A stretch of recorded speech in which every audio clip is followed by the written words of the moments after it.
Strong Poison by Dorothy L. Sayers. Where gat ye your dinner, Lord Randall, my son? Where gat ye your dinner, my handsome young man? Oh, I dined with my sweetheart, mother, make my bed soon, for I'm sick to the heart, and I fain would lie down. Oh, that was strong poison, Lord Randall, my son. Oh, that was strong poison, my handsome young man.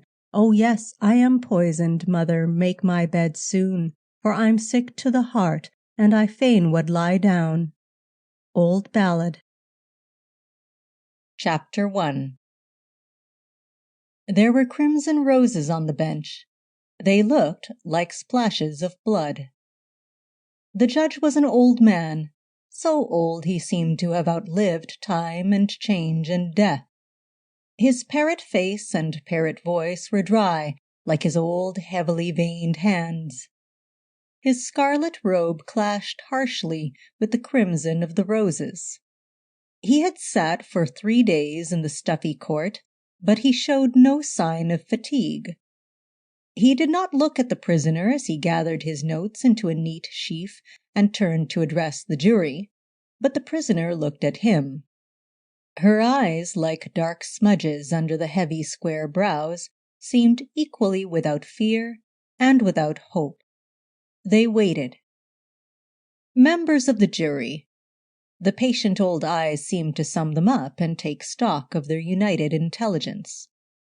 3 respectable tradesmen, a tall, argumentative one, a stout, embarrassed one with a drooping moustache, and an unhappy one with a bad cold.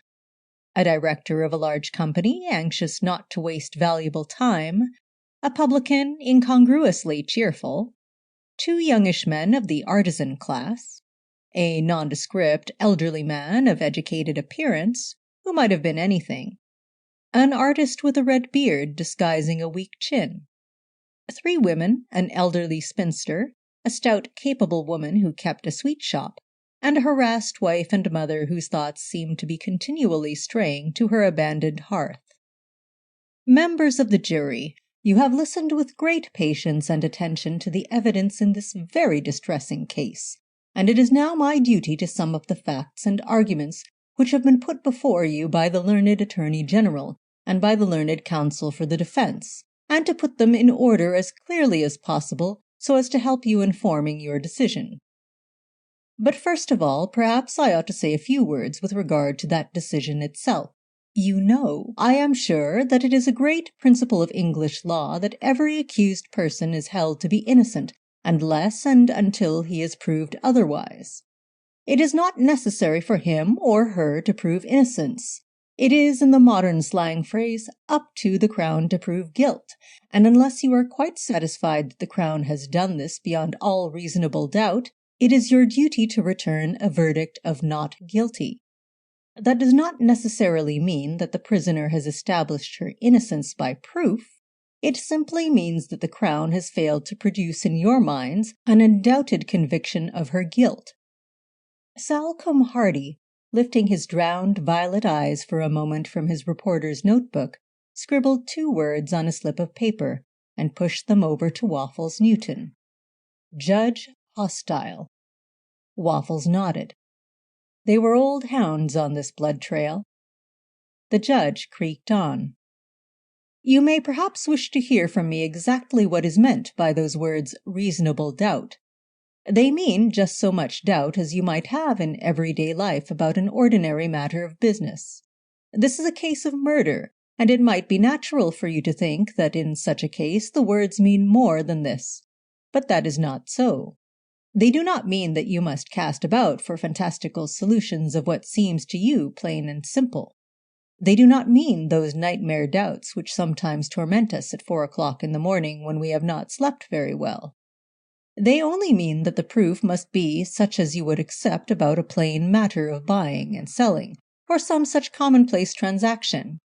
You must not strain your belief in favor of the prisoner any more, of course, than you must accept proof of her guilt without the most careful scrutiny.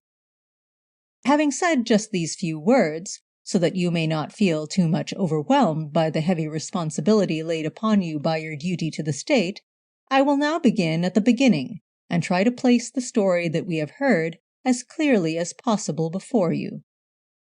The case for the Crown is that the prisoner, Harriet Vane, murdered Philip Boys by poisoning him with arsenic.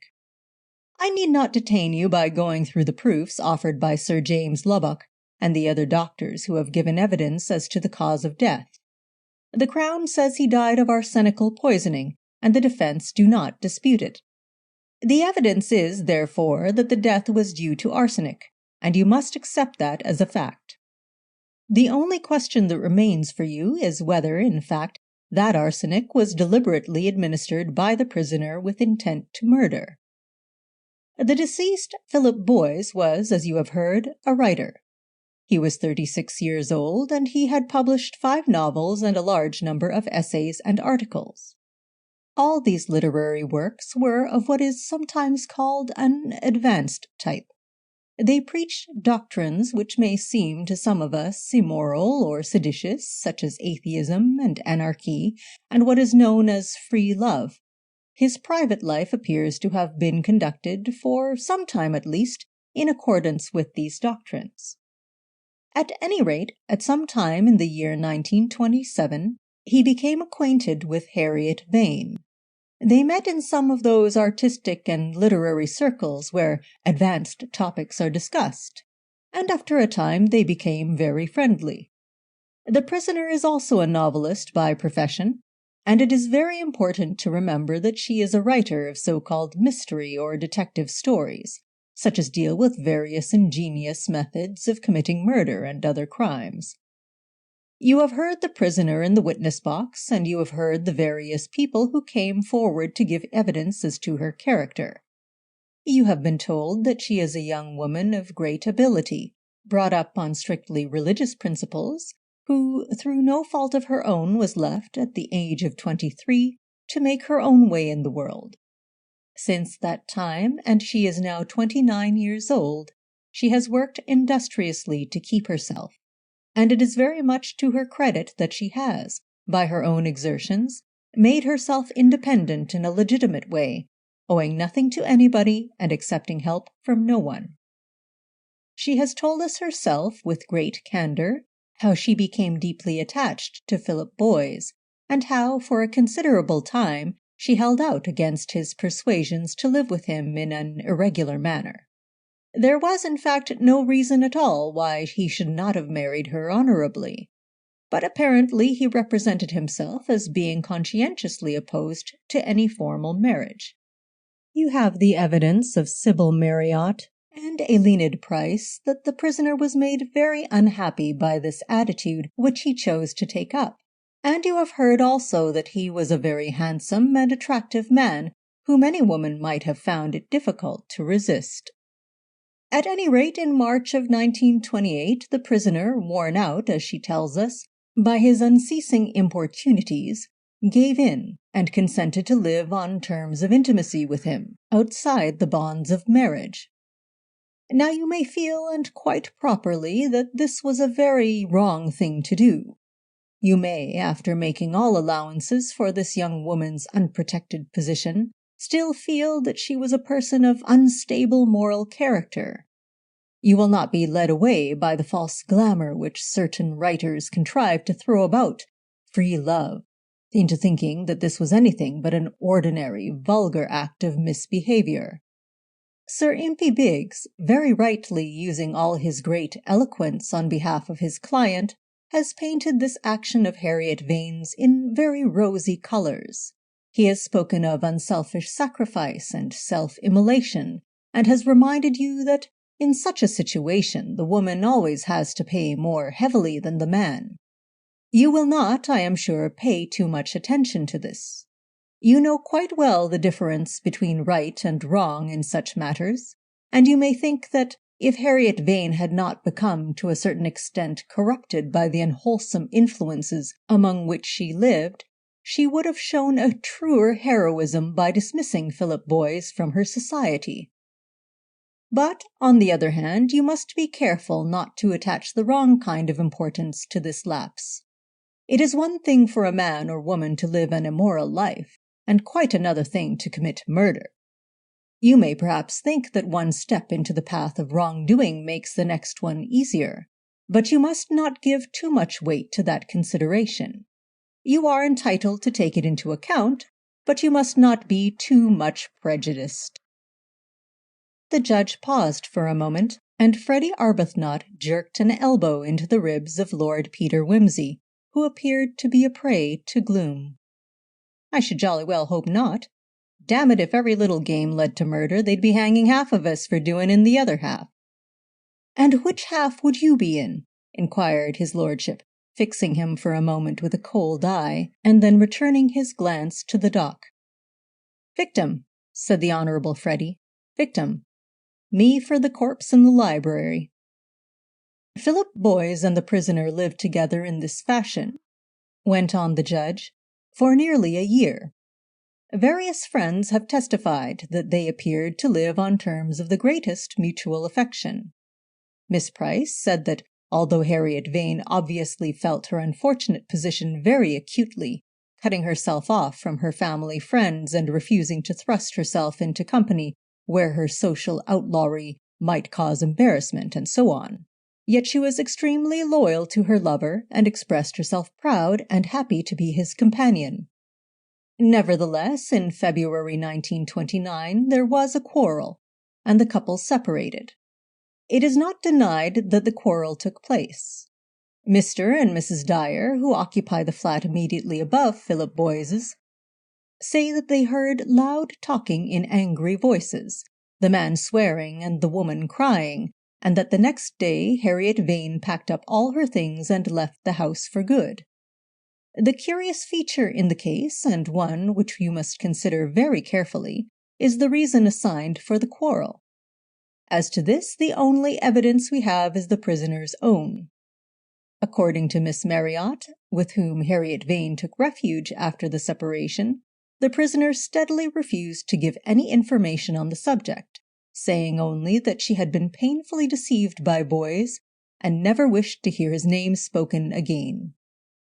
Now it might be supposed from this that Boys had given the prisoner cause for grievance against him, by unfaithfulness or unkindness, or simply by a continued refusal to regularize the situation in the eyes of the world. But the prisoner absolutely denies this. According to her statement, and on this point her evidence is confirmed by a letter which Philip Boys wrote to his father, Boys did at length offer her legal marriage, and this was the cause of the quarrel. You may think this a very remarkable statement to make, but that is the prisoner's evidence on oath. It would be natural for you to think that this proposal of marriage takes away any suggestion that the prisoner had a cause of grievance against Boys. Anyone would say that under such circumstances she could have no motive for wishing to murder this young man, but rather the contrary. Still, there is the fact of the quarrel, and the prisoner herself states that this honorable, though belated proposal was unwelcome to her. She does not say, as she might very reasonably say, and as her counsel has most forcefully and impressively said for her, that this marriage offer completely does away with any pretext for enmity on her part towards Philip Boys.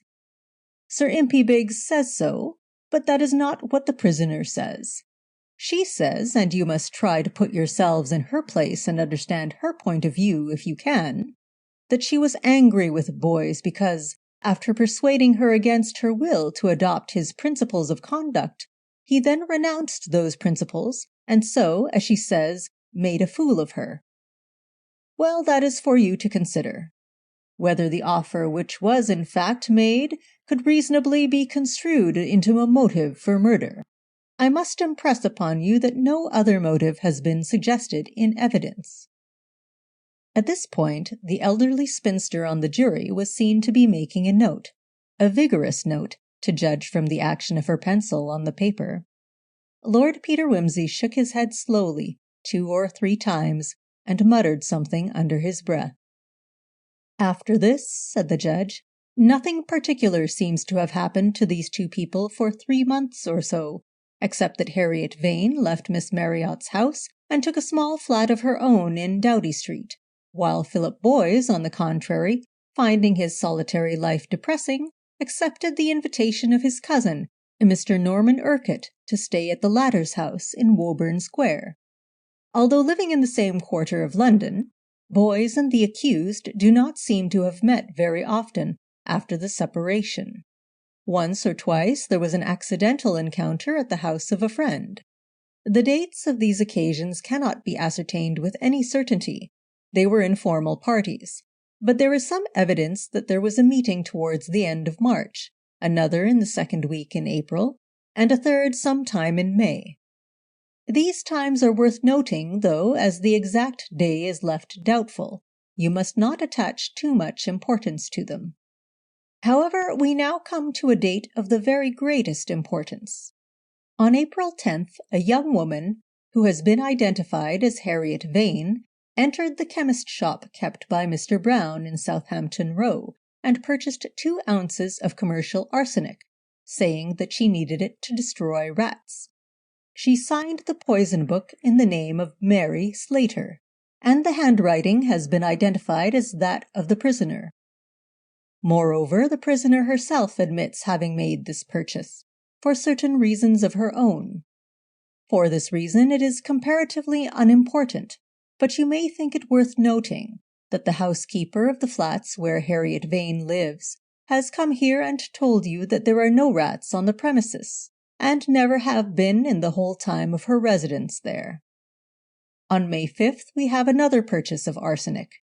The prisoner, as she herself states, this time procured a tin of arsenical weed killer, of the same brand that was mentioned in the Kidwelly poisoning case.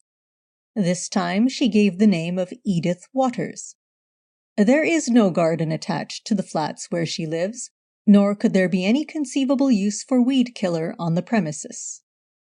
On various occasions also, during the period from the middle of March to the beginning of May, the prisoner purchased other poisons, including prussic acid, ostensibly for photographic purposes, and strychnine. There was also an attempt to obtain aconitine, which was not successful. A different shop was approached and a different name given in each case. The arsenic is the only poison which directly concerns this case, but these other purchases are of some importance as throwing light on the prisoner's activities at this time. The prisoner has given an explanation of these purchases which you must consider for what it is worth. She says that she was engaged at that time in writing a novel about poisoning, and that she bought the drugs in order to prove by experiment how easy it was for an ordinary person to get hold of deadly poisons. In proof of this, her publisher, Mr. Truefoot, has produced the manuscript of the book. You have had it in your hands, and you will be given it again, if you like, when I have finished my summing up, to look at in your own room.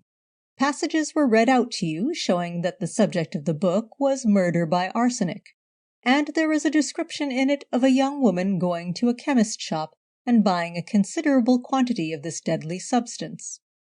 And I must mention here what I should have mentioned before, namely that the arsenic purchased from Mr. Brown was the ordinary commercial arsenic, which is colored with charcoal or indigo as the law requires, in order that it may not be mistaken for sugar or any other innocent substance. Salcombe Hardy groaned. How long, O Lord, how long shall we have to listen to all this tripe about commercial arsenic?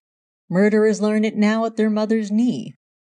I particularly want you to remember those dates. I will give them to you again, the 10th of April and the 5th of May. The jury wrote them down. Lord Peter Wimsey murmured, They all wrote down on their slates. She doesn't believe there's an atom of meaning in it. The Honourable Freddie said, What? And the judge turned over another page of his notes. About this time Philip Boys began to suffer from renewed attacks of gastric trouble, to which he had been subject from time to time during his life. You have read the evidence of Dr. Green, who attended him for something of the sort during his university career. That is some time ago, but there is also Dr. Ware, who, in 1925, prescribed for a similar attack. Not grave illnesses, but painful and exhausting, with sickness and so on, and aching in the limbs. Plenty of people have such troubles from time to time. Still, there is a coincidence of dates here which may be significant. We get these attacks noted in Dr. Ware's casebook, one on the 31st of March, one on the 15th of April, and one on the 12th of May. 3 sets of coincidences, as you may perhaps think them to be.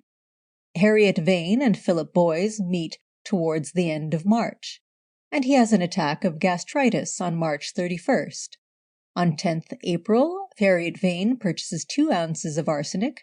They meet again in the second week in April, and on April 15th he has another attack. On 5th May there is the purchase of weed killer. Sometime in May there is another meeting, and on the 12th May he is taken ill for the 3rd time. You may think that is rather curious, but you must not forget that the Crown has failed to prove any purchase of arsenic before the meeting in March. You must bear that in mind when considering this point. After the 3rd attack, the one in May, the doctor advises Boys to go away for a change, and he selects the northwest corner of Wales. He goes to Harlech, and spends a very pleasant time there and is much better. But he has a friend to accompany him, Mr. Ryland Vaughan, whom you have seen, and this friend says that Philip was not happy. In fact, Mr. Vaughan formed the opinion that he was fretting after Harriet Vane. His bodily health improved, but he grew mentally depressed. And so on June 16th we find him writing a letter to Miss Vane. Now that is an important letter, so I will read it to you once more. Dear Harriet, life is an utter mess-up. I can't stick it out here any longer. I've decided to cut adrift and take a trip out west. But before I go, I want to see you once again and find out if it isn't possible to put things straight again. You must do as you like, of course, but I still cannot understand the attitude you take up. If I can't make you see the thing in the right perspective this time, I'll chuck it for good. I shall be in town on the 20th. Let me have a line to say when I can come around.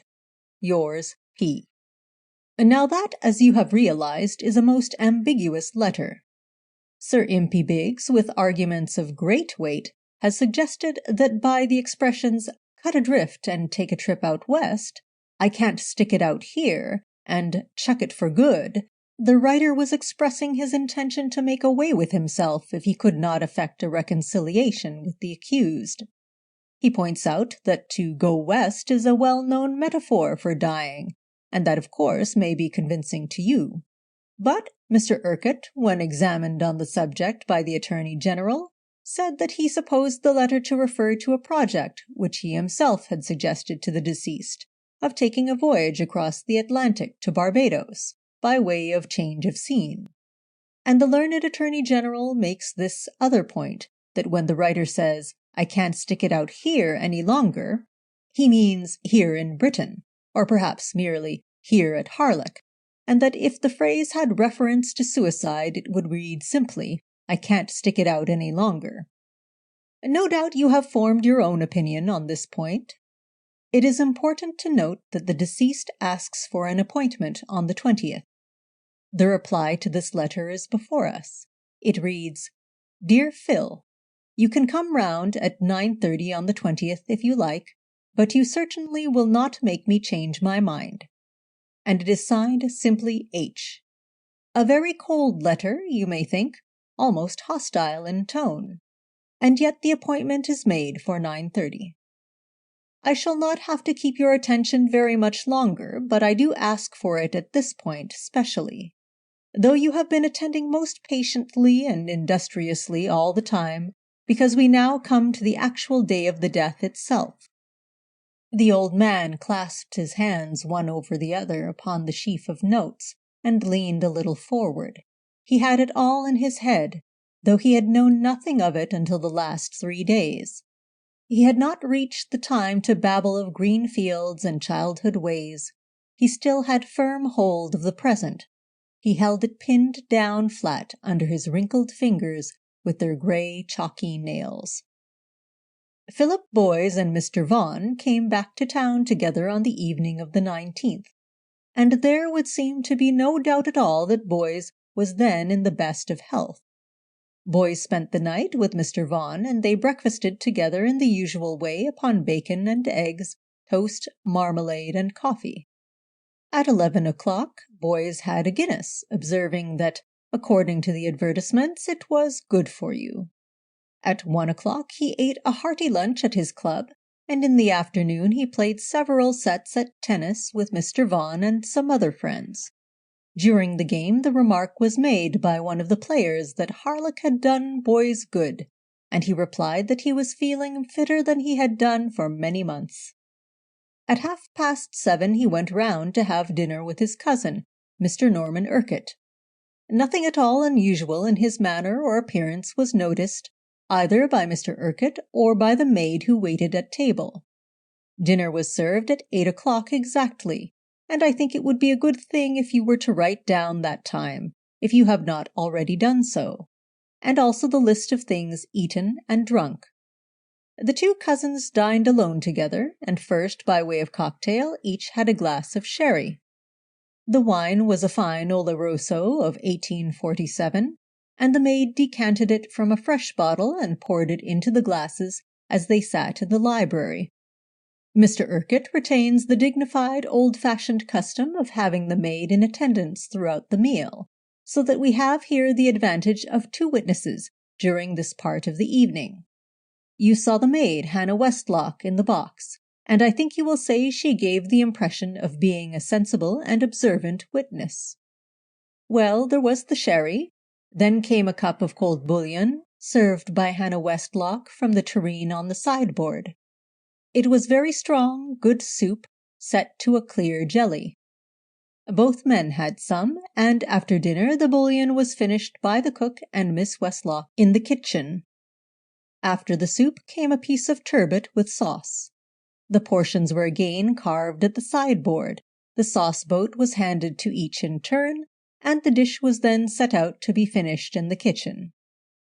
Then came a poulet en casserole, that is, chicken cut up and stewed slowly with vegetables in a fireproof cooking utensil. Both men had some of this, and the maids finished the dish.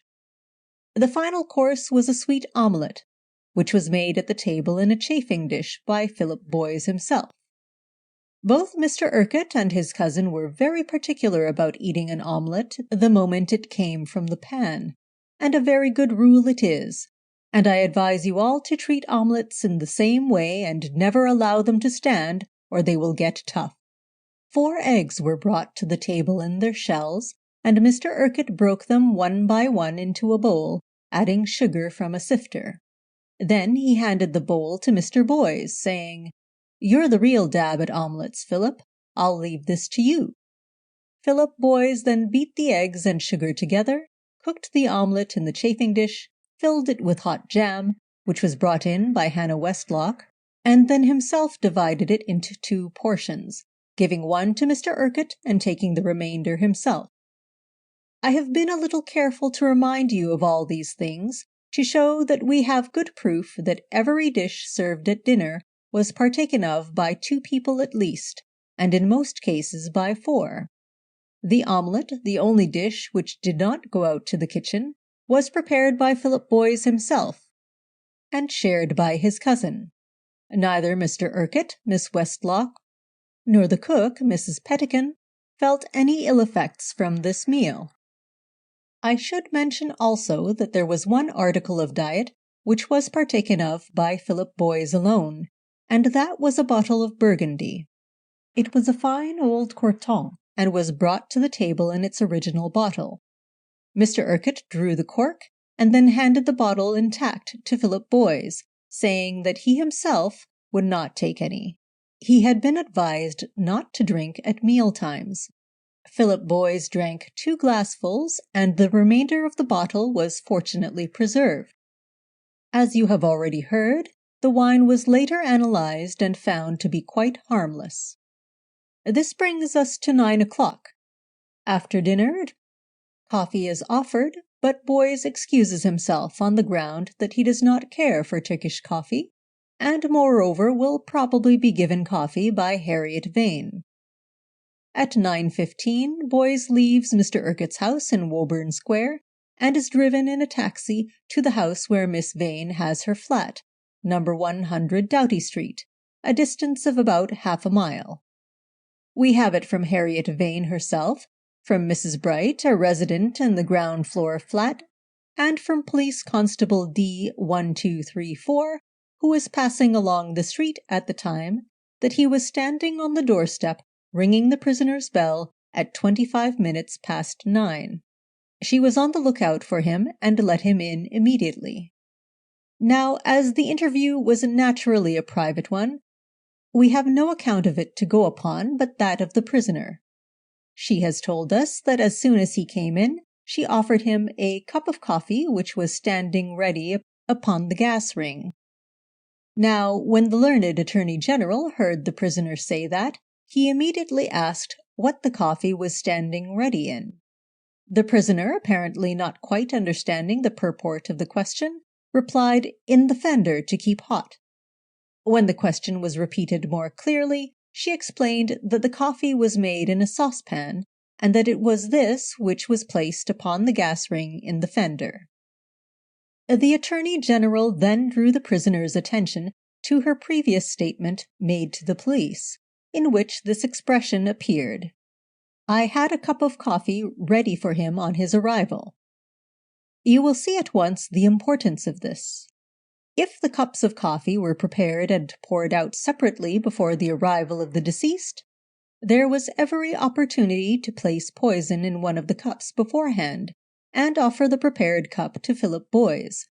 But if the coffee was poured out from the saucepan in the deceased's presence, the opportunity would be rather less, though of course the thing might easily be done while Boyes's attention was momentarily distracted. The prisoner explained that in her statement she used the phrase "a cup of coffee" merely as denoting a certain quantity of coffee. You yourselves will be able to judge whether that is a usual and natural form of expression. The deceased is said by her to have taken no milk or sugar in his coffee, and you have the testimony of Mr. Urquhart and Mr. Vaughan that it was his usual habit to drink his after-dinner coffee black and unsweetened. According to the prisoner's evidence, the interview was not a satisfactory one. Reproaches were uttered on both sides, and at 10 o'clock or thereabouts the deceased expressed his intention of leaving her. She says that he appeared uneasy and remarked that he was not feeling well, adding that her behavior had greatly upset him. At 10 minutes past 10, and I want you to note these times very carefully, the taxi driver Burke, who was standing on the rank in Guildford Street, was approached by Philip Boyes and told to take him to Woburn Square. He says that Boyes spoke in a hurried and abrupt tone, like that of a person in distress of mind or body. When the taxi stopped before Mr. Urquhart's house, Boyes did not get out, and Burke opened the door to see what was the matter. He found the deceased huddled in a corner with his hand pressed over his stomach, and his face pale and covered with perspiration. He asked him whether he was ill, and the deceased replied, "Yes, rotten." Burke helped him out and rang the bell, supporting him with one arm as they stood on the doorstep. Hannah Westlock opened the door. Philip Boyes seemed hardly able to walk. His body was bent almost double, and he sank groaning into a hall chair and asked for brandy. She brought him a stiff brandy and soda from the dining-room, and after drinking this, Boyes recovered sufficiently to take money from his pocket and pay for the taxi.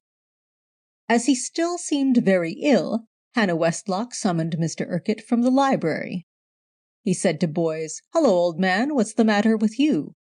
Boyes replied, "God knows, I feel awful. It can't have been the chicken." Mr. Urquhart said he hoped not. He hadn't noticed anything wrong with it, and Boyes answered, no, he supposed it was one of his usual attacks, but he'd never felt anything like this before. He was taken upstairs to bed, and Dr. Granger was summoned by telephone, as being the nearest physician available. Before the doctor's arrival, the patient vomited violently, and thereafter continued to vomit persistently. Dr. Granger diagnosed the trouble as acute gastritis. There was a high temperature and rapid pulse, and the patient's abdomen was acutely painful to pressure, but the doctor found nothing indicative of any trouble in the nature of appendicitis or peritonitis. He therefore went back to his surgery and made up a soothing medicine to control the vomiting, a mixture of bicarbonate of potash, tincture of oranges, and chloroform, no other drugs. Next day the vomiting still persisted, and Dr. Ware was called in to consult with Dr. Granger, as he was well acquainted with the patient's constitution. Here the judge paused and glanced at the clock. Time is getting on, and as the medical evidence has still to be passed in review, I will adjourn the court now for lunch. He would, said the Honorable Freddie, just at the beastliest moment when everybody's appetite is thoroughly taken away. Come on, Wimsey, let's go and fold a chop into the system, shall we? Hullo!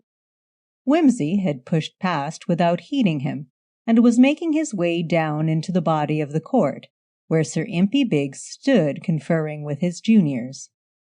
Seems to be in a bit of a stew, said Mr. Arbuthnot meditatively. Gone to put an alternative theory of some kind, I expect.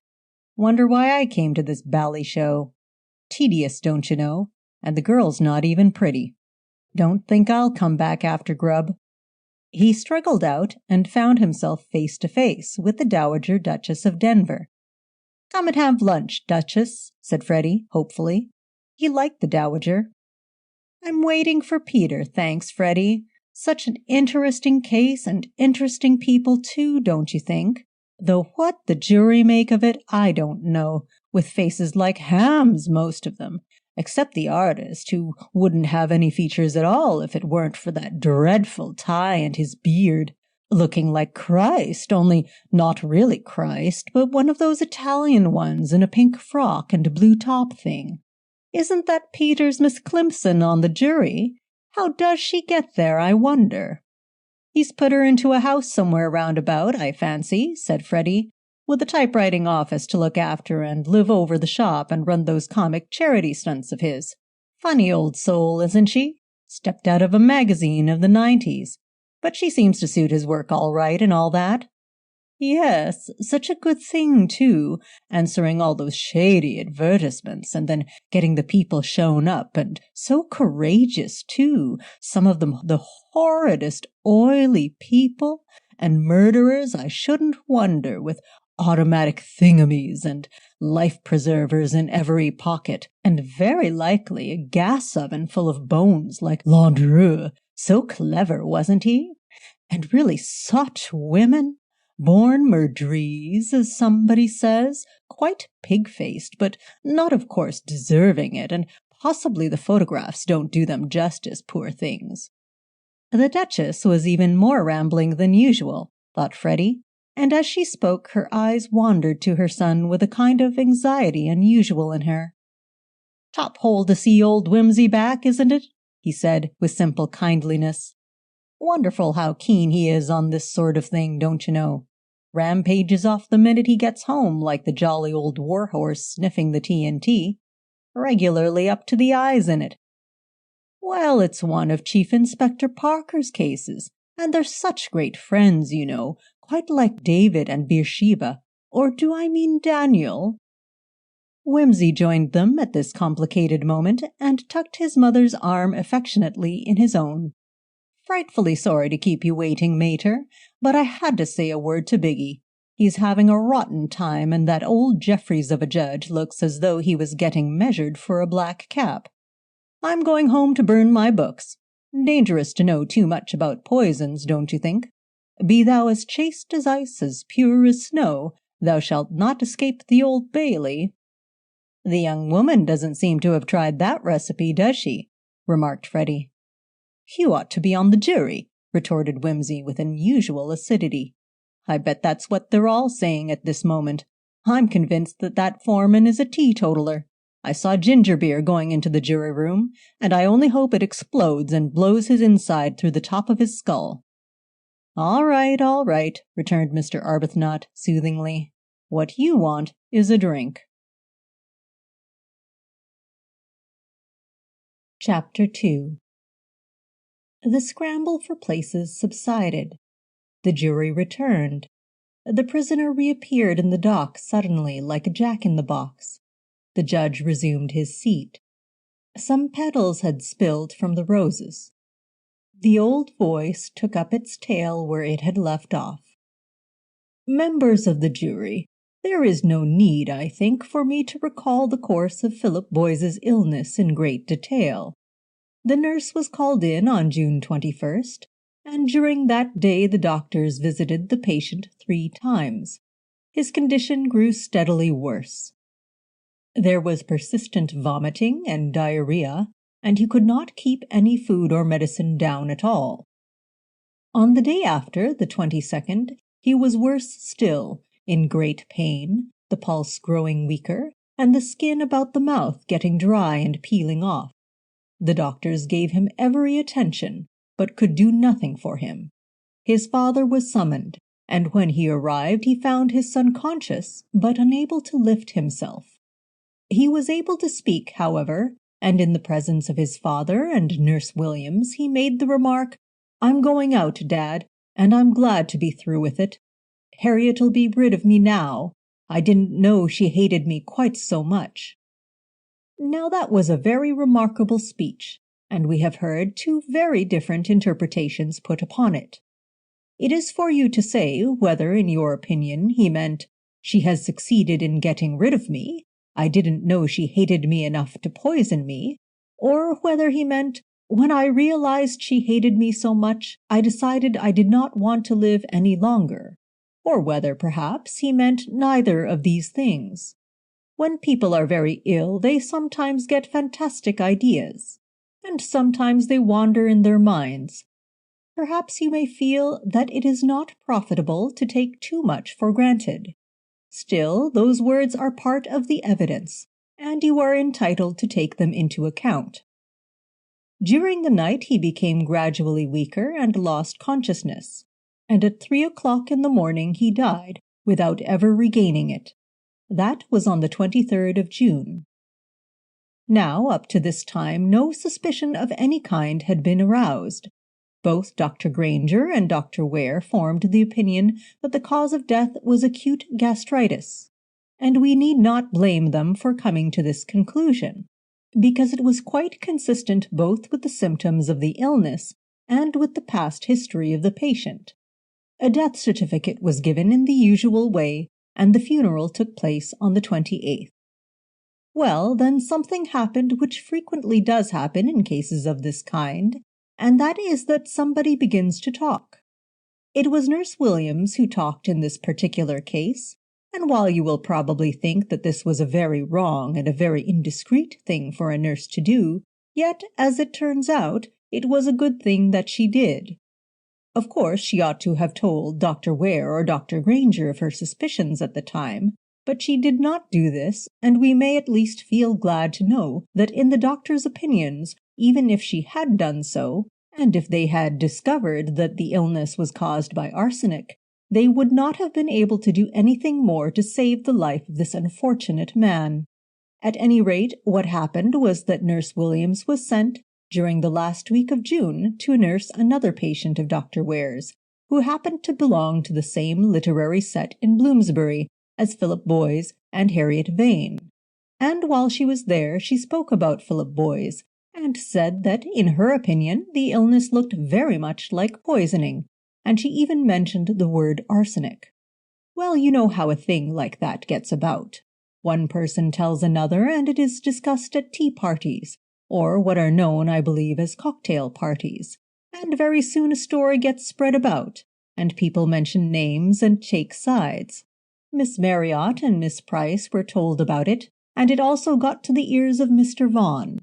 Now Mr. Vaughan had been greatly distressed and surprised by Philip Boyce's death, especially as he had been with him in Wales, and knew how much he had improved in health while on his holiday, and he also felt very strongly that Harriet Vane had behaved badly about the love affair. Mr. Vaughan felt that some action ought to be taken about the matter, and went to Mr. Urquhart and put the story before him. Now Mr. Urquhart is a solicitor, and is therefore inclined to take a cautious view of rumors and suspicions, and he warned Mr. Vaughan that it was not wise to go about making accusations against people for fear of an action for libel. At the same time, he naturally felt uneasy that such a thing should be said about a relation who had died in his house. He took the course, the very sensible course, of consulting Dr. Ware and suggesting that, if he was quite certain that the illness was due to gastritis and nothing else, he should take steps to rebuke Nurse Williams and put an end to the talk. Dr. Ware was naturally very much surprised and upset to hear what was being said, but since the suggestion had been made, he could not deny that, taking the symptoms only into account, there was just the bare possibility of something of the sort, because, as you have already heard in the medical evidence, the symptoms of arsenical poisoning and of acute gastritis are really indistinguishable. When this was communicated to Mr. Vaughan, he was confirmed in his suspicions, and wrote to the elder Mr. Boyes, suggesting an inquiry. Mr. Boyes was naturally very much shocked, and said at once that the matter should be taken up. He had known of the liaison with Harriet Vane, and had noticed that she did not come to enquire after Philip Boyes, nor attend the funeral, and this had struck him as heartless behavior. In the end, the police were communicated with, and an exhumation order obtained. You have heard the result of the analysis made by Sir James Lubbock and Mr. Stephen Fordyce. There was a great deal of discussion about methods of analysis and the way that arsenic behaves in the body and so on, but I think we need not trouble too much about those fine details. The chief points in the evidence seem to me to be these, which you may note down if you care to do so. The analysts took certain organs of the body, the stomach, intestines, kidneys, liver, and so on, and analyzed portions of these and found that they all contained arsenic. They were able to weigh the quantity of arsenic found in these various portions, and they calculated from that the quantity of arsenic present in the whole body. Then they had to allow so much for the amount of arsenic eliminated from the body by the vomiting and diarrhea, and also through the kidneys, because the kidneys play a very large part in the elimination of this particular poison. After making allowance for all these things, they formed the opinion that a large and fatal dose of arsenic, 4 or 5 grains perhaps, had been taken about 3 days before the death. I do not know whether you quite followed all the technical arguments about this. I will try to tell you the chief points as I understood them. The nature of arsenic is to pass through the body very quickly, especially if it is taken with food or immediately following a meal, because the arsenic irritates the lining of the internal organs and speeds up the process of elimination. The action would be quicker if the arsenic were taken in liquid than if it were taken in the form of a powder. Where arsenic was taken with or immediately on top of a meal, nearly the whole of it would be evacuated within 24 hours after the onset of the illness. So you see that, although the actual quantities found in the body may seem to you and me very small indeed, the mere fact that they were found there at all, after 3 days of persistent vomiting and diarrhea and so on, points to a large dose having been taken at some time. Now there was a great deal of discussion about the time at which the symptoms first set in. It is suggested by the defense that Philip Boyes may have taken the arsenic himself at some time between leaving Harriet Vane's flat and hailing the taxi in Guildford Street. And they bring forward books which show that in many cases the onset of symptoms takes place in a very short time after taking the arsenic. A quarter of an hour, I think, was the shortest time mentioned where the arsenic was taken in liquid form. Now the prisoner's statement, and we have no other, is that Philip Boyes left her at 10 o'clock, and at 10 minutes past he was in Guildford Street. He was then looking ill. It would not take many minutes to drive to Woburn Square at that hour of night, and by the time he got there he was already in acute pain and hardly able to stand.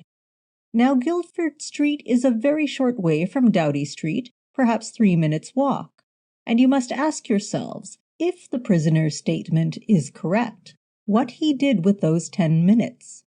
Did he occupy himself in going to some quiet spot and taking a dose of arsenic, which he must in that case have brought with him in anticipation of an unfavorable interview with the prisoner? And I may remind you here that the defense have brought no evidence to show that Philip Boys ever bought any arsenic or had access to any arsenic. That is not to say he could not have obtained it. The purchases made by Harriet Vane show that the law about the sale of poisons is not always as effective as one would like it to be. But the fact remains that the defense have not been able to show that the deceased ever had arsenic in his possession.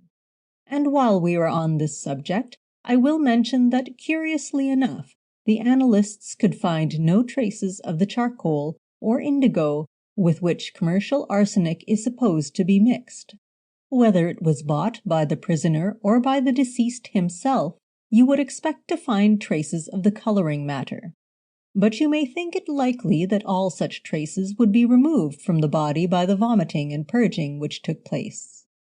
As regards the suggestion of suicide, you will have to ask yourselves about those 10 minutes, whether Boys was taking a dose of arsenic, or whether, as is also possible, he felt unwell and sat down somewhere to recover himself, or whether, perhaps, he was merely roaming about in the vague way we sometimes do when we are feeling upset and unhappy. Or you may think that the prisoner was mistaken or not speaking the truth about the time he left the flat. You have also the prisoner's statement that Boys mentioned, before he left her, that he was feeling unwell. If you think this had anything to do with the arsenic, it of course disposes of the suggestion that he took poison after leaving the flat. Then, when one looks into it, one finds that this question about the onset of symptoms is left very vague. Various doctors came here and told you about their own experiences and the cases quoted by medical authorities in books, and you will have noticed that there is no certainty at all about the time when the symptoms may be expected to appear. Sometimes it is a quarter of an hour or half an hour, sometimes 2 hours, sometimes as much as 5 or 6, and I believe in one case as much as 7 hours after taking the poison. Here the Attorney General rose respectfully and said, "In that case, my lord, I think I am right in saying that the poison was taken on an empty stomach." "Thank you. I am much obliged to you for the reminder. That was a case in which the poison was taken on an empty stomach. I only mention these cases to show that we are dealing with a very uncertain phenomenon, and that is why I was particular to remind you of all the occasions on which Philip Boys took food during the day, the 20th of June, since there is always the possibility that you may have to take them into consideration." "A beast, but a just beast," murmured Lord Peter Wimsey. "I have purposely left out of consideration until now another point which arose out of the analysis, and that is the presence of arsenic in the hair. The deceased had curly hair, which he wore rather long. The front portion, when straightened out, measured about 6 or 7 inches in places. Now, in this hair arsenic was found, at the end closest to the head. It did not extend to the tips of the longest hair, but it was found near the roots, and Sir James Lubbock says that the quantity was greater than could be accounted for in any natural way. Occasionally quite normal people are found to have minute traces of arsenic in the hair and skin and so on, but not to the amount found here. That is Sir James's opinion. Now you have been told, and the medical witnesses all agree in this, that if a person takes arsenic, a certain proportion of it will be deposited in the skin, nails, and hair. It will be deposited in the root of the hair, and as the hair grows, the arsenic will be carried along with the growth of the hair, so that you get a rough idea from seeing the position of the arsenic in the hair, how long the administration of arsenic has been going on. There was a good deal of discussion about this, but I think there was a fairly general agreement that if you took a dose of arsenic, you might expect to find traces of it in the hair close to the scalp after about 10 weeks. Hair grows at the rate of about 6 inches in a year, and the arsenic will grow out with it till it reaches the far end and is cut off. I am sure that the ladies on the jury will understand this very well, because I believe that the same thing occurs in the case of what is termed a permanent wave. The wave is made in a certain portion of the hair, and after a time it grows out, and the hair near the scalp comes up straight and has to be waved again. You can tell by the position of the wave how long ago the waving was done. In the same way, if a fingernail is bruised, the discoloration will gradually grow up the nail until it reaches the point where you can cut it off with the scissors. Now it has been said that the presence of arsenic in and about the roots of Philip Boyce's hair indicates that he must have taken arsenic 3 months at least before his death. You will consider what importance is to be attached to this in view of the prisoner's purchases of arsenic in April and May, and of the deceased's attacks of sickness in March, April, and May. The quarrel with the prisoner took place in February. He was ill in March, and he died in June. There are 5 months between the quarrel and the death, and 4 months between the first illness and the death, and you may think that there is some significance in these dates. We now come to the enquiries made by the police. When suspicion was aroused, detectives investigated Harriet Vane's movements and subsequently went to her flat to take a statement from her. When they told her that Boyce was found to have died of arsenic poisoning, she appeared very much surprised and said, "Arsenic? What an extraordinary thing!" And then she laughed and said, "Why, I am writing a book all about arsenic poisoning." They asked her about the purchases of arsenic and other poisons which she had made, and she admitted them quite readily, and at once gave the same explanation that she gave here in court. They asked what she had done with the poisons, and she replied that she had burnt them because they were dangerous things to have about. The flat was searched, but no poisons of any kind were found, except such things as aspirin and a few ordinary medicines of that kind. She absolutely denied having administered arsenic or any kind of poison to Philip Boyce.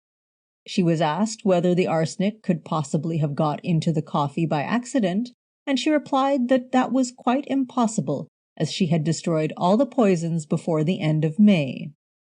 Here Sir Impey Biggs interposed, and begged with submission to suggest that his lordship should remind the jury of the evidence given by Mr. Challoner.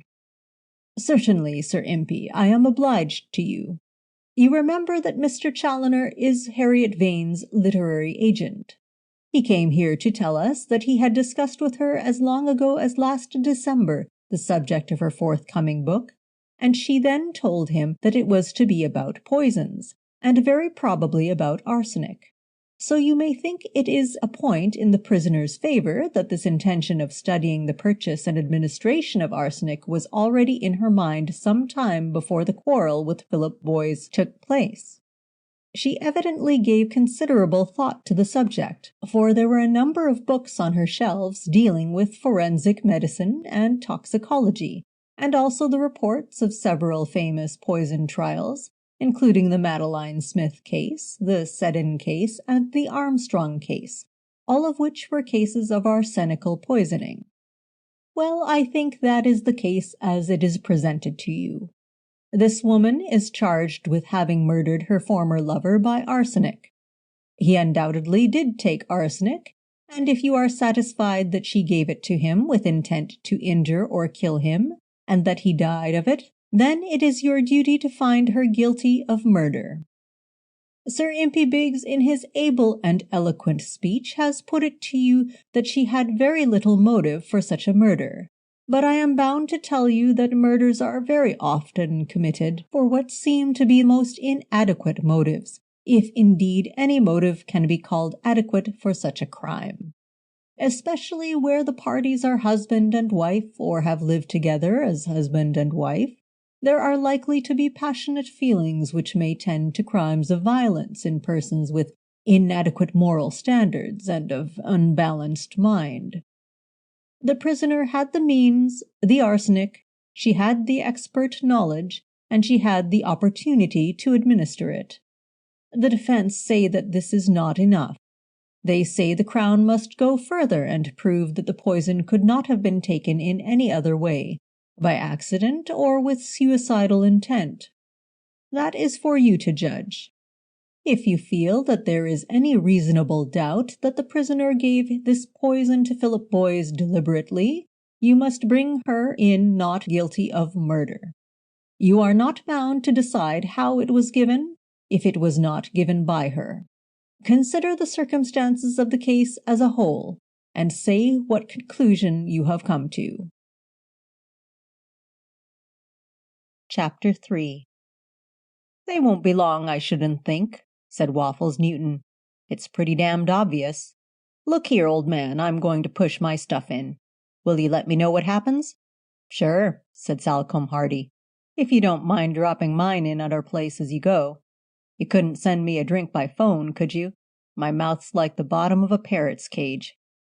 He looked at his watch. "We shall miss the 6:30 edition, I'm afraid, unless they hurry up. The old man is careful, but he's damned slow." "They can't in decency not make a pretense of consulting about it," said Newton. "I give them 20 minutes. They'll want to smoke. So do I. I'll be back at 10 to, in case." He wriggled his way out. Cuthbert Logan, who reported for a morning paper, and was a man of more leisure, settled down to write up a word picture of the trial. He was a phlegmatic and sober person, and could write as comfortably in court as anywhere else. He liked to be on the spot when things happened, and to note down glances, tones of voice, color effects, and so forth. His copy was always entertaining, and sometimes even distinguished. Freddie Arbuthnot, who had not, after all, gone home after lunch, thought it was time to do so now. He fidgeted, and Wimsey frowned at him. The Dowager Duchess made her way along the benches and squeezed in next to Lord Peter. Sir Impey Biggs, having watched over his client's interests to the last, disappeared, chatting cheerfully to the Attorney General, and followed by the smaller legal fry. The dock was deserted. On the bench the red roses stood solitary, their petals dropping. Chief Inspector Parker, disengaging himself from a group of friends, came slowly up through the crowd and greeted the Dowager. "And what do you think of it, Peter?" he added, turning to Wimsey. "Rather neatly got up, eh?" "Charles," said Wimsey, "you ought not to be allowed out without me. You've made a mistake, old man." "Made a mistake?" "She didn't do it." "Oh, come." "She did not do it. It's very convincing and watertight, but it's all wrong." "You don't really think that?" "I do." Parker looked distressed. He had confidence in Wimsey's judgment, and, in spite of his own interior certainty, he felt shaken. "My dear man, where's the flaw in it?" "There isn't one.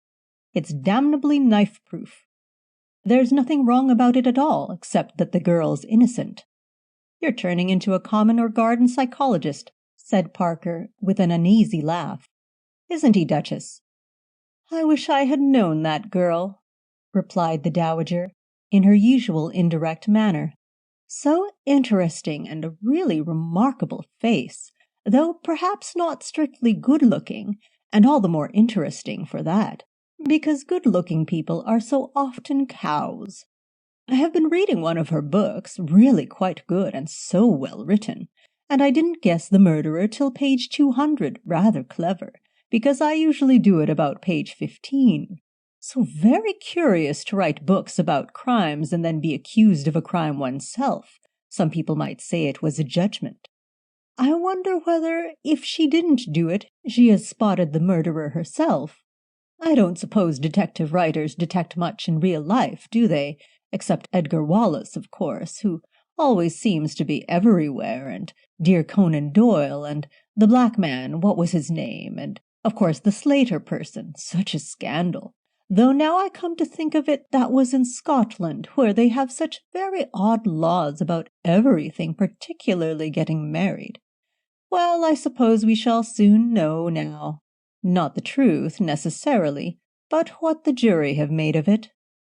Yes, they are being rather longer than I expected. But I say, Wimsey, I wish you'd tell me. Too late, you cannot enter now. I have locked my heart in a silver box and pinned it with a golden pin. Nobody's opinion matters now except the jury's.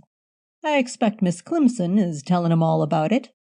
When once she starts, she doesn't stop for an hour or two." "Well, they've been half an hour now," said Parker. "Still waiting," said Salcombe Hardy, returning to the press table. "Yes, so this is what you call 20 minutes.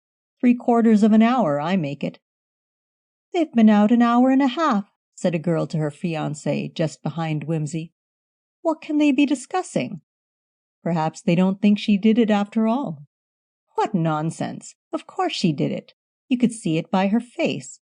Hard, that's what I call it, and she never once cried or anything." "Oh, I don't know," said the young man. "You don't mean to say you admired her, Frank?" "Oh, well, I don't know. But she didn't look to me like a murderess."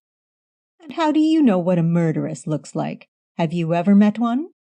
"Well, I've seen them at Madame Tussaud's." "Oh, waxworks. Everybody looks like a murderer in waxworks." "Well, perhaps they do. Have a chalk." 2 hours and a quarter, said Waffles Newton impatiently. "They must have gone to sleep. Have to be a special edition. What happens if they are all night about it?" "We sit here all night, that's all." "Well, it's my turn for a drink. Let me know, will you?" "Right ho." "I've been talking to one of the ushers," said the man who knows the ropes, importantly to a friend. "The judges have just sent round to the jury to ask if he can help them in any way." "Has he? And what did they say?" "I don't know." "They've been out 3 hours and a half now," whispered the girl behind Wimsey. "I'm getting fearfully hungry. Are you, darling? Shall we go?" "No, I want to hear the verdict. We've waited so long now, we may as well stop on." "Well, I'll go out and get some sandwiches." "Oh, that would be nice. But don't be long, because I'm sure I shall get hysterics when I hear the sentence." "I'll be as quick as ever I can. Be glad you're not on the jury. They're not allowed anything at all." "What? Nothing to eat or drink?" "Not a thing. I don't think they're supposed to have light or fire either." "Poor things. But it's central heated, isn't it?" "It's hot enough here, anyway. I'll be glad of a breath of fresh air." 5 hours. "There's a terrific crowd in the street," said the man who knows the ropes, returning from a reconnaissance. "Some people started booing the prisoner, and a bunch of men attacked them, and one fellow has been carried off in an ambulance." "Really? How amusing! Look, there's Mr. Urquhart. He's come back. I'm so sorry for him, aren't you? It must be horrid having somebody die in your house." "He's talking to the Attorney General. They've all had a proper dinner, of course."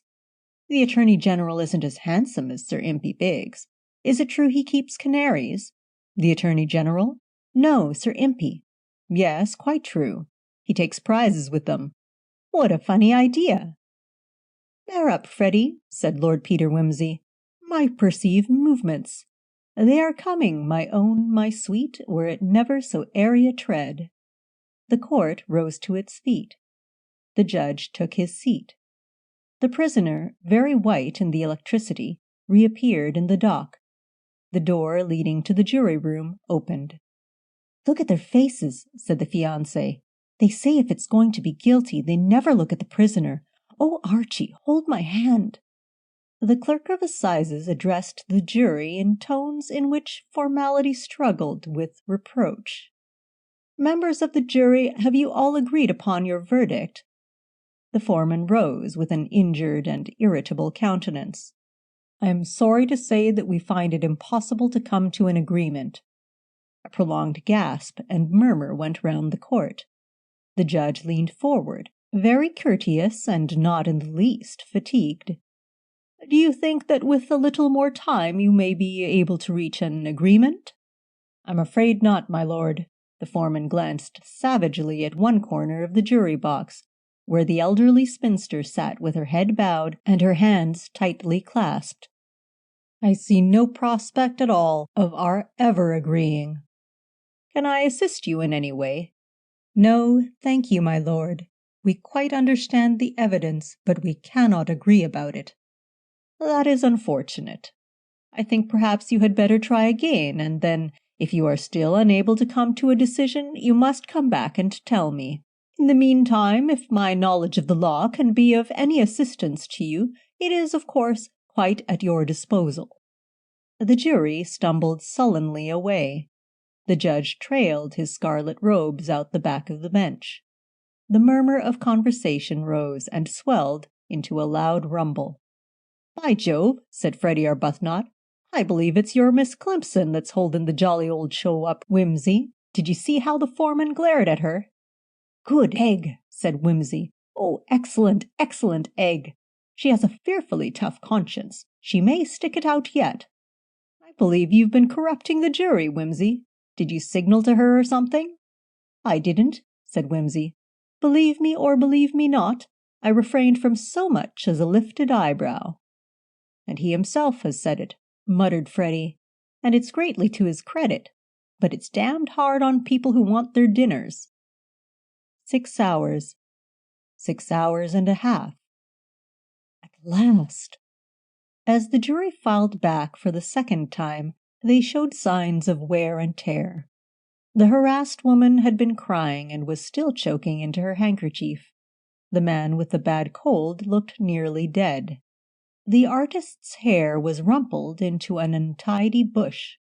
The company director and the foreman looked as though they would have liked to strangle somebody, and the elderly spinster had her eyes shut and her lips moving as though she were praying. "Members of the jury, are you agreed upon your verdict?" "No, we are quite sure that it is impossible for us ever to agree." "You are quite sure?" said the judge. "I do not wish to hurry you in any way.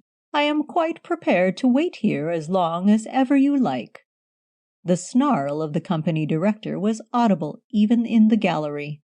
The foreman controlled himself and replied in a voice ragged with temper and exhaustion, "We shall never agree, my lord, not if we were to stay here till doomsday." "That is very unfortunate," said the judge. "But in that case, of course, there is nothing for it but to discharge you and order a fresh trial. I feel assured that you have all done your best, and that you have brought all the resources of your intelligence and conscience to bear on this matter to which you have listened with so much patient and zealous attention. You are discharged, and you are entitled to be excused from all further jury service for the next 12 years. Almost before the further formalities were completed, and while the judge's robes still flared in the dark little doorway, Wimsey had scrambled down into the well of the court.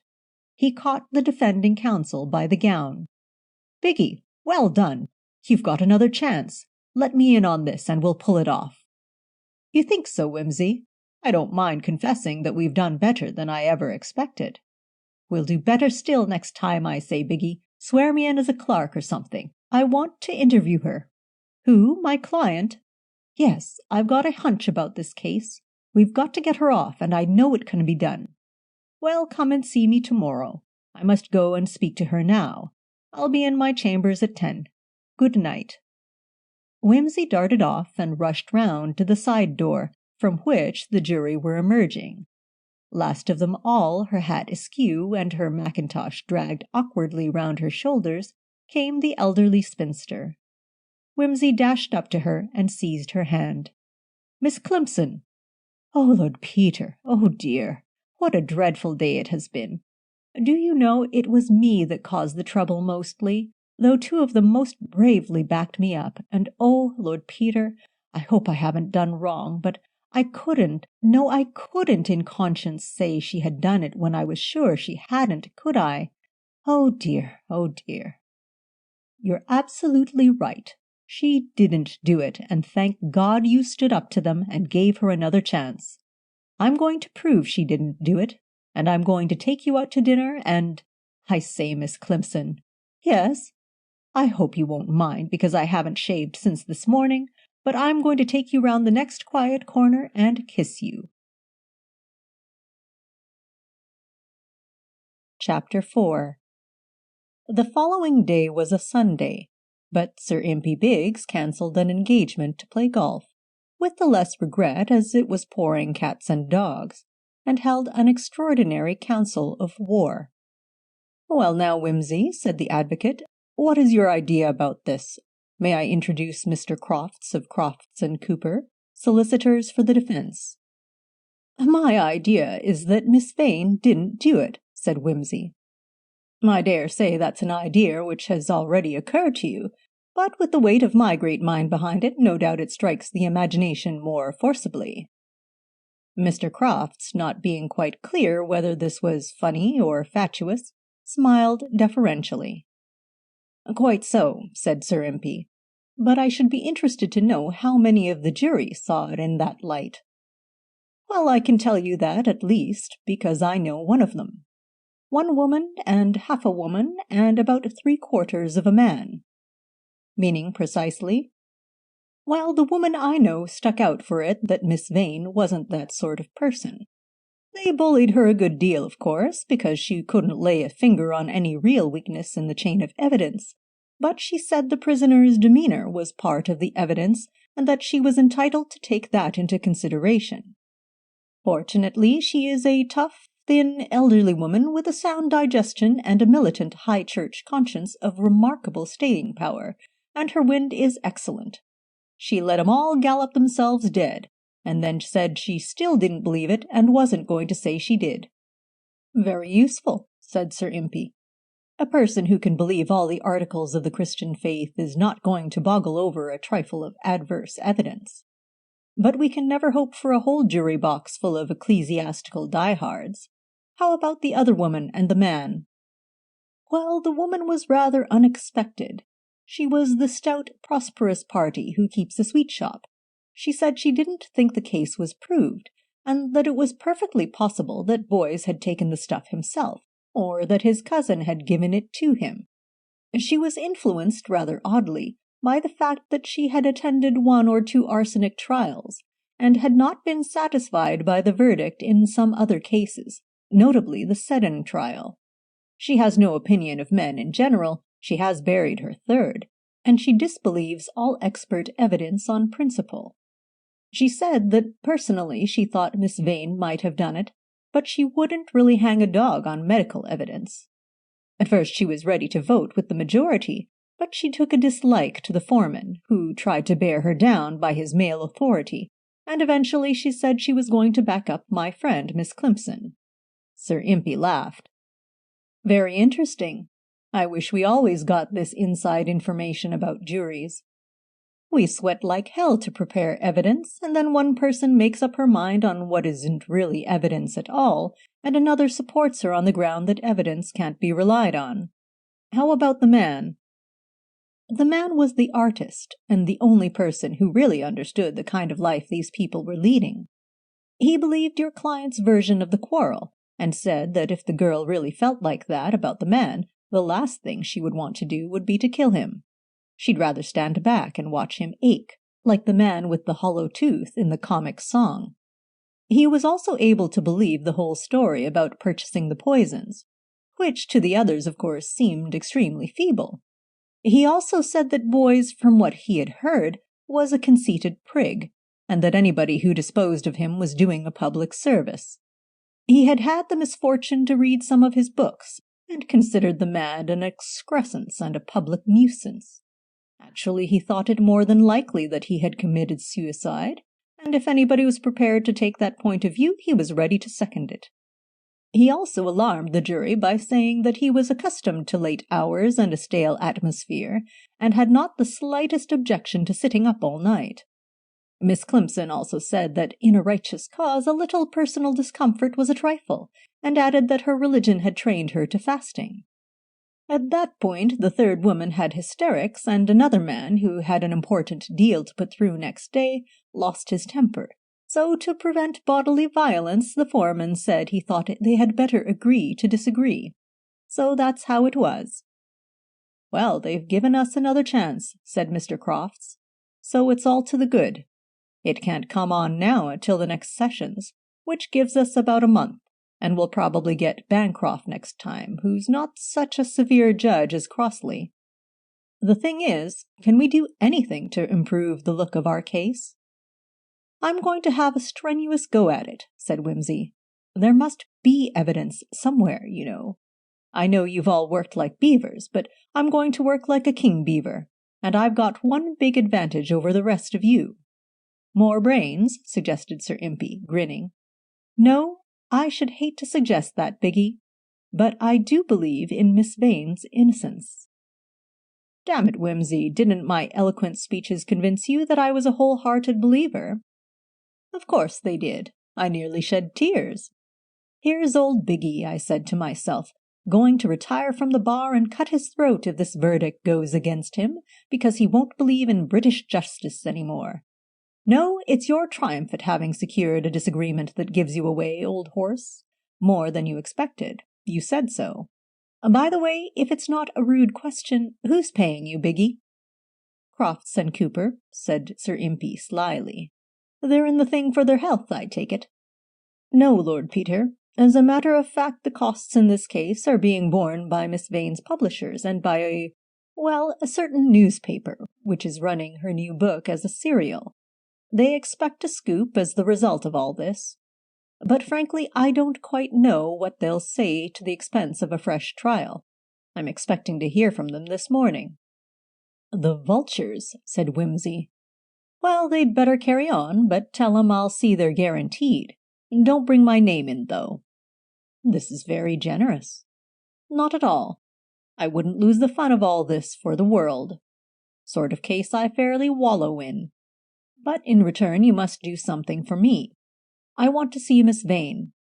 You must get me passed in as part of your outfit so that I can hear her version of the story in reasonable privacy. Get me?" "I expect that can be done," said Sir Impey. "In the meantime you have nothing to suggest." "Haven't had time yet, but I'll fish out something, don't you worry. I've already started to undermine the confidence of the police. Chief Inspector Parker has gone home to twine willow wreaths for his own tombstone." "You'll be careful," said Sir Impey. "Anything we can discover will come in much more effectively if the prosecution don't know of it beforehand. I'll walk as on eggshells, but if I find the real murderer, if any, you won't object to my having him or her arrested, I take it?" "No, I won't object to that. The police may. Well, gentlemen, if there's nothing further at the moment, we'd better adjourn the meeting. You'll get Lord Peter the facilities he wants, Mr. Crofts?"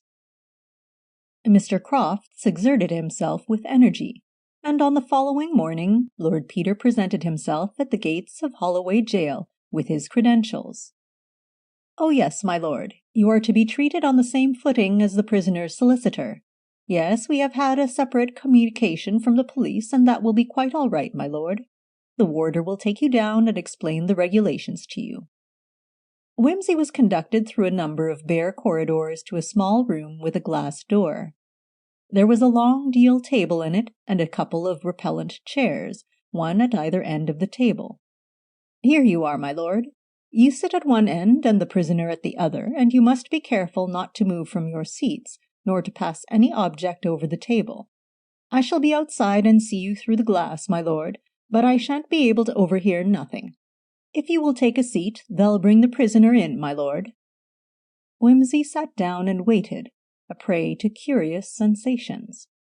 Presently there was a noise of footsteps, and the prisoner was brought in, attended by a female wardress. She took the chair opposite to Wimsey, the wardress withdrew, and the door was shut. Wimsey, who had risen, cleared his throat. "Good afternoon, Miss Vane," he said, unimpressively. The prisoner looked at him. "Please sit down," she said, in the curious deep voice which had attracted him in court. "You are Lord Peter Wimsey, I believe, and have come from Mr. Crofts." "Yes," said Wimsey. Her steady gaze was unnerving him. "Yes, I heard the case and all that, and I thought there might be something I could do, don't you know." "That was very good of you," said the prisoner. Not at all, dash it. I mean to say I rather enjoy investigating things, if you know what I mean." "I know. Being a writer of detective stories, I have naturally studied your career with interest." She smiled suddenly at him, and his heart turned to water. Well, that's a rather good thing in a way, because you'll understand that I'm not really such an ass as I'm looking at present. That made her laugh. You're not looking an ass. At least, not more so than any gentleman should under the circumstances. The background doesn't altogether suit your style, but you are a very refreshing sight. And I'm really very grateful to you, though I'm afraid I'm rather a hopeless case. Don't say that. It can't be hopeless unless you actually did it, and I know you didn't. Well, I didn't, as a matter of fact. But I feel it's like one book I wrote, in which I invented such a perfectly watertight crime that I couldn't devise any way for my detective to prove it, and had to fall back on the murderer's confession. If necessary, we'll do the same. You don't happen to know who the murderer is, I suppose? I don't think there is one. I really believe Philip took the stuff himself. He was rather a defeatist sort of person, you know. I suppose he took your separation pretty hard. Well, I dare say it was partly that, but I think it was more that he didn't feel he was sufficiently appreciated. He was apt to think that people were in league to spoil his chances. And were they? No, I don't think so. But I do think he offended a great many people. He was rather apt to demand things as a right, and that annoys people, you know. Yes, I see. Did he get on all right with his cousin? Oh, yes, though of course he always said it was no more than Mr. Urquhart's duty to look after him. Mr. Urquhart is fairly well off, as he has quite a big professional connection, but Philip really had no claim on him, as it wasn't family money or anything. His idea was that great artists deserved to be boarded and lodged at the expense of the ordinary man. Wimsey was fairly well acquainted with this variety of the artistic temperament. He was struck, however, by the tone of the reply, which was tinged, he thought, with bitterness and even some contempt. He put his next question with some hesitation. "Forgive my asking, but you were very fond of Philip Boys?" "I must have been, mustn't I, under the circumstances?" "Not necessarily," said Wimsey boldly. "You might have been sorry for him, or bewitched by him, or even badgered to death by him." "All those things." Wimsey considered for a moment. "Were you friends?" "No." The word broke out with a kind of repressed savagery that startled him. Philip wasn't the sort of man to make a friend of a woman. He wanted devotion. I gave him that. I did, you know. But I couldn't stand being made a fool of. I couldn't stand being put on probation like an office boy to see if I was good enough to be condescended to. I quite thought he was honest when he said he didn't believe in marriage, and then it turned out that it was a test to see whether my devotion was abject enough. Well, it wasn't. I didn't like having matrimony offered as a bad conduct prize. "I don't blame you," said Wimsey. "Don't you?" "No, it sounds to me as if the fellow was a prig, not to say a bit of a cad, like that horrid man who pretended to be a landscape painter and then embarrassed the unfortunate young woman with the burden of an honor unto which she was not born. I've no doubt he made himself perfectly intolerable about it, with his ancient oaks and family plate, and the curtsying tenantry and all the rest of it." Harriet Vane laughed once more. "Yes, it's ridiculous, but humiliating too. Well, there it is. I thought Philip had made both himself and me ridiculous, and the minute I saw that, well, the whole thing simply shut down. Flop." She sketched a gesture of finality. "I quite see that," said Wimsey. "Such a Victorian attitude, too, for a man with advanced ideas. He for God only, she for God in him, and so on. Well, I'm glad you feel like that about it." "Are you? It's not going to be exactly helpful in the present crisis." "No, I was looking beyond that. What I mean to say is, when this is all over, I want to marry you if you can put up with me and all that." Harriet Vane, who had been smiling at him, frowned, and an indefinable expression of distaste came into her eyes. "Oh, are you another of them?" That makes 47. 47 what? Asked Wimsey, much taken aback. Proposals. They come in by every post. I suppose there are a lot of imbeciles who want to marry anybody who's at all notorious. Oh, said Wimsey. Dear me, that makes it very awkward. As a matter of fact, you know, I don't need any notoriety. I can get into the papers off my own bat. It's no treat to me. Perhaps I'd better not mention it again. His voice sounded hurt, and the girl eyed him rather remorsefully. I'm sorry, but one gets rather a bruised sort of feeling in my position. There have been so many beastlinesses. I know, said Lord Peter. It was stupid of me. No, I think it was stupid of me. But why? Why? Oh, well, I thought you'd be rather an attractive person to marry. That's all. I mean, I sort of took a fancy to you. I can't tell you why. There's no rule about it, you know. I see. Well, it's very nice of you. I wish you wouldn't sound as if you thought it was rather funny. I know I've got a silly face, but I can't help that. As a matter of fact, I'd like somebody I could talk sensibly to, who would make life interesting. And I could give you a lot of plots for your books, if that's any inducement. But you wouldn't want a wife who wrote books, would you? But I should. It would be great fun. So much more interesting than the ordinary kind that is only keen on clothes and people. Though, of course, clothes and people are all right, too, in moderation. I don't mean to say I object to clothes. And how about the old oaks and the family plate? Oh, you wouldn't need to be bothered with them. My brother does all that. I collect first editions and incunabulae, which is a little tedious of me, but you wouldn't need to bother with them either unless you liked. I don't mean that. What would your family think about it? Oh, my mother's the only one that counts, and she likes you very much from what she's seen of you. So you had me inspected? No, dash it all, I seem to be saying all the wrong things today.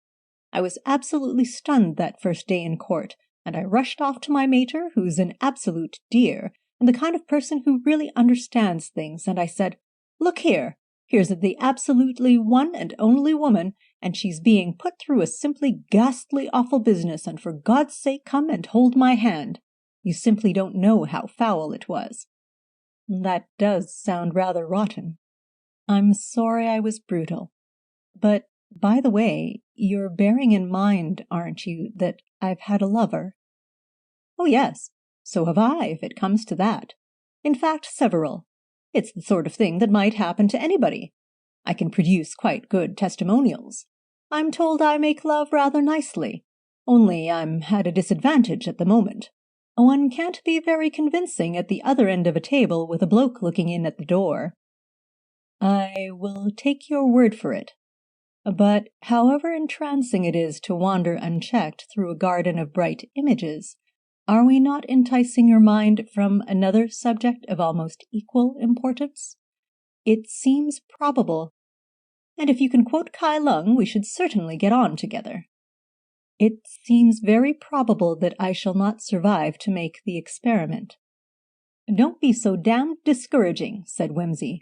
I have already carefully explained to you that this time I am investigating this business. Anybody would think you had no confidence in me. People have been wrongly condemned before now. Exactly, simply because I wasn't there. I never thought of that. Think of it now. You will find it very beautiful and inspiring. It might even help to distinguish me from the other 46 if you should happen to mislay my features or anything. Oh, by the way, I don't positively repel you or anything like that, do I? Because if I do, I'll take my name off the waiting list at once. No, said Harriet Vane, kindly and a little sadly. No, you don't repel me. I don't remind you of white slugs or make you go goose-flesh all over. Certainly not. I'm glad of that. Any minor alterations, like parting the old mane or growing a toothbrush or cashiering the eyeglass, you know, I should be happy to undertake if it suited your ideas. Don't, said Miss Vane. Please don't alter yourself in any particular. You really mean that? Wimsey flushed a little. I hope it doesn't mean that nothing I could do would make me even passable. I'll come in a different set of garments each time, so as to give you a good all-round idea of the subject. Bunter, my man, will see to that. He has excellent taste in ties and socks and things like that. Well, I suppose I ought to be going. You'll think it over, won't you? If you have a minute to spare. There's no hurry. Only don't hesitate to say if you think you couldn't stick it at any price. I'm not trying to blackmail you into matrimony, I mean, I should investigate this for the fun of the thing, whatever happened, don't you see? It's very good of you. No, not at all. It's my hobby.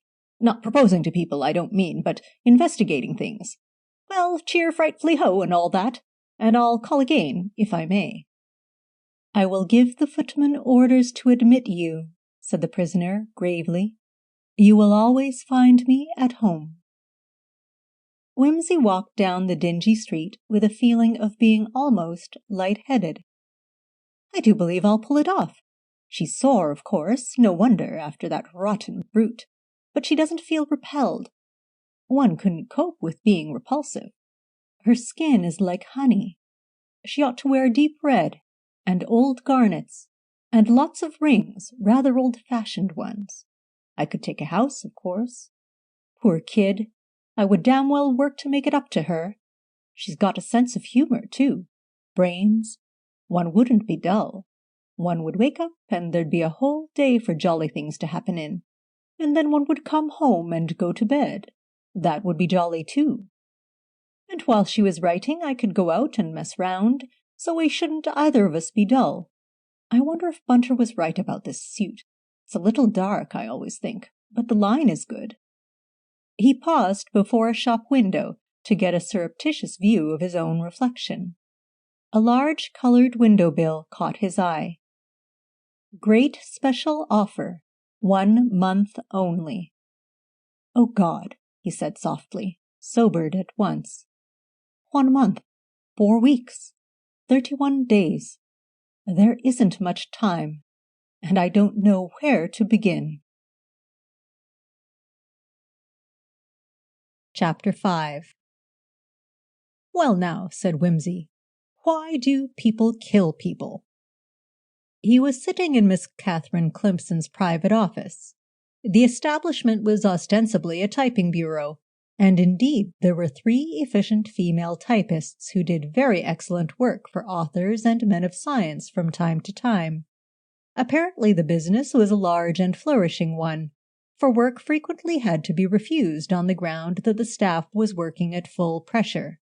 But on other floors of the building there were other activities. All the employees were women, mostly elderly, but a few still young and attractive, and if the private register in the steel safe had been consulted, it would have been seen that all these women were of the class unkindly known as superfluous.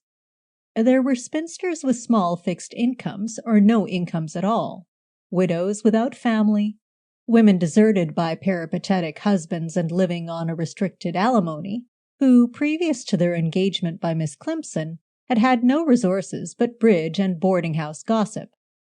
There were retired and disappointed school-teachers, out-of-work actresses, courageous people who had failed with hat shops and tea parlors, and even a few bright young things for whom the cocktail party and the nightclub had grown boring.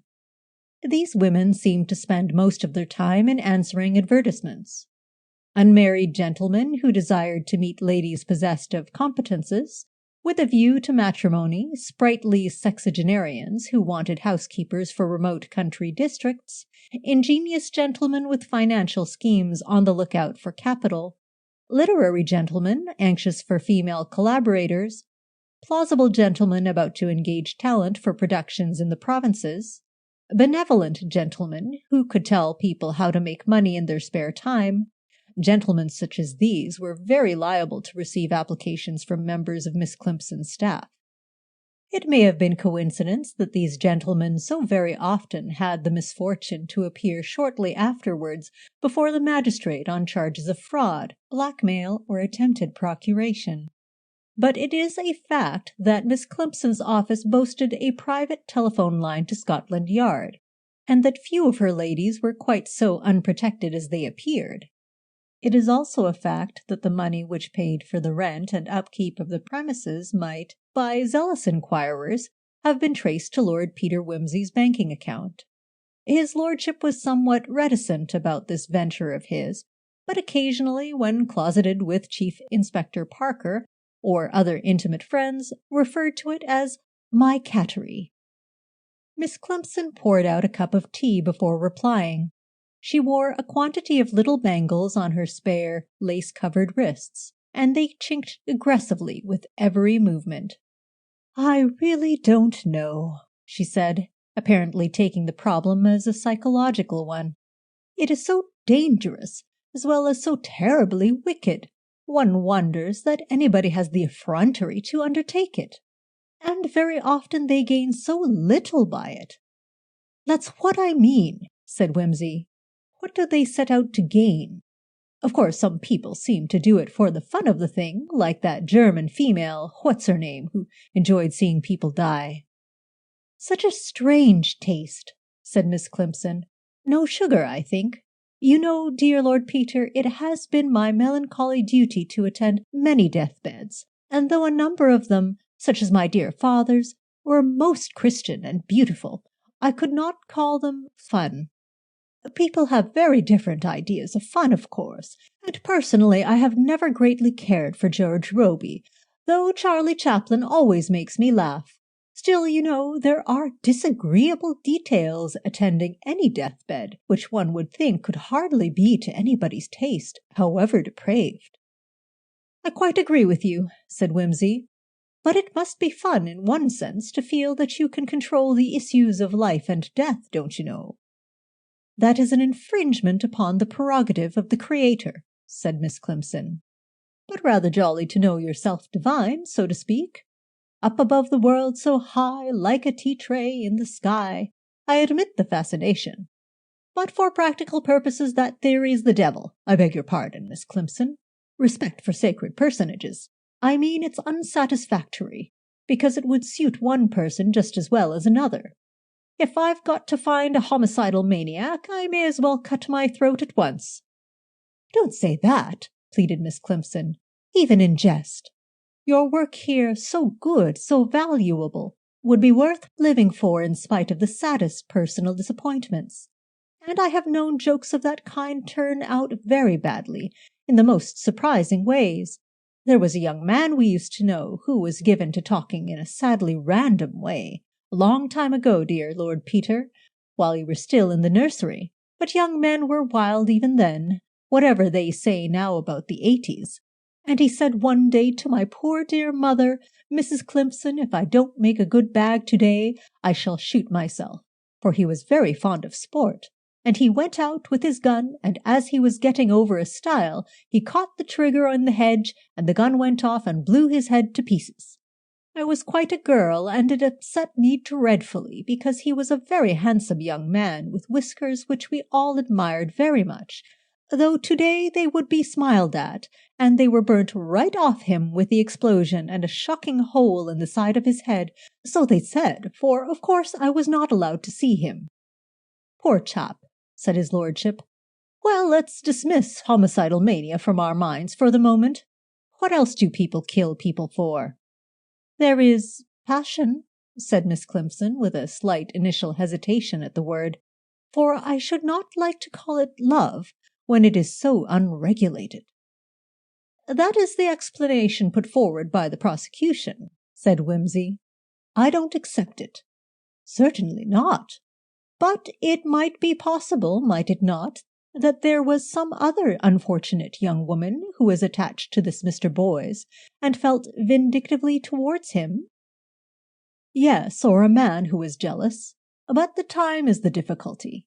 You've got to have some plausible pretext for giving a bloke arsenic.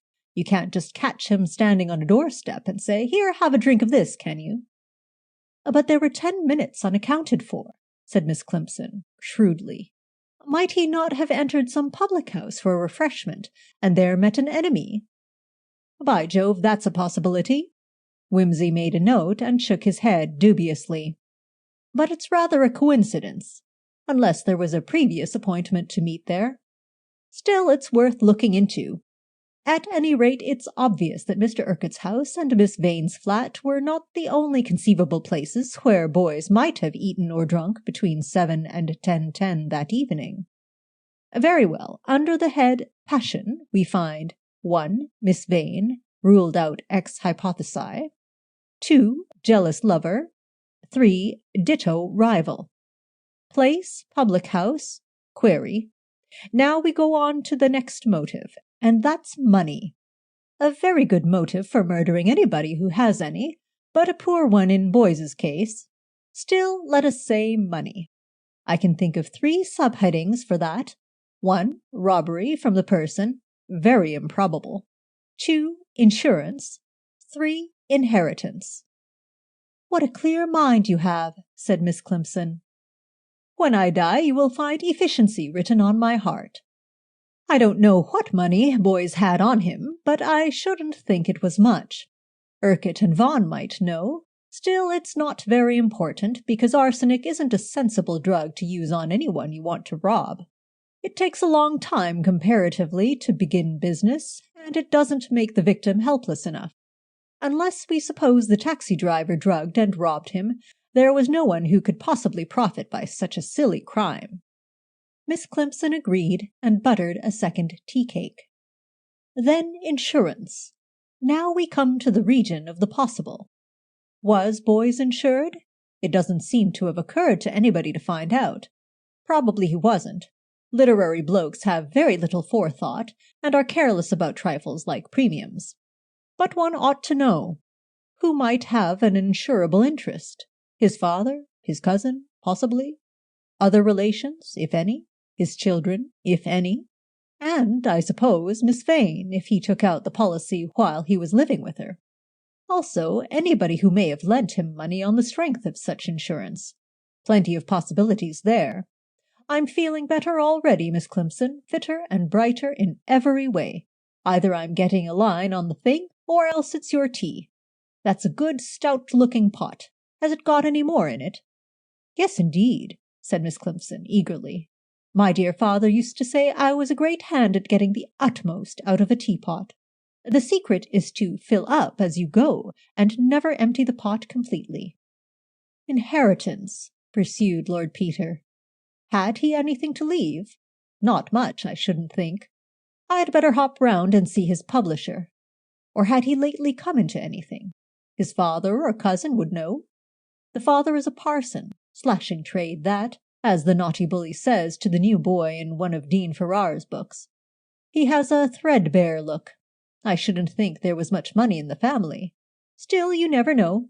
Somebody might have left Boyce a fortune for his beaux yeux, or out of admiration for his books. If so, to whom did Boyce leave it? Query, did he make a will? But surely the defense must have thought of these things. I am getting depressed again." "Have a sandwich," said Miss Climpson. "Thank you," said Wimsey. "Or some hay. There is nothing like it when you are feeling faint, as the White King truly remarked. Well, that more or less disposes of the money motive. There remains blackmail." Miss Climpson, whose professional connection with the cattery had taught her something about blackmail, assented with a sigh. "Who was this fellow Boyce?" inquired Wimsey rhetorically. "I know nothing about him. He may have been a blackguard of the deepest dye. He may have known unmentionable things about all his friends. Why not?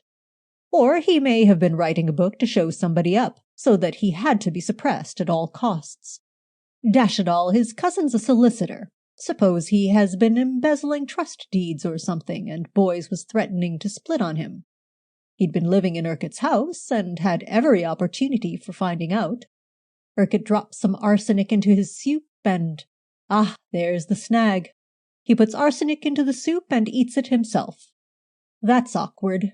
I'm afraid Hannah Westlock's evidence rather knocks that on the head. We shall have to fall back on the mysterious stranger in the pub." He considered a little, and then said, "And there's suicide, of course, which is what I'm really rather inclined to believe in. Arsenic is tomfool stuff to commit suicide with, but it has been done. There was the Duc de Praslin, for instance, if his was suicide. Only where's the bottle? The bottle? Well, he must have carried it in something. It might be in a paper, if he took the powdered form, though that would be awkward.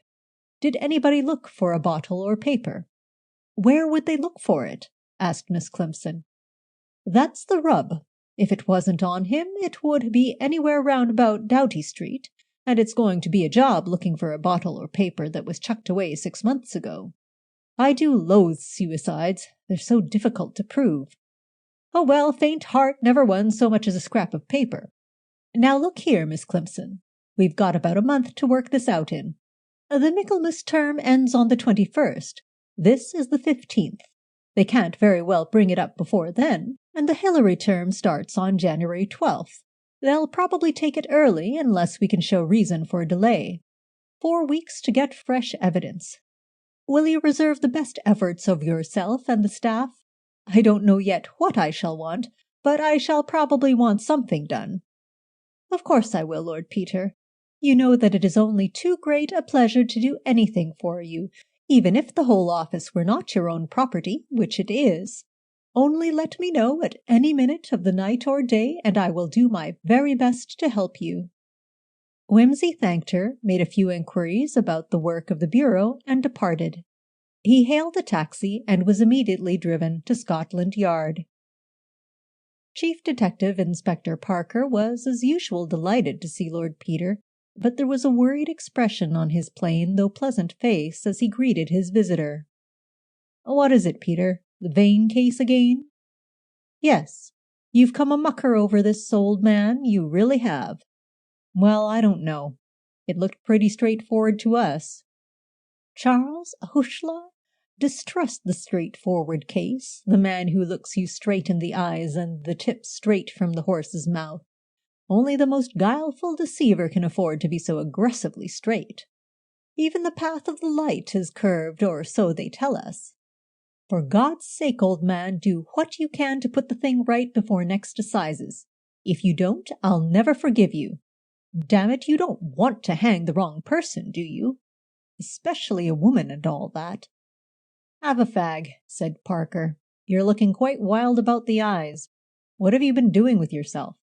I'm sorry if we've got the wrong pig by the ear, but it's the defense's business to point out where we're wrong, and I can't say they put up a very convincing show. No, confound them. Biggie did his best, but that fool and beast Crofts gave him no materials at all. Blast his ugly eyes. I know the brute thinks she did it. I hope he will fry in hell and be served up with cayenne pepper on a red-hot dish." "What eloquence," said Parker, unimpressed. "Anybody would think you'd gone goopy over the girl." "That's a damned friendly way to talk," said Wimsey bitterly. "When you went off the deep end about my sister, I may have been unsympathetic, I dare say I was, but I swear I didn't dance on your tenderest feelings and call your manly devotion going goopy over a girl. I don't know where you pick up such expressions, as the clergyman's wife said to the parrot. Goopy, indeed! I never heard anything so vulgar." "Good Lord!" exclaimed Parker. "You don't seriously say—" "Oh, no," retorted Wimsey bitterly.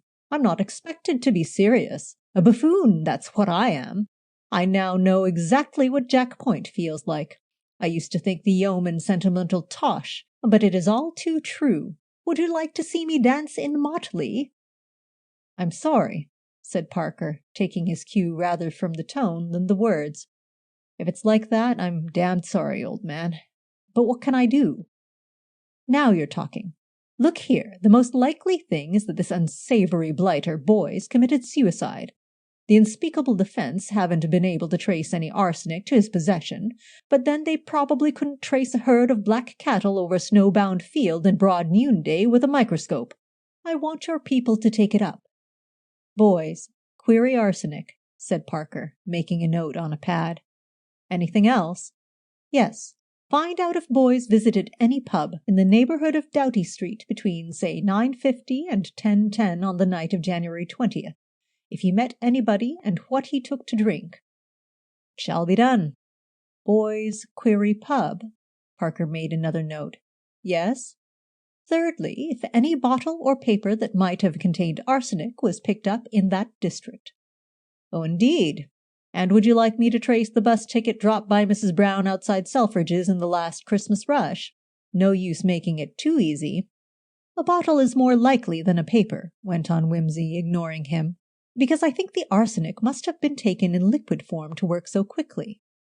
Parker made no further protest, but noted down Boys, Doughty Street, query bottle, and paused expectantly. "Yes? That's all for the moment. By the way, I should try the garden in Mecklenburg Square. The thing might lie quite a long time under those bushes." "Very well, I'll do my best. And if you find out anything which really proves that we've been on the wrong tack, you'll let us know, won't you? We don't want to make large and ignominious public mistakes." "Well, I've just earnestly promised the defense that I'll do no such thing. But if I spot the criminal, I'll let you arrest him." "Thanks for small mercies. Well, good luck. Funny for you and me to be on opposite sides, isn't it?" "Very," said Wimsey. "I'm sorry about it, but it's your own fault. You shouldn't have been out of England. By the way—" "Yes?" "You realize that probably all our young friend did during those missing 10 minutes was to stand about in Theobald's Road or somewhere, looking for a stray taxi?" "Oh, shut up," said Wimsey crossly, and went out. Chapter 6. The next day dawned bright and fair, and Wimsey felt a certain exhilaration as he purred down to Tweedling Parva. Mrs. Merdle, the car, so called because, like that celebrated lady, she was averse to row, was sparking merrily on all 12 cylinders, and there was a touch of frost in the air. These things conduced to high spirits.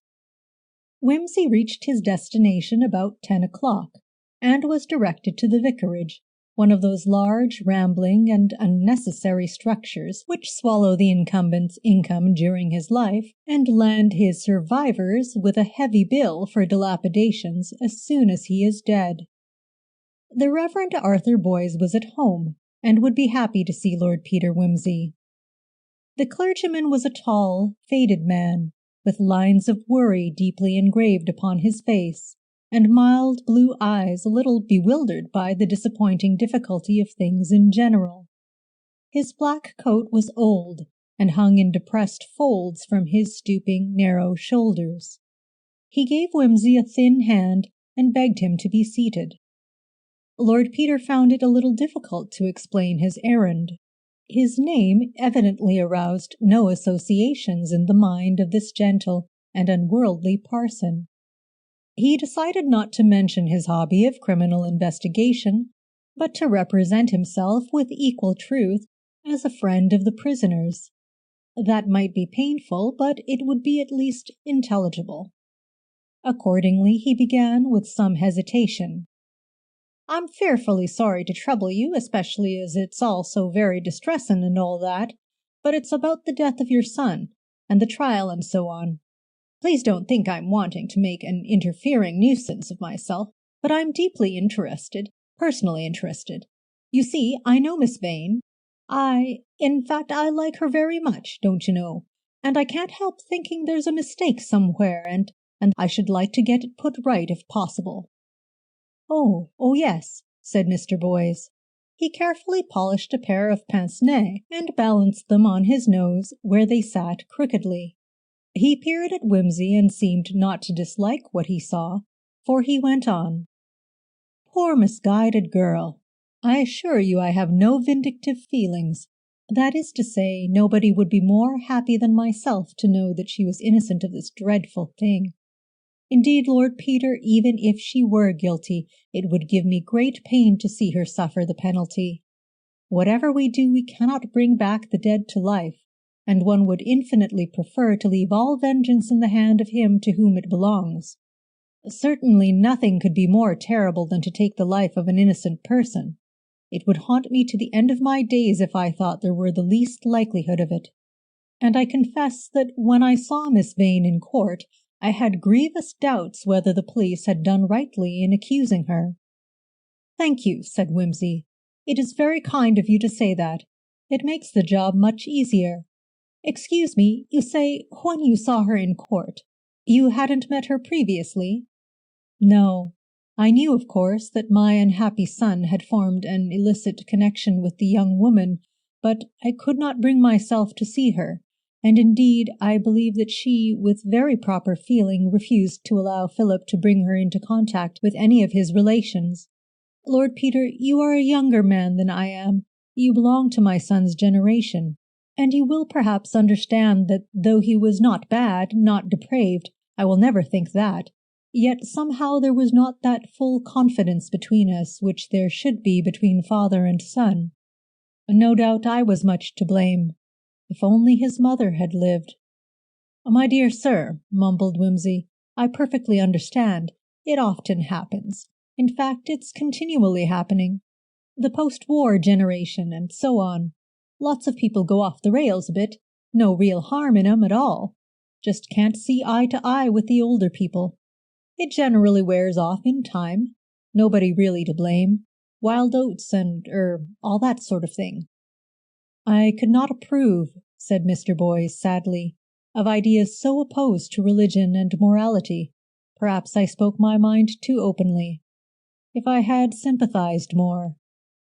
It can't be done, said Wimsey. People have to work it out for themselves, and when they write books and so on, and get into that set of people, they tend to express themselves rather noisily, if you see what I mean. Maybe. But I reproach myself. Still, this does not help you at all. Forgive me.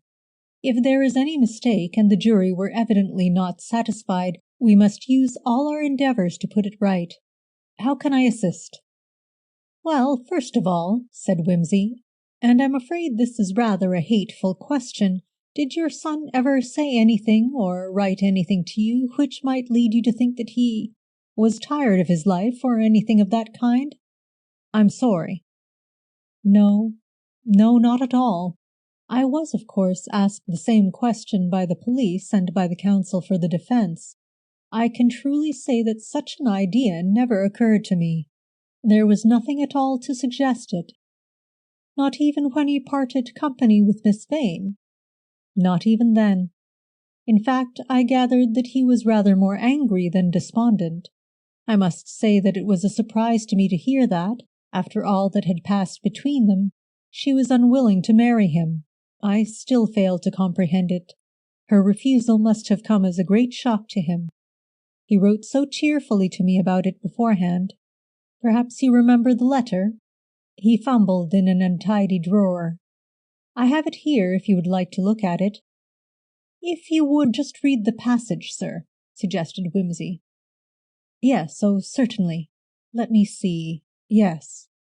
Your morality will be pleased to hear, Dad, that I have determined to regularize the situation, as the good people say.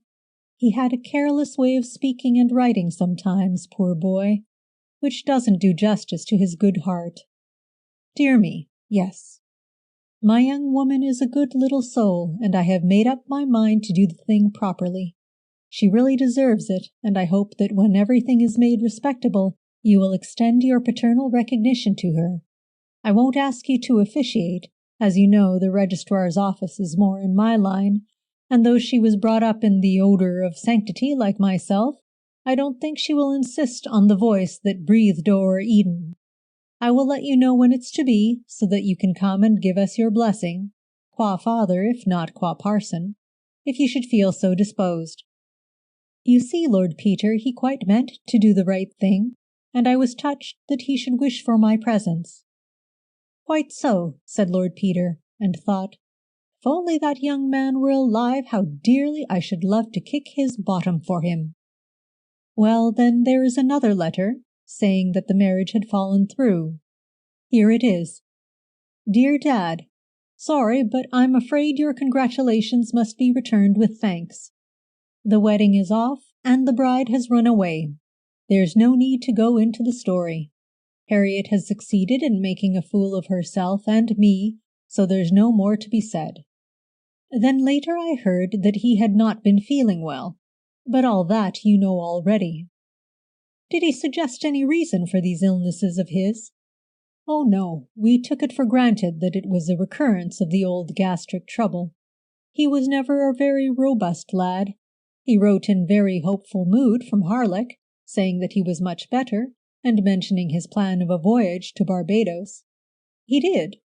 Yes, I thought it would do him a great deal of good, and take his mind off other things. He spoke of it only as a vague project, not as though anything were settled. Did he say anything more about Miss Vane? He never mentioned her name to me again until he lay dying. Yes, and what did you think of what he said then? I didn't know what to think. We had no idea of any poisoning then, naturally, and I fancied it must refer to the quarrel between them that had caused the separation. I see. Well now, Mr. Boys, supposing it was not self-destruction. I really do not think it could have been. And now is there anybody else at all who could have an interest in his death? Who could there be? No other woman, for instance. I never heard of any, and I think I should have done. He was not secretive about these things, Lord Peter. He was remarkably open and straightforward. Yes, commented Wimsey internally. Like to swagger about it, I suppose. Anything to give pain. Damn the fellow. Aloud he merely said, There are other possibilities. Did he, for instance, make a will? He did. Not that he had much to leave, poor boy. His books were very cleverly written. He had a fine intellect, Lord Peter, but they did not bring him in any great sums of money. I helped him with a little allowance, and he managed on that and on what he made from his articles in the periodicals. He left his copyrights to somebody, though, I take it? Yes. He wished to leave them to me, but I was obliged to tell him that I could not accept the bequest. You see, I did not approve of his opinions, and I should not have thought it right to profit by them. No, he left them to his friend, Mr. Vaughan. Oh, may I ask when this will was made? It is dated at the period of his visit to Wales. I believe that before that he had made one leaving everything to Miss Vane. Indeed, said Wimsey. I suppose she knew about it. His mind reviewed a number of contradictory possibilities, and he added, But it would not amount to any important sum in any case. Oh no, if my son made £50 a year by his books, that was the utmost.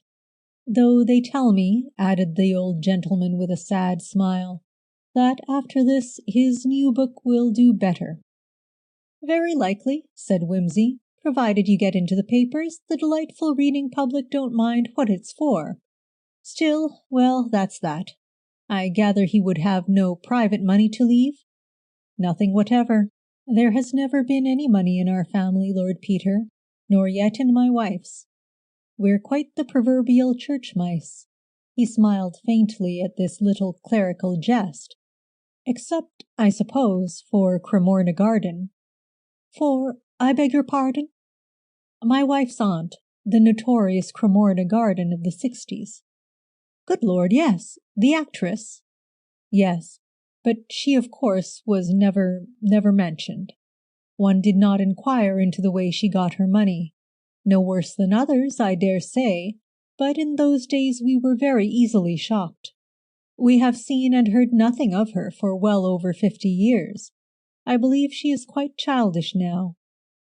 By Jove, I'd no idea she was still alive. Yes, I believe she is, though she must be well over 90. Certainly Philip never had any money from her. Well, that rules money out. Was your son's life insured by any chance? Not that I ever heard of. We found no policy among his papers, and so as far as I know, nobody has made any claim. He left no debts.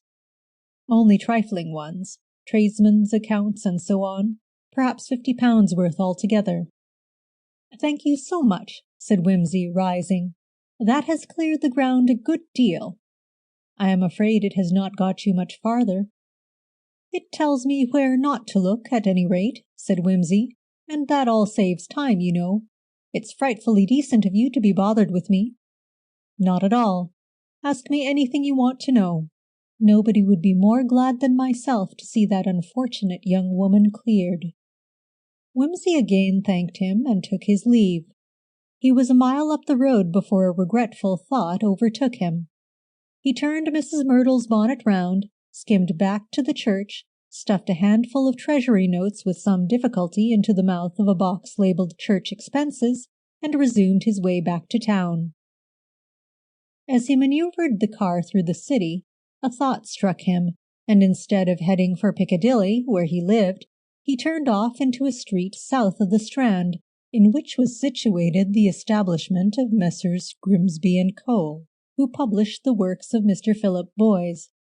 After a little delay he was shown into Mr. Cole's office.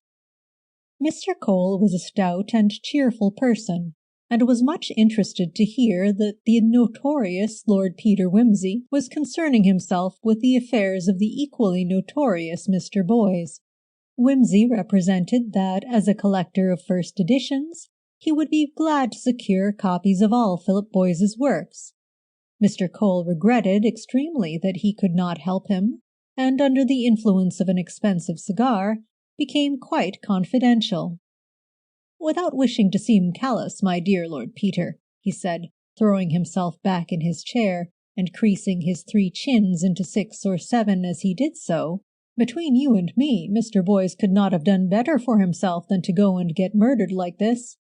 Every copy was sold out a week after the result of the exhumation became known. 2 large editions of his last book were disposed of before the trial came on, at the original price of 7s. 6d, and the libraries clamored so for the early volumes that we had to reprint the lot.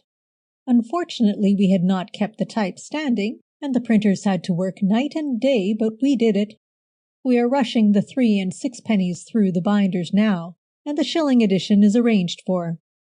Positively, I don't think you could get a first edition in London for love or money.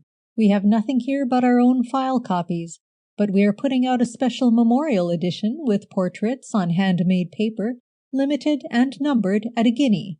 Not the same thing, of course, but—" Wimsey begged to put his name down for a set at £1 apiece, adding, "Sad and all that, don't you know, that the author can't benefit by it, what?" "Deeply distressing," agreed Mr. Cole, compressing his fat cheeks by 2 longitudinal folds from the nostril to the mouth. "And sadder still that there can be no more work to come from him. A very talented young man, Lord Peter. We shall always feel a melancholy pride, Mr. Grimsby and myself, in knowing that we recognized his quality before there was any likelihood of financial remuneration. A success to steam, that was all, until this very grievous occurrence. But when the work is good, it is not our habit to boggle about monetary returns." "Ah, well," said Wimsey, "it sometimes pays to cast your bread upon the waters. Quite religious, isn't it? You know the bit about plenteously bringing out good works may of thee be plenteously rewarded. 25th after Trinity." "Quite," said Mr. Cole with a certain lack of enthusiasm, possibly because he was imperfectly acquainted with the Book of Common Prayer, or possibly because he detected a hint of mockery in the other's tone. "Well, I have very much enjoyed this chat. I am sorry I can do nothing for you about first editions." Wimsey begged him not to mention it, and with a cordial farewell ran hastily down the stairs. His next visit was to the office of Mr. Challoner, Harriet Vane's agent. Challoner was an abrupt, dark, militant-looking little man, with untidy hair and thick spectacles. "Boom," said he, when Wimsey had introduced himself and mentioned his interest in Miss Vane. "Yes, of course there is a boom. Rather disgusting, really, but one can't help that. We have to do our best for our client, whatever the circumstances. Miss Vane's books have always sold reasonably well, round about the 3,000 or 4,000 mark in this country, but of course this business has stimulated things enormously. The last book has gone to 3 new editions, and the new one has sold 7,000 before publication. Financially all to the good, eh? Oh yes, but frankly I don't know whether these artificial sales do very much good to an author's reputation in the long run. Up like a rocket, down like the stick, you know. When Miss Vane is released, I am glad you say when. I am not allowing myself to contemplate any other possibility, but when that happens, public interest will be liable to die down very quickly. I am, of course, securing the most advantageous contracts I possibly can at the moment to cover the next 3 or 4 books, but I can only really control the advances. The actual receipts will depend on the sales, and that is where I foresee a slump. I am, however, doing well with serial rights, which are important from the point of view of immediate returns. On the whole, as a businessman, you are not altogether glad that this has happened? Taking the long view, I am not. Personally, I need not say that I am extremely grieved, and feel quite positive that there is some mistake. That's my idea, said Wimsey.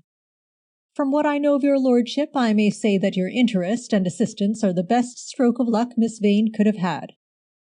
Oh, thanks. Thanks very much. I say, this arsenic book, you couldn't let me have a squint at it, I suppose? Certainly, if it would help you. He touched a bell. Miss Warburton, bring me a set of galleys of Death in the Pot. Truefoots are pushing publication on as fast as possible. The book was still unfinished when the arrest took place. With rare energy and courage, Miss Vane has put the finishing touches and corrected the proofs herself.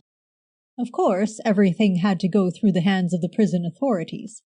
However, we were anxious to conceal nothing. She certainly knows all about arsenic, poor girl. These are complete, are they, Miss Warburton? Here you are. Is there anything else? Only one thing. What do you think of Messrs. Grimsby and Cole? I never contemplate them, said Mr. Challoner. Not thinking of doing anything with them, are you, Lord Peter? Well, I don't know that I am, seriously. If you do, read your contract carefully. I won't say bring it to us. If ever I do publish with Grimsby and Cole, said Lord Peter, I'll promise to do it through you. Chapter 7. Lord Peter Wimsey almost bounced into Holloway Prison next morning. Harriet Vane greeted him with a kind of rueful smile. So you've reappeared. Good Lord, yes. Surely you expected me to. I fancied I'd left that impression. I say, I've thought of a good plot for a detective story. Really? Top hole. You know, the sort people bring out and say, I've often thought of doing it myself, if only I could find time to sit down and write it.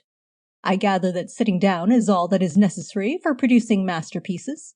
Just a moment, though. I must get through my business first. Let me see. He made believe to consult a notebook. Ah, yes. Do you happen to know whether Philip Boyes made a will?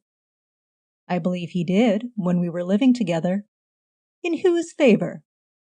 Oh, in mine. Not that he had much to leave, poor man. It was chiefly that he wanted a literary executor. Are you, in point of fact, his executrix now? Good heavens, I never thought of that. I took it for granted he would have altered it when we parted. I think he must have, or I should have heard about it when he died, shouldn't I? She looked candidly at him, and Wimsey felt a little uncomfortable. You didn't know he had it altered, then? Before he died, I mean. I never thought a word more about it, as a matter of fact. If I had thought, of course I should have assumed it. Why? Nothing, said Wimsey. Only I'm rather glad the will wasn't brought up at the thingumybob. Meaning the trial. You needn't be so delicate about mentioning it. You mean, if I had thought I was still his heir, I might have murdered him for his money. But it didn't amount to a hill of beans, you know. I was making 4 times as much as he was. Oh, yes, it was only this silly plot I'd got in my mind. But it is rather silly, now I come to think of it. Tell me. Well, you see, Wimsey choked a little and then rattled his idea out with an exaggerated lightness. Well, it's about a girl, or a man would do, but we'll call it a girl, who writes novels, crime stories, in fact. And she has a friend who also writes. Neither of them bestsellers, you see, but just ordinary novelists. Yes, that's a kind of thing that might happen. And the friend makes a will, leaving his money, receipts from books, and so on, to the girl. I see. And the girl, who has got rather fed up with him, thinks of a grand scoop that will make both of them bestsellers. Oh, yes. Yes, she polishes him off by the same method she has used in her latest crime thriller. A daring stroke, said Miss Vane, with grave approval. Yes, and of course his books immediately become bestsellers, and she grabs the pool. That's really ingenious. An entirely new motive for murder, the thing I've been looking for years. But don't you think it would be a little dangerous? She might even be suspected of the murder. Then her books would become bestsellers too. How true that is. But possibly she wouldn't live to enjoy the profits. That, of course, said Wimsey, is the snag. Because unless she were suspected and arrested and tried, the scoop would only half come off. There you are, said Wimsey. But as an experienced mystery-monger, couldn't you think of a way round that? I dare say. She might prove an ingenious alibi, for instance. Or, if she were very wicked, manage to push the blame on somebody else, or lead people to suppose that her friend had made away with himself. Too vague, said Wimsey. How would she do that? I can't say offhand. I'll give it careful thought and let you know. Or, here's an idea. Yes. She is a person with a monomania. No, not a homicidal one. That's dull and not really fair to the reader. But there is somebody she wishes to benefit. Somebody, say, a father, mother, sister, lover, or cause that badly needs money. She makes a will in his, her, or its favor, and lets herself be hanged for the crime, knowing that the beloved object will then come in for the money. How's that? Great, said Wimsey, carried away. Only, wait a minute. They wouldn't give her the friend's money, would they? You're not allowed to profit by a crime. Oh, hang, that's true. It would only be her own money then. She could make that over by a deed of gift. Yes, look. If she did that immediately after the murder, a deed of gift of everything she possessed, that would include everything she came into under the friend's will. It would then all go direct to the beloved object, and I don't believe the law could stop it. She faced him with dancing eyes. See here, said Wimsey, you're not safe. You're too clever by half. But I say it's a good plot, isn't it? It's a winner. Shall we write it? By Jove, let's. Only, I'm afraid we shan't get the chance. You're not to say that. Of course we're going to write it. Damn it, what am I here for? Even if I could be reconciled to losing you, I couldn't lose the chance of writing my bestseller. But what you've done so far is to provide me with a very convincing motive for murder. I don't know that that's going to help us a great lot. What I've done, said Wimsey, is to prove that that was not the motive anyway. Why?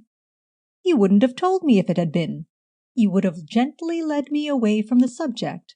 And besides— Well, I've seen Mr. Cole of Grimsby & Cole, and I know who is going to get the major part of Philip Boyce's profits. And I don't somehow fancy that he is the beloved object. No, said Miss Vane. And why not? Don't you know that I passionately dote on every chin on his face? If it's chins you admire, said Wimsey, I will try to grow some, though it will be rather hard work. Anyway, keep smiling. It suits you. It's all very well, though, he thought to himself when the gates had closed behind him. Bright back chat cheers the patient, but gets us no forwarder. How about this fellow Urquhart? He looked all right in court, but you never can tell. I think I'd better pop round and see him. He presented himself accordingly in Woburn Square, but was disappointed. Mr. Urquhart had been called away to a sick relative. It was not Hannah Westlock who answered the door, but a stout, elderly woman, whom Wimsey supposed to be the cook. He would have liked to question her, but felt that Mr. Urquhart would hardly receive him well if he discovered that his servants had been pumped behind his back. He therefore contented himself with inquiring how long Mr. Urquhart was likely to be away. I couldn't rightly say, sir. I understand it depends how the sick lady gets on. If she gets over it, he'll be back at once, for I know he is very busy just now. If she should pass away, he would be engaged some time with settling up the estate. I see, said Wimsey. It's a bit awkward, because I wanted to speak to him rather urgently. You couldn't give me his address by any chance? Well, sir, I don't rightly know if Mr. Urquhart would wish it. If it's a matter of business, sir, they could give you information at his office in Bedford Row. Thanks very much, said Wimsey, noting down the number. I'll call there. Possibly they'd be able to do what I want without bothering him. Yes, sir. Who should I say called? Wimsey handed over his card, writing at the top, in regards to R. versus Vane, and added, But there is a chance he may be back quite soon. Oh, yes, sir. Last time he wasn't away more than a couple of days, and a merciful providence I am sure that was, with poor Mr. Boyce dying in that dreadful manner. Yes, indeed, said Wimsey, delighted to find the subject introducing itself of its own accord. That must have been a shocking upset for you all. Well, there, said the cook, I don't hardly like to think of it even now. A gentleman dying in the house like that, and poisoned too, when one's had the cooking of his dinner, it do seem to bring it home to one like. It wasn't the dinner that was at fault anyway, said Wimsey genially. Oh dear, no, sir, we proved that most careful. Not that any accident could happen in my kitchen. I should like to see it. But people do say such things if they get half the chance. Still, there wasn't a thing ate but Master and Hannah and I had some of it, and very thankful I was for that, I needn't tell you. You must be, I am sure. Wimsey was framing a further inquiry when the violent ringing of the area bell interrupted them. There's that butcher, said the cook. You'll excuse me, sir. The parlour-maid's in bed with the influenza, and I'm single-handed this morning. I'll tell Mr. Urquhart you called. She shut the door, and Wimsey departed for Bedford Row, where he was received by an elderly clerk who made no difficulty about supplying Mr. Urquhart's address. Here it is, my lord, care of Mrs. Rayburn, Appleford, Windle, Westmoreland. But I shouldn't think he would be very long away. In the meantime, could we do anything for you? No, thanks. I rather wanted to see him personally, don't you know. As a matter of fact, it's about that very sad death of his cousin, Mr. Philip Boys. Indeed, my lord, shocking affair, that. Mr. Urquhart was greatly upset with it happening in his own house. A very fine young man was Mr. Boys. He and Mr. Urquhart were great friends, and he took it greatly to heart. Were you present at the trial, my lord? Yes. What did you think of the verdict? The clerk pursed up his lips. I don't mind saying I was surprised. It seemed to me a very clear case, but juries are very unreliable, especially nowadays with women on them. We see a good deal of the fair sex in this profession, said the clerk with a sly smile, and very few of them are remarkable for possessing the legal mind. How true that is, said Wimsey. If it wasn't for them, though, there'd be much less litigation, so it's all good for business. Ha ha, very good, my lord. Well, we have to take things as they come, but in my opinion, I'm an old-fashioned man. The ladies were most adorable when they adorned and inspired and did not take an active part in affairs. Here's our young lady clerk. I don't say she wasn't a good worker, but a whim comes over her and away she goes to get married, leaving me in the lurch just when Mr. Urquhart is away. Now, with a young man, marriage steadies him and makes him stick closer to his job. But with a young woman, it's the other way about. It's right she should get married, but it's inconvenient, and in a solicitor's office one can't get temporary assistance very well. Some of the work is confidential, of course, and in any case an atmosphere of permanence is desirable. Wimsey sympathized with the head clerk's grievance, and bade him an affable good morning. There is a telephone box in Bedford Row, and he darted into it, and immediately rang up Miss Climpson. Lord Peter Wimsey speaking. Oh, hello, Miss Climpson. How is everything? All bright and beautiful. Good. Yes, now listen. There's a vacancy for a confidential female clerk at Mr. Norman Urquhart's, the solicitors, in Bedford Row. Have you got anybody? Oh, good. Yes, send them all along. I particularly want to get someone in there. Oh, no special inquiry, just to pick up any gossip about the Vane business. Yes, pick out the steadiest looking, not too much face powder, and see that their skirts are the regulation 4 inches below the knee. The head clerk's in charge, and the last girl left to be married, so he's feeling anti-sex appeal. Right-ho! Get her in, and I'll give her her instructions. Bless you, may your shadow never grow bulkier. Chapter 8. Bunter! My lord. Wimsey tapped with his fingers a letter he had just received. Do you feel at your brightest and most truly fascinating? Does a livelier iris, winter weather notwithstanding, shine upon the burnished Bunter? Have you got that sort of conquering feeling, the Don Juan touch, so to speak?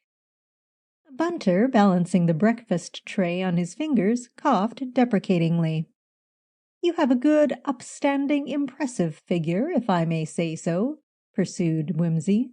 A bold and roving eye when off duty, a ready tongue, Bunter, and I am persuaded you have a way with you.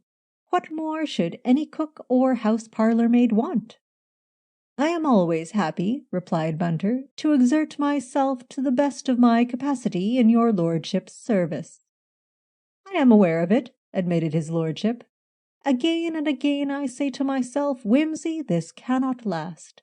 One of these days this worthy man will cast off the yoke of servitude and settle down in a pub or something, but nothing happens. Still, morning by morning my coffee is brought, my bath is prepared, my razor laid out, my ties and socks sorted, and my bacon and eggs brought to me in a lordly dish. No matter. This time I demand a more perilous devotion. Perilous for us both, my Bunter, for if you were to be carried away, a helpless martyr to matrimony, who then would bring my coffee, prepare my bath, lay out my razor, and perform all these other sacrificial rites? And yet, who is the party, my lord? There are 2 of them, Bunter. 2 ladies lived in a bower, Binori, oh, Binori. The parlour-maid you have seen.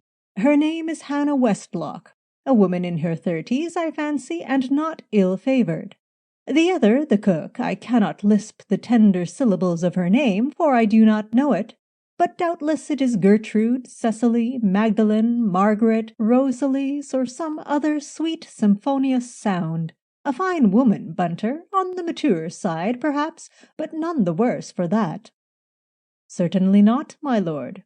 If I may say so, the woman of ripe years and queenly figure is frequently more susceptible to delicate attentions than the giddy and thoughtless young beauty. True. Let us suppose, Bunter, that you were to be the bearer of a courteous missive to one Mr. Norman Urquhart of Woburn Square.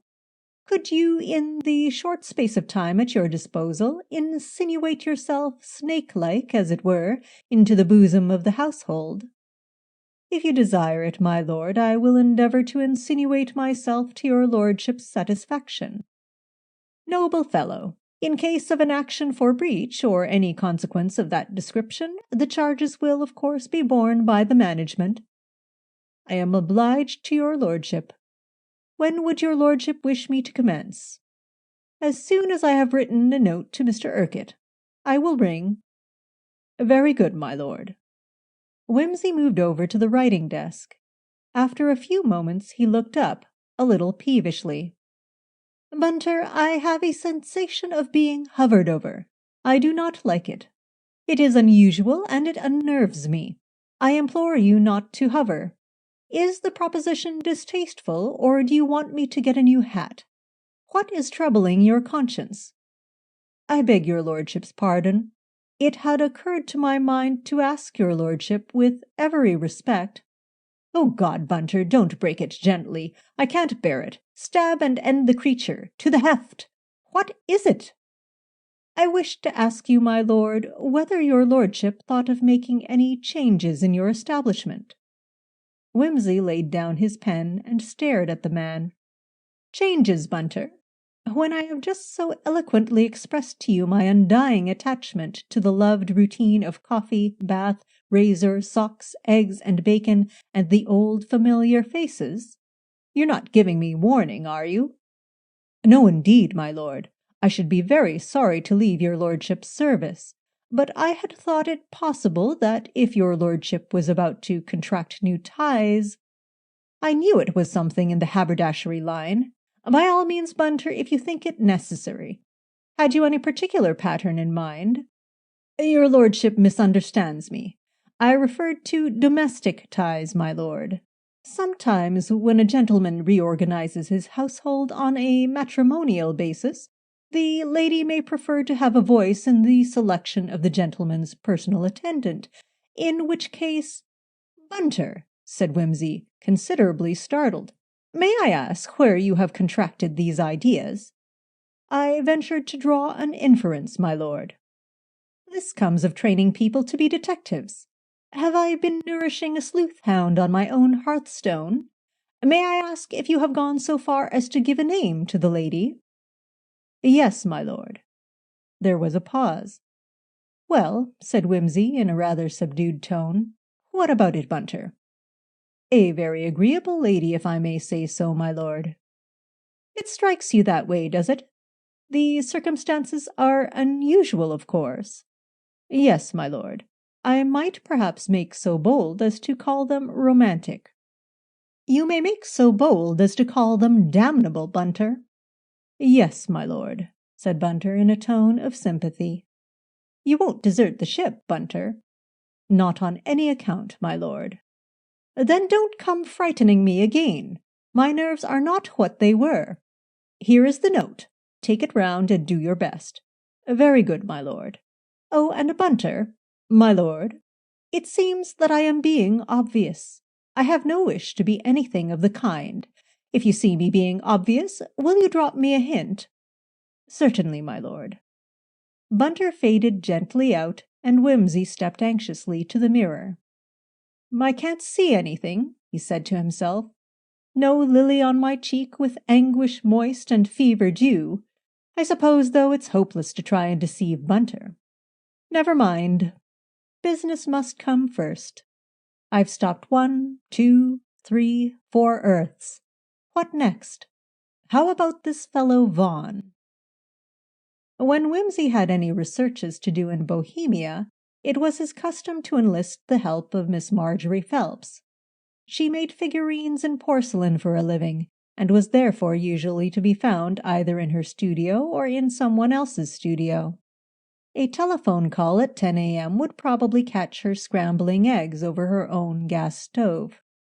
It was true that there had been passages about the time of the Bologna Club affair between her and Lord Peter which made it a little embarrassing and unkind to bring her in on the subject of Harriet Vane.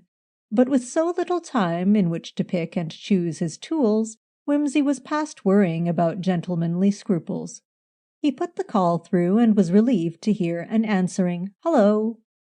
"Hello, Marjorie. This is Peter Wimsey. How goes it?" "Oh, fine, thanks.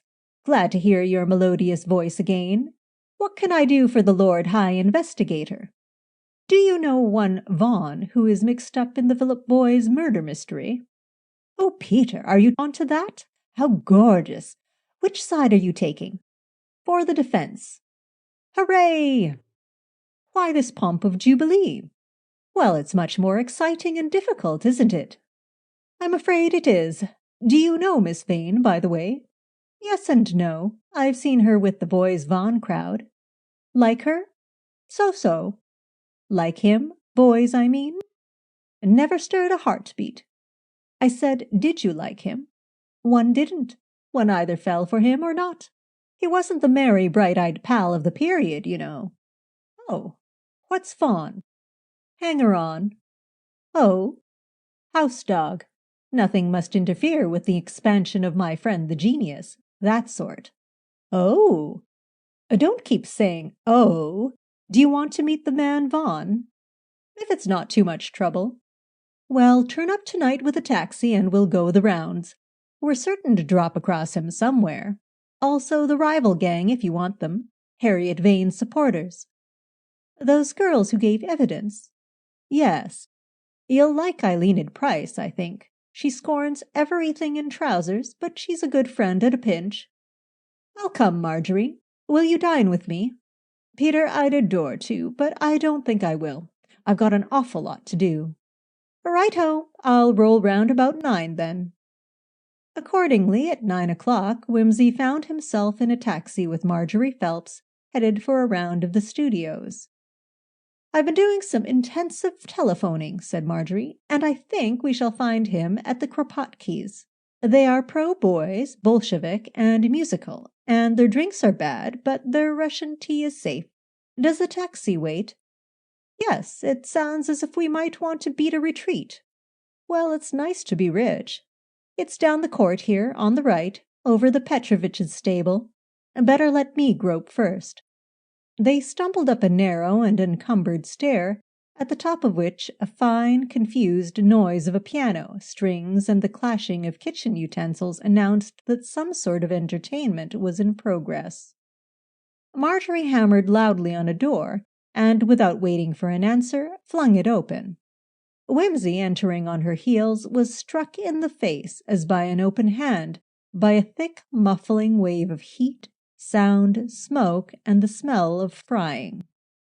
It was a very small room, dimly lit by a single electric bulb, smothered in a lantern of painted glass, and it was packed to suffocation with people, whose silk legs, bare arms, and pallid faces loomed at him like glowworms out of the obscurity. Coiling wreaths of tobacco smoke swam slowly to and fro in the midst.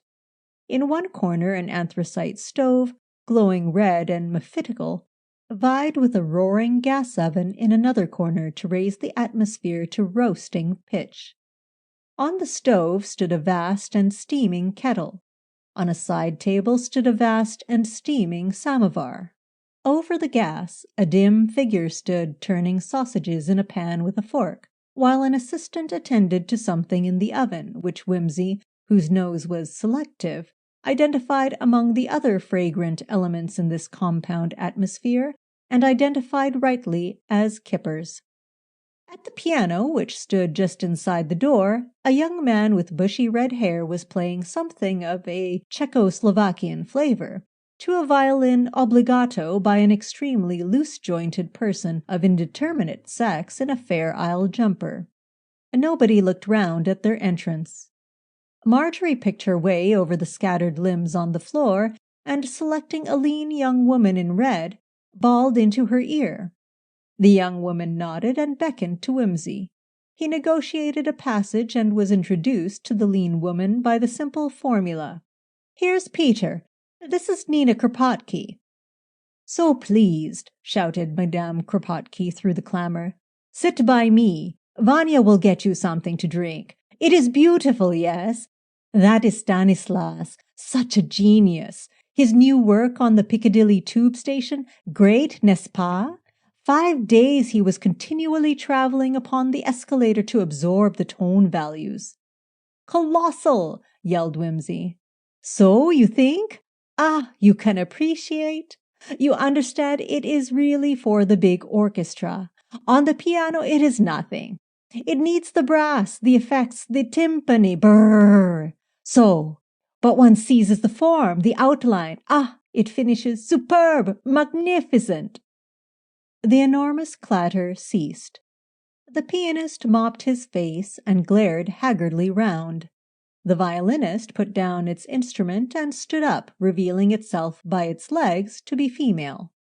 The room exploded into conversation. Madame Kropotki leapt over her seated guests and embraced the perspiring Stanislas on both cheeks. The frying pan was lifted from the stove in a fusillade of spitting fat. A shriek went up for "Vanya!" and presently a cadaverous face was pushed down to Wimsey's, and a deep guttural voice barked at him, "What will you drink?" while simultaneously a plate of kippers came hovering perilously over his shoulder. "Thanks," said Wimsey. "I have just dined. Just dined," he roared despairingly. "Full up. Complete." Marjorie came to the rescue with a shriller voice and more determined refusal. "Take those dreadful things away, Vanya. They make me sick. Give us some tea." "Tea! Tea!" "Tea!" echoed the cadaverous man. "They want tea." What do you think of Stanislas' tone poem? Strong, modern, eh? The soul of rebellion in the crowd. The clash, the revolt at the heart of the machinery. It gives the bourgeois something to think of. Oh, yes. Bah, said a voice in Wimsey's ear, as the cadaverous man turned away. It is nothing. Bourgeois music, program music, pretty. You should hear Vrilovich's ecstasy on the letter Z. That is pure vibration, with no antiquated pattern in it.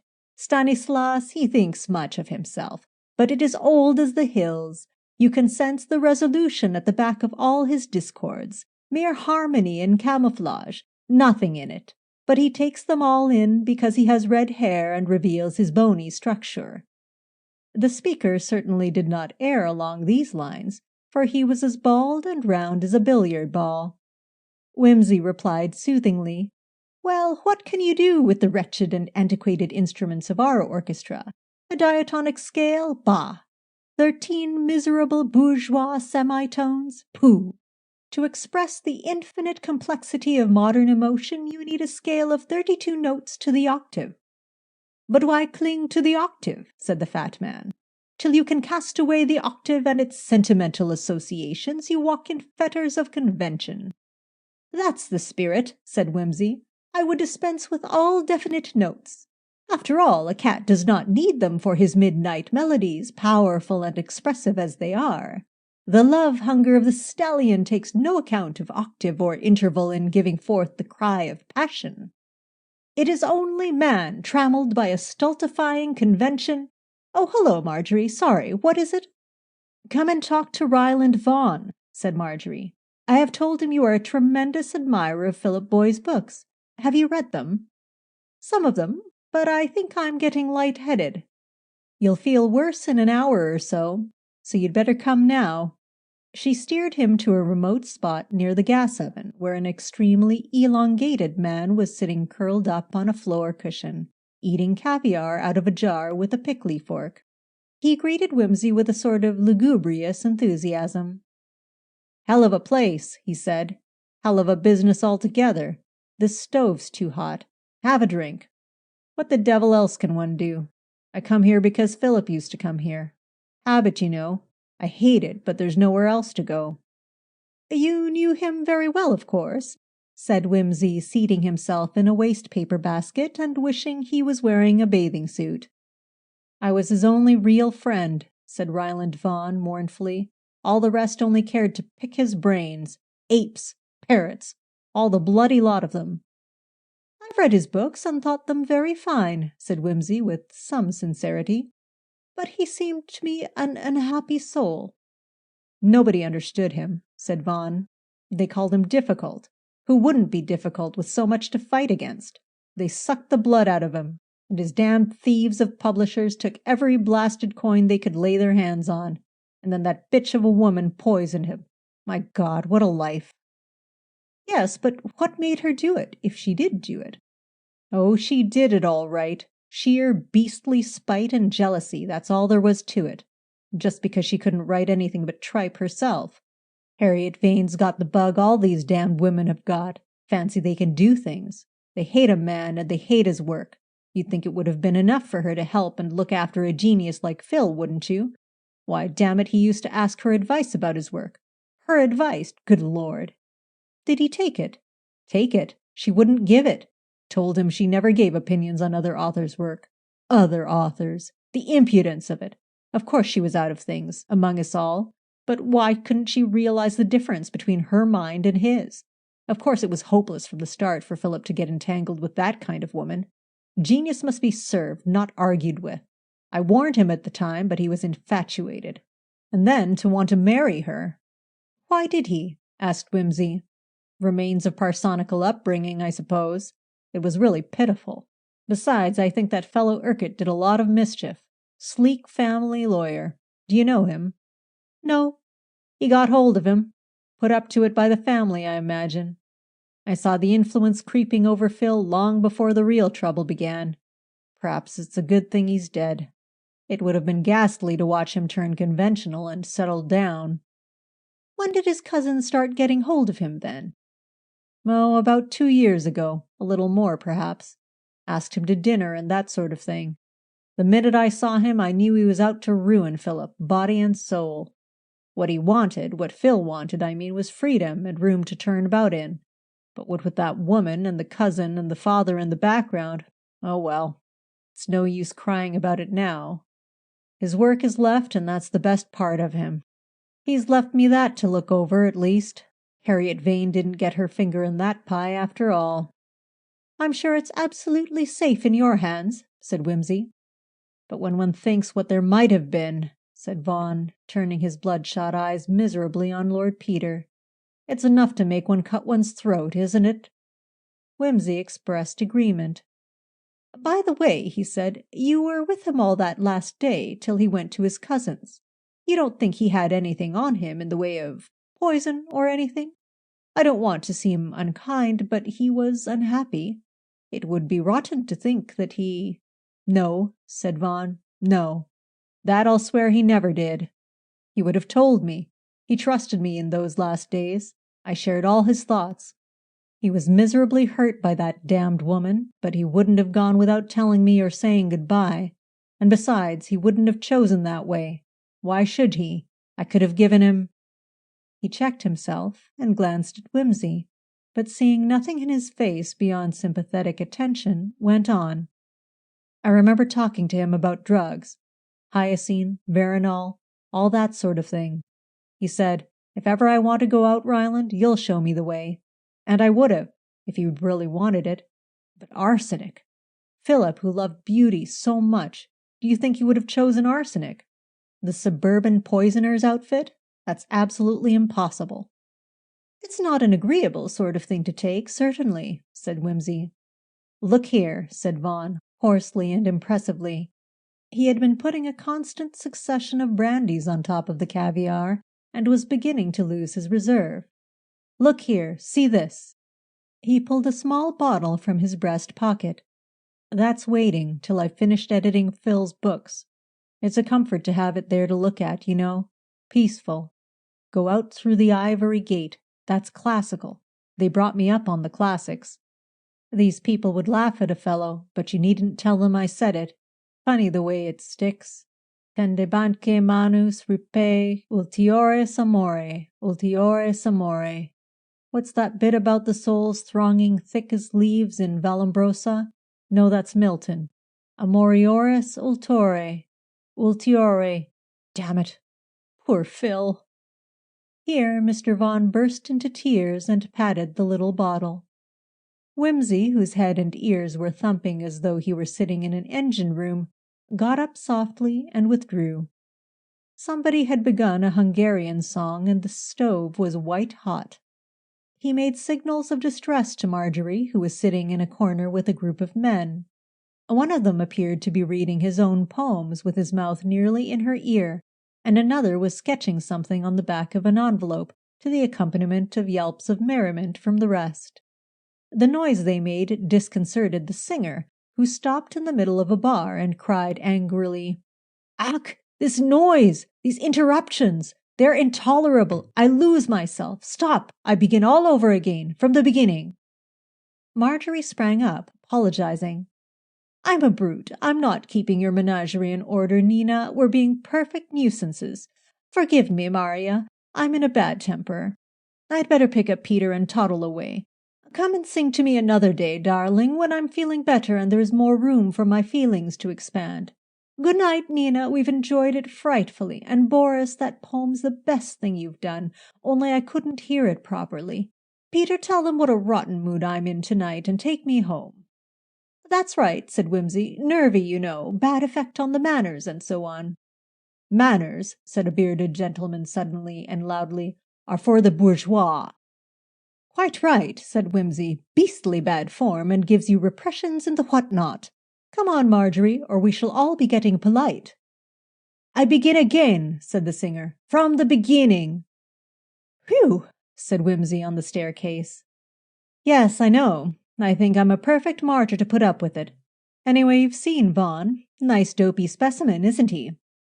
"Yes, but I don't think he murdered Philip Boyes, do you?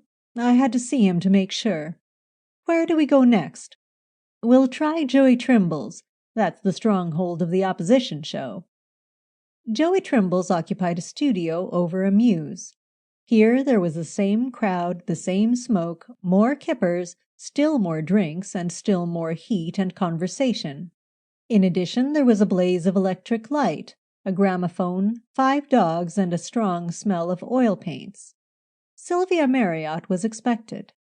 Wimsey found himself involved in a discussion of free love, D.H. Lawrence, the prurience of prudery, and the immoral significance of long skirts. In time, however, he was rescued by the arrival of a masculine-looking middle-aged woman with a sinister smile and a pack of cards, who proceeded to tell everybody's fortune.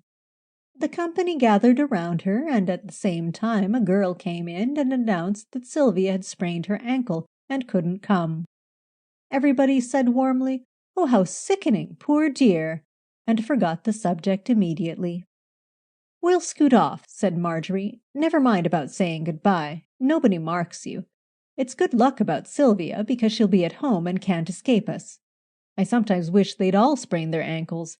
And yet, you know, nearly all those people are doing very good work, even the Kropotkin crowd. I used to enjoy this kind of thing myself once." "We're getting old, you and I," said Wimsey. "Sorry, that's rude. But do you know I'm getting on for 40, Marjorie?" "You wear well. But you are looking a bit fagged tonight, Peter dear. What's the matter?"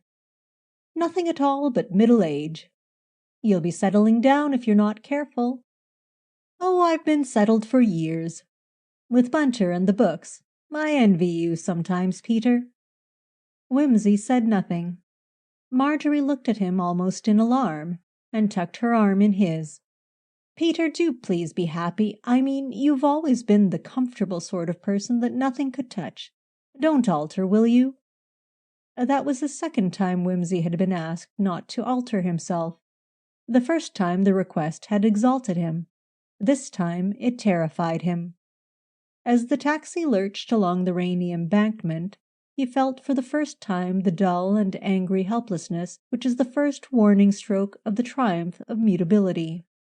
Like the poisoned Aethelf in the Fool's Tragedy, he could have cried, "Oh, I am changing, changing, fearfully changing." Whether his present enterprise failed or succeeded, things would never be the same again. It was not that his heart would be broken by a disastrous love. He had outlived the luxurious agonies of youthful blood, and in this very freedom from illusion he recognized the loss of something. From now on, every hour of light-heartedness would be not a prerogative, but an achievement. One more axe or case-bottle or fowling-piece rescued, Crusoe fashion, from a sinking ship. For the first time, too, he doubted his own power to carry through what he had undertaken. His personal feelings had been involved before this in his investigations, but they had never before clouded his mind. He was fumbling, grasping uncertainly here and there at fugitive and mocking possibilities. He asked questions at random, doubtful of his object, and the shortness of the time, which would once have stimulated, now frightened and confused him. "I'm sorry, Marjorie," he said, rousing himself. "I'm afraid I'm being damned dull. Oxygen starvation, probably. Do you mind if we have the window down a bit? That's better. Give me good food and a little air to breathe, and I will caper goat-like to a dishonorable old age. People will point me out as I creep, bald and yellow and supported by discreet corsetry, into the night-clubs of my great-grandchildren, and they'll say, 'Look, darling, that's the wicked Lord Peter, celebrated for never having spoken a reasonable word for the last 96 years. He was the only aristocrat who escaped the guillotine in the Revolution of 1960. We keep him as a pet for the children.' And I shall wag my head and display my up-to-date dentures and say, 'Aha! They don't have the fun we used to have in my young days, the poor, well-regulated creatures.' There won't be any nightclubs then for you to creep into if they're as disciplined as all that. Oh yes, nature will have her revenge. They will slink away from the government communal games to play solitaire in catacombs over a bowl of unsterilized skim milk. Is this the place?" Yes, I hope there's someone to let us in at the bottom, if Sylvia's bust her leg. Yes, I hear footsteps.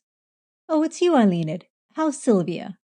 Pretty all right, only swelled up. The ankle, that is. Coming up? Is she visible? Yes, perfectly respectable. Good, because I'm bringing Lord Peter Wimsey up, too. Oh, said the girl. How do you do? You detect things, don't you? Have you come for the body or anything? Lord Peter's looking into Harriet Vane's business for her. Is he? That's good. Glad somebody's doing something about it. She was a short, stout girl with a pugnacious nose and a twinkle. What do you say it was? I say he did it himself. He was the self-pitying sort, you know. Hello, Syl, here's Marjorie with a bloke who's going to get Harriet out of jug. Produce him instantly, was the reply from within. The door opened upon a small bed-sitting room, furnished with the severest simplicity, and inhabited by a pale, spectacled young woman in a Morris chair, her bandaged foot stretched out upon a packing-case. I can't get up because, as Jenny Wren said, my back's bad and my legs queer. Who's the champion, Marjorie? Wimsey was introduced, and Eileenid Price immediately inquired, rather truculently, Can he drink coffee, Marjorie, or does he require masculine refreshment? He's perfectly godly, righteous, and sober, and drinks anything but cocoa and fizzy lemonade. Oh, I only ask because some of your male belongings need stimulating, and we haven't got the wherewithal, and the pub's just closing. She stumped over to a cupboard, and Sylvia said, Don't mind Eileenid, she likes to treat him rough. Tell me, Lord Peter, have you found any clues or anything? I don't know, said Wimsey. I've put a few ferrets down a few holes. I hope something may come up the other end. Have you seen the cousin yet, the Urquhart creature? Got an appointment with him tomorrow. Why? Sylvia's theory is that he did it, said Eileenid.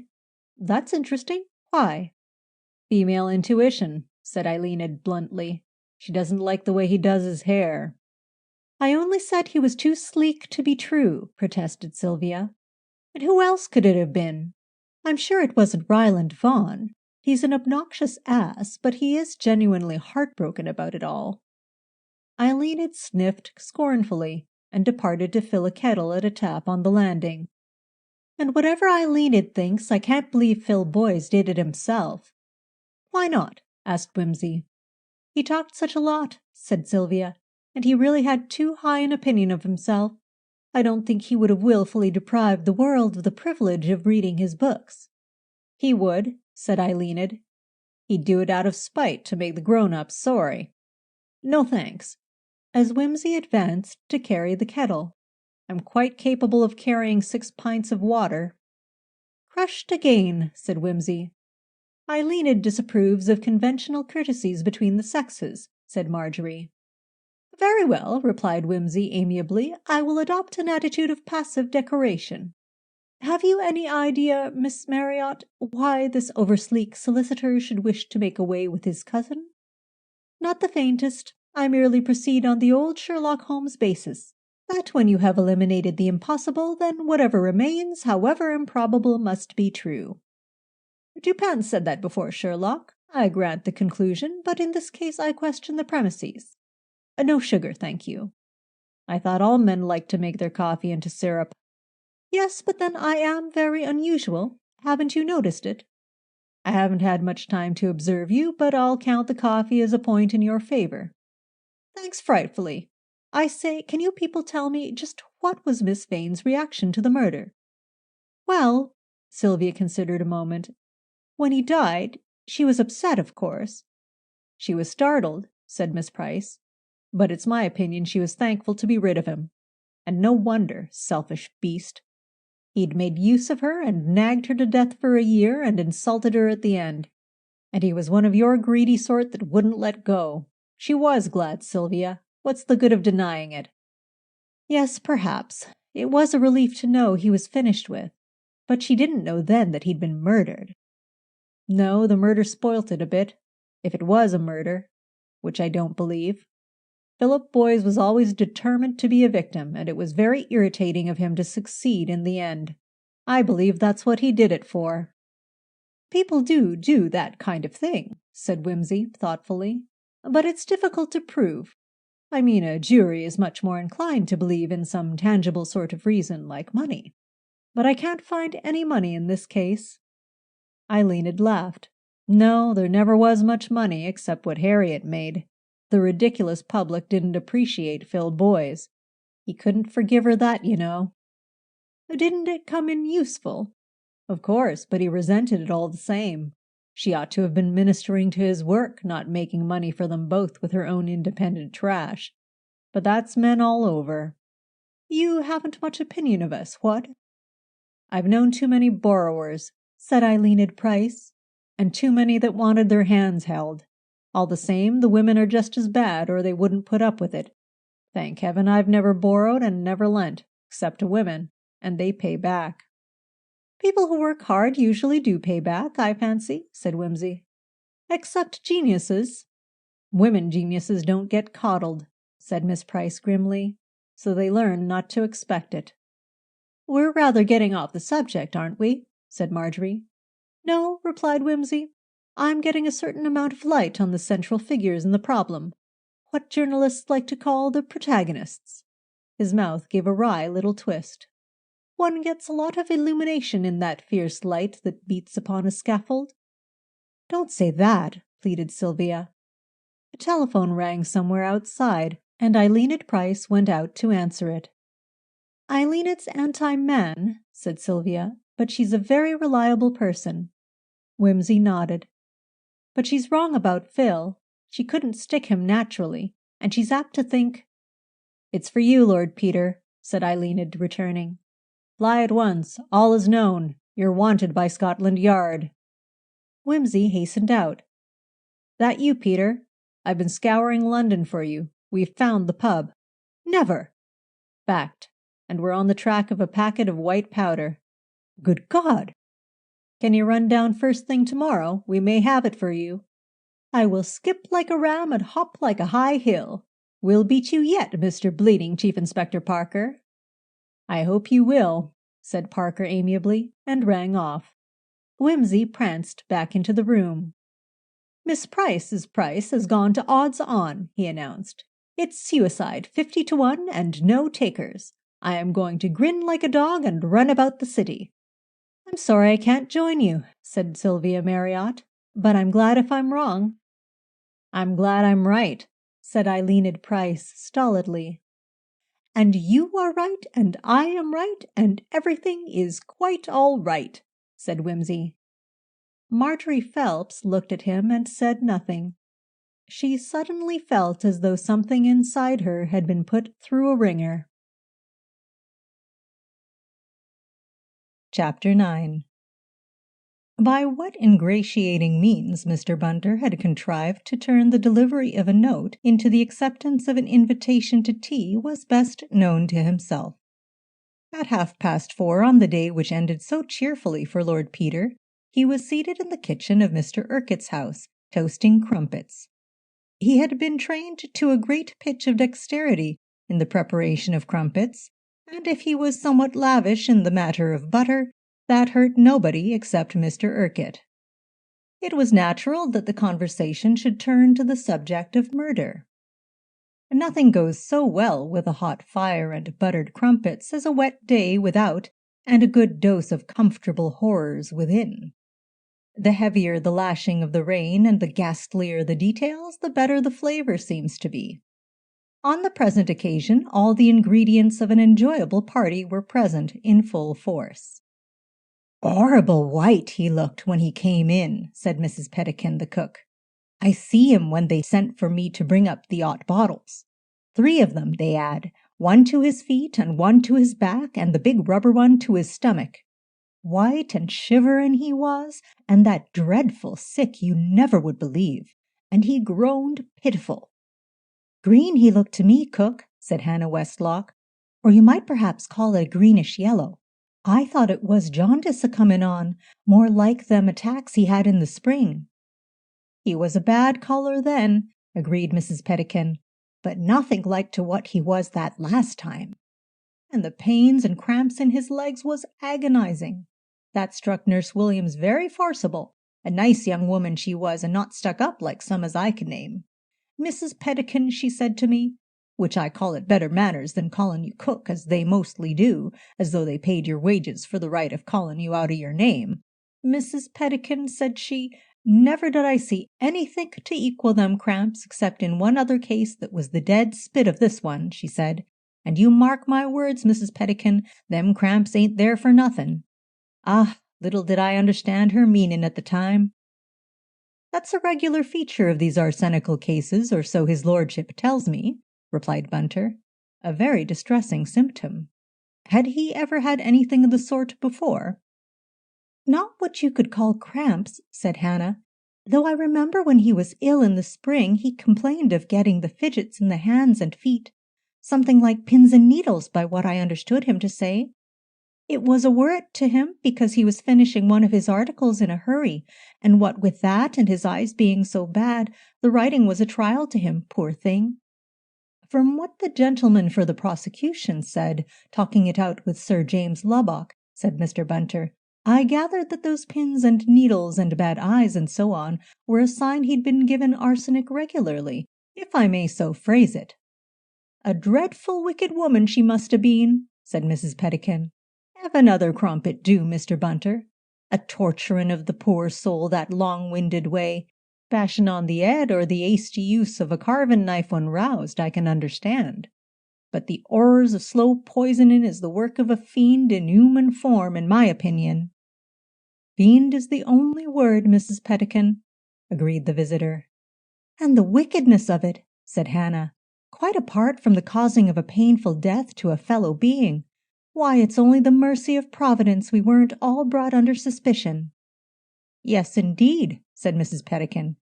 Why, when master told us about them diggin' poor Mr. Boyes up and findin' him full of that there nasty arsenic, it give me such a turn, I felt as if the room was a-goin' round like the gallopin' horses at the roundabouts. Oh, sir, I says, what, in our house? That's what I says, and he says, Mrs. Pettikin, he says, I certainly hope not. Mrs. Pettikin, having imparted this Macbeth-like flavour to the story, was pleased with it, and added, Yes, that's what I said to him. In our house, I said, and I'm sure I never slept a wink for 3 nights afterwards, what with the police and the fright and one thing and another. But of course you had no difficulty in proving that it hadn't happened in this house, suggested Bunter. Miss Westlock gave her evidence so beautifully at the trial, I'm sure she made it clear as clear could be to judge and jury. The judge congratulated you, Miss Westlock, and I'm sure he didn't say nearly enough, so plainly and well as you spoke up before the whole court. Well, I never was one to be shy, confessed Hannah. And then what with going through it all so careful with the master and then with the police, I knew what the questions would be and was prepared, as you might say. I wonder you could speak so exactly to every little detail all that time ago, said Bunter with admiration.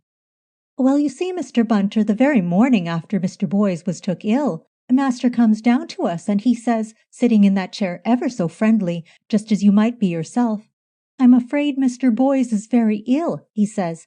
He thinks he must have ate something as disagreed with him, he says, and perhaps it might be the chicken. So I want you and cook, he says, to run through with me everything we had for dinner last night to see if we can think what it could have been. Well, sir, I said, I don't see that Mr. Boyes could have ate anything unwholesome here, for cook and me had just the same, put aside yourself, sir, and it was all as sweet and good as it could be, I said. And I said the same, said the cook. Such a plain, simple dinner as it was, too, no oysters nor mussels nor anything of that sort, as it's well known shellfish is poison to some people's stomachs, but a good strengthening drop of soup, and a bit of nice fish, and a casserole chicken with turnips and carrots done in the gravy, and an omelette, what could be lighter and better? Not but there's people as can't relish eggs in any form. My own mother was just the same. Give her so much as a cake, what had been made with an egg in it, and she'd be that sick and come out all over spots like nettle rash you'd be surprised. But Mr. Boyes was a great gentleman for eggs, and omelettes was his particular favourite. Yes, he made the omelette himself that very night, didn't he? He did, said Hannah. And well I remember it, for Mr. Urquhart asked particular after the eggs, was they new laid, and I reminded him they was some he had brought in himself that afternoon from that shop on the corner of Lamb's Conduit Street, where they always have them fresh from the farm. And I reminded him that one of them was a little cracked, and he'd said, "We'll use that in the omelette tonight, Hannah." And I brought out a clean bowl from the kitchen and put them straight in, the cracked one and 3 more besides, and never touched them again till I brought them to table. "And what's more, sir," I said, "there's the other 8 still here out of the dozen, and you can see for yourself they're as good and fresh as they can be. Didn't I, cook?" "Yes, Hannah, and as for the chicken, that was a little beauty. It was that young and tender," I says to Hannah at the time, as it seemed a shame to casserole it, for it would have roasted beautiful. But Mr. Urquhart is very partial to a casseroled chicken. He says as there's more flavour to 'em that way, and I dunno but what he's right. "If done with a good beef stock," pronounced Mr. Bunter judicially, "the vegetables well packed in layers on a foundation of bacon, not too fat, and the whole well seasoned with salt, pepper, and paprika, there are few dishes to beat a casseroled chicken. For my own part, I would recommend a soup con of garlic, but I am aware that such is not agreeable to all tastes." "I can't bear the smell or sight of the stuff," said Mrs. Pettikin frankly. "But as for the rest, I'm with you, always allowing that the giblets is added to the stock, and I would personally favour mushrooms when in season, but not them tinned or bottled sorts as looks pretty, but has no more taste to 'em than boot buttons, if so much.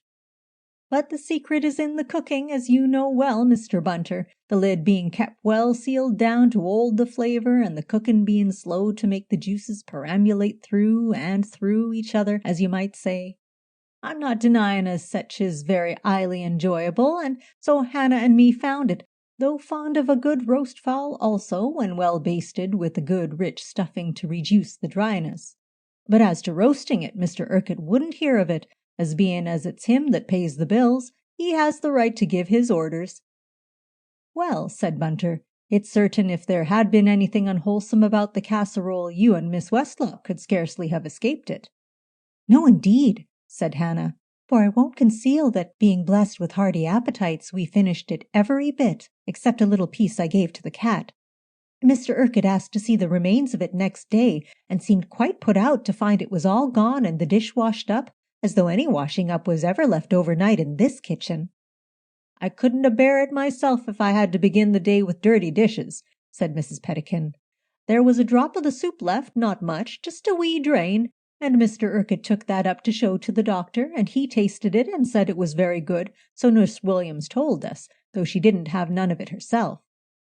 "And as for the burgundy," said Hannah Westlock, "which was the only thing Mr. Boyce had to himself, like, Mr. Urquhart told me to cork it up tight and keep it, and just as well we did, because of course the police asked to see it when the time came." "It was very far-seeing of Mr. Urquhart to take such precautions," said Bunter, "when there wasn't any thought at the time but that the poor man died naturally."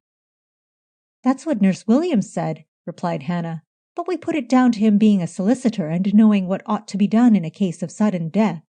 Very particular he was, too. Got me to put a bit of sticking plaster over the mouth of the bottle and write my initials on it so that it shouldn't be opened accidental. Nurse Williams always said he expected an inquest, but Dr. Ware being there to speak to Mr. Boyce having had these kinds of bilious attacks all his life, of course there was no question raised about giving the certificate." "Of course not," said Bunter, "but it's very fortunate as it turns out that Mr. Urquhart should have understood his duty so well. Many's the case his lordship has seen in which an innocent man has been brought near to the gallows for lack of a simple little precaution like that." "And when I think how near Mr. Urquhart was to being away from 'ome at the time," said Mrs. Pettikin, "the thought fair gives me palpitations. Called away he was to that tiresome old woman what's always a-dying and never dies. Why, he's there now, Mrs. Rayburn, up in Windle. Rich as sneezes she is, by all accounts, and no good to nobody, for she's gone quite childish, so they say. A wicked old woman she was, too, in her day, and her other relations wouldn't have nothing to do with her, only Mr. Urquhart, and I don't suppose he wouldn't neither, only he's her solicitor, and it's his duty to do so." "Duty does not always lie in pleasant places," commented Mr. Bunter, "as you and I well know, Mrs. Pettikin." "Them that are rich," said Hannah Westlock, "find no difficulty about getting their duties performed for them. which I will make bold to say Mrs. Rayburn would not have done if she had been poor, great-aunt or no great-aunt, knowing Mr. Urquhart." "Ah," said Bunter. "I pass no comments," said Miss Westlock, "but you and me, Mr. Bunter, know how the world goes." "I suppose Mr. Urquhart stands to gain something when the old woman does peg out," suggested Bunter. "That's as may be. He's not a talker," said Hannah. "But it stands to reason he wouldn't be always giving up his time and tearing off to Westmoreland for nothing. Though I wouldn't care myself to put my hand to money that's wickedly come by. It would not bring a blessing with it, Mr. Bunter." "It's easy talking, my girl, when you ain't likely to be put in the way of temptation," said Mrs. Pettikin. "There's many great families in the kingdom what never would have been heard of if somebody hadn't been a little easier in their ways than what we've been brought up to. There's skeletons in a many cupboards if the truth was known." "Ah," said Bunter, "I believe you. I've seen diamond necklaces and fur coats that should have been labeled wages of sin if deeds done in the dark were to be proclaimed upon the housetops, Mrs. Pettikin. And there are families that hold their heads high that wouldn't ever have existed but for some king or other taking his amusements on the wrong side of the blanket, as the old saying goes." "They say as some that was high up wasn't too high to take notice of old Mrs. Rayburn in her young days," said Hannah darkly. "Queen Victoria wouldn't never allow her to act before the royal family. She knew too much about her goings-on." "An actress, was she?" "And a very beautiful one, they say, though I can't rightly recollect what her stage name was," mused Mrs. Pettikin. "It was a queer one, I know. Hyde Park or somethink of that. This Rayburn as she married, he was nobody. Just to cover up the scandal, that's what she married him for. 2 children she had, but whose I would not take it upon me to say. And they both died in the cholera, which no doubt it was a judgment." "That's not what Mr. Boyce called it," said Hannah, with a self-righteous sniff. "The devil took care of his own, that was his way of putting it." "Ah, he talked careless," said Mrs. Pettikin, "and no wonder, seeing the folks he lived with. But he'd a sobered down in time if he'd been spared. A very pleasant way he had with 'em when he liked. Come in here he would and chat upon one thing and another very amusing like." "You're too soft with the gentleman, Mrs. Pettikin," said Hannah. "Anyone as has talking ways and poor health is ewe lambs to you." "So Mr. Boyce knew all about Mrs. Rayburn?" "Oh yes, it was all in the family, you see, and no doubt Mr. Urquhart would ha' told him more than he'd say to us. Which train did Mr. Urquhart say he was a-coming by, Hannah?" "He said dinner for 7:30. That'll be the 6:30, I should think." Mrs. Pettikin glanced at the clock, and Bunter, taking this as a hint, rose and made his farewells. "And I hopes you'll come again, Mr. Bunter," said the cook graciously. "The master makes no objections to respectable gentlemen visitors at tea-time. Wednesday is my 'arf day." "Mine is Friday," added Hannah, "and every other Sunday. If you should be evangelical, Mr. Bunter, the Reverend Crawford in Judd Street is a beautiful preacher. But maybe you'll be going out of town for Christmas." Mr. Bunter replied that the season would undoubtedly be spent at Duke's Denver, and departed in a shining halo of vicarious splendor. Chapter 10. "Here you are, Peter," said Chief Inspector Parker, "and here is the lady you are anxious to meet. Mrs. Bullfinch, allow me to introduce Lord Peter Wimsey." "Pleased, I am sure," said Mrs. Bullfinch. She giggled and dabbed her large blonde face with powder. Mrs. Bullfinch, before her union with Mr. Bullfinch, was the life and soul of the saloon bar at the 9 Rings in Gray's Inn Road, said Mr. Parker, and well known to all for her charm and wit. "Go on," said Mrs. Bullfinch. "You're a one, aren't you? Don't you pay no attention to him, your lordship. You know what these police fellows are." "Sad dogs," said Wimsey, shaking his head. "But I don't need his testimonials. I can trust my own eyes and ears, Mrs. Bullfinch, and I can only say that if I had had the happiness to make your acquaintance before it was too late, it would have been my lifetime's ambition to wipe Mr. Bullfinch's eye." "You're every bit as bad as he is," said Mrs. Bullfinch, highly gratified. And what Bullfinch would say to you, I don't know. Quite upset he was when the officer came round to ask me to pop along to the yard. I don't like it, Gracie, he says. We've always been respectable in this house and no trouble with disorderlies nor drinks after hours, and once you get among them fellows you don't know the things you may be asked. Don't be so soft, I tells him. The boys all know me and they haven't got nothing against me. And if it's just to tell them about the gentleman that left the packet behind him at the Rings, I haven't no objection to tell them, having nothing to reproach myself with. What'd they think, I'd said, if I refused to go? 10 to 1 they'd think there was something funny about it. Well, he says, I'm coming with you. Oh, are you, I says. And how about the new barman you was going to engage this morning? For, I said, serve in the jug and bottle I will not, never having been accustomed to it, so you can do as you like. So I came away and left him to it. Mind you, I like him for it. I ain't saying nothing against Bullfinch, but police or no police, I reckon I know how to take care of myself. Quite so, said Parker patiently. Mr. Bullfinch need feel no alarm. All we want you to do is to tell us, to the best of your recollection, about that young man you spoke of and help us to find the white paper packet. You may be able to save an innocent person from being convicted, and I am sure your husband could not object to that.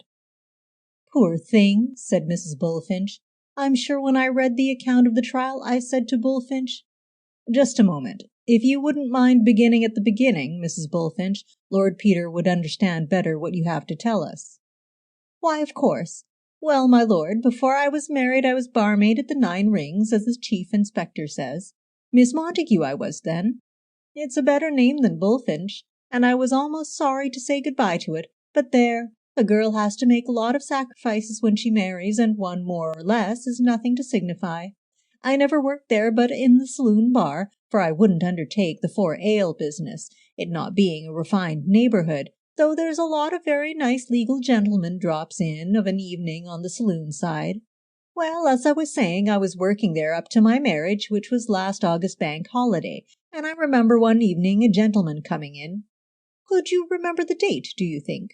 Not within a day or so I couldn't, for I wouldn't wish to swear to a fib. But it wasn't far off the longest day, for I remember making that same remark to the gentleman for something to say, you know. That's near enough, said Parker. Round about June 20th or 21st or something like that. That's right, as near as I can speak to it. And as to the time of night, that I can tell you, knowing how keen you techs always are on the hands of the clock. Mrs. Bullfinch giggled again and looked archly round for applause. There was a gentleman sitting there. I didn't know him. He was a stranger to the district, and he asked what was our closing hour, and I told him 11 o'clock. And he said, thank God, I thought I was going to be turned out at 10:30. And I looked at the clock and said, oh, you're all right. Anyhow, sir, we always keep that clock a quarter of an hour fast.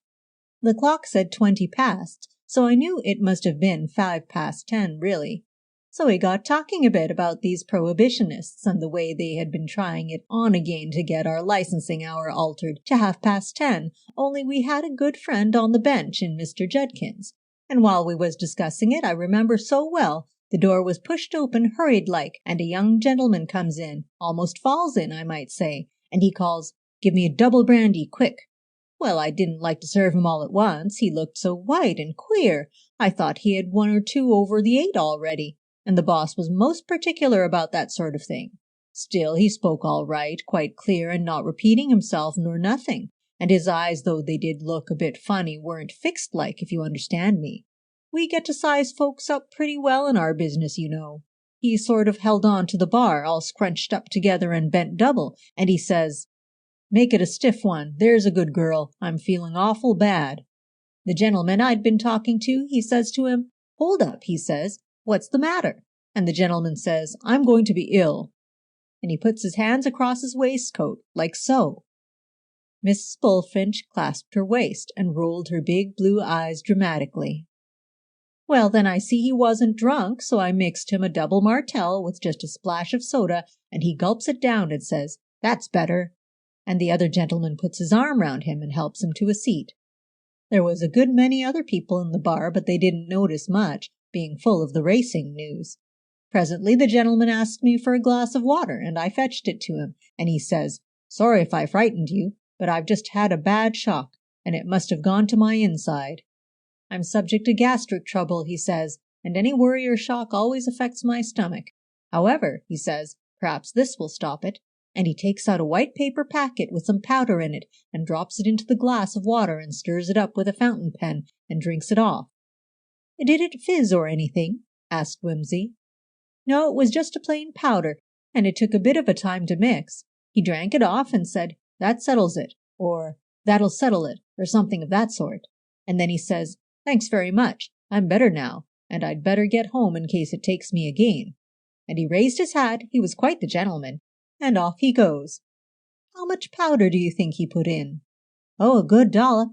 He didn't measure it or anything, just shot it in out of the packet. Near a dessert spoonful it might have been." "And what happened to the packet?" prompted Parker. "Ah, there you are." Mrs. Bullfinch took a glance at Wimsey's face and seemed pleased with the effect she was producing. "We'd just got the last customer out, about 11:05 that would be, and George was locking the door, when I see something white on the seat. Somebody's handkerchief, I thought it was, but when I picked it up I see it was the paper packet. So I said to George, 'Hullo, the gentleman's left his medicine behind him.' So George asked, 'What gentleman?' And I told him, and he said, 'What is it?' And I looked, but the label had been torn off. It was just one of them chemist packets, you know, with the ends turned up and a label stuck across, but there wasn't a bit of the label left." "You couldn't even see whether it had been printed in black or in red?" "Well now," Mrs. Bullfinch considered. "Well, no, I couldn't say that. Now you mention it, I do seem to recollect that there was something red about the packet somewhere, but I can't clearly call it to mind. I wouldn't swear. I know there wasn't any name or printing of any kind because I looked to see what it was." "You didn't try tasting it, I suppose?" "Not me. It might have been poison or something. I tell you he was a funny-looking customer." Parker and Wimsey exchanged glances. "Was that what you thought at the time?" inquired Wimsey. "Or did it only occur to you later on, after you'd read about the case, you know?" "I thought it at the time, of course," retorted Mrs. Bullfinch snappishly. "Aren't I telling you that's why I didn't taste it? I said so to George at the time, what's more. Besides, if it wasn't poison, it might be snow or something. Best not touch it, that's what I said to George, and he said, 'Chuck it in the fire,' but I wouldn't have that. The gentleman might have come back for it, so I stuck it up on the shelf behind the bar, where they keep the spirits, and never thought of it again from that day to yesterday, when your policeman came round about it." "It's been looked for there," said Parker, "but they can't seem to find it anywhere." "Well, I don't know about that. I put it there, and I left the rings in August, so what's gone with it I can't say. Dare say they threw it away when they were cleaning. Wait a bit, though. I'm wrong when I say I never thought about it again. I did just wonder about it when I read the report of the trial in the News of the World, and I said to George, I wouldn't be surprised if that was the gentleman who came into the rings one night and seemed so poorly. Just fancy, I said, just like that. And George said, 'Now don't you get fancies, Gracie, my girl. You don't want to get mixed up in a police case.' George has always held his head high, you see." "It's a pity you didn't come forward with this story," said Parker severely. "Well, how was I to know it was important? The taxi driver had seen him a few minutes afterwards, and he was ill then, so the powder couldn't have had anything to do with it, if it was him, which I couldn't swear to. And anyhow I didn't see about it till the trial was all over and finished with." "There will be a new trial, though," said Parker, "and you may have to give evidence at that." "You know where to find me," said Mrs. Bullfinch with spirit. "I shan't run away." "We're very much obliged to you for coming now," added Wimsey pleasantly. "Don't mention it," said the lady. "Is that all you want, Mr. Chief Inspector?" "That's all at present. If we find the packet, we may ask you to identify it. And, by the way, it's advisable not to discuss these matters with your friends, Mrs. Bullfinch. Sometimes ladies get talking, and one thing leads to another, and in the end they remember incidents that never took place at all. You understand." "I never was one for talking," said Mrs. Bullfinch, offended. "And it's my opinion, when it comes to putting 2 and 2 together to make 5 of 'em, the ladies aren't in it with the gentlemen." "I may pass this on to the solicitors for the defense, I suppose," said Wimsey, when the witness had departed. "Of course," said Parker. "That's why I asked you to come and hear it, for what it's worth. Meanwhile, we shall of course have a good hunt for the packet." "Yes," said Wimsey thoughtfully. "Yes, you will have to do that, naturally." Mr. Crofts did not look best pleased when this story was handed on to him. "I warned you, Lord Peter," he said, "what might come of showing our hand to the police. Now they've got hold of this incident, they will have every opportunity to turn it to their own advantage. Why didn't you leave it to us to make the investigation?" "Damn it," said Wimsey angrily, "it was left to you for about 3 months, and you did absolutely damn all. The police dug it up in 3 days. Time's important in this case, you know." "Very likely, but don't you see that the police won't rest now till they've found this precious packet?" "Well?" "Well, and suppose it isn't arsenic at all? If you'd left it in our hands, we could have sprung the thing on them at the last moment, when it was too late to make inquiries. Then we should have knocked the bottom out of the prosecution. Give the jury Mrs. Bullfinch's story as it stands, and they'd have to admit there was some evidence that the deceased poisoned himself. But now, of course, the police will find or fake something to show that the powder was perfectly harmless.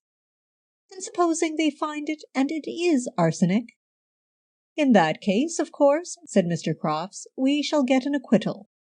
But do you believe in that possibility, my lord?" "It's perfectly evident that you don't," said Wimsey hotly.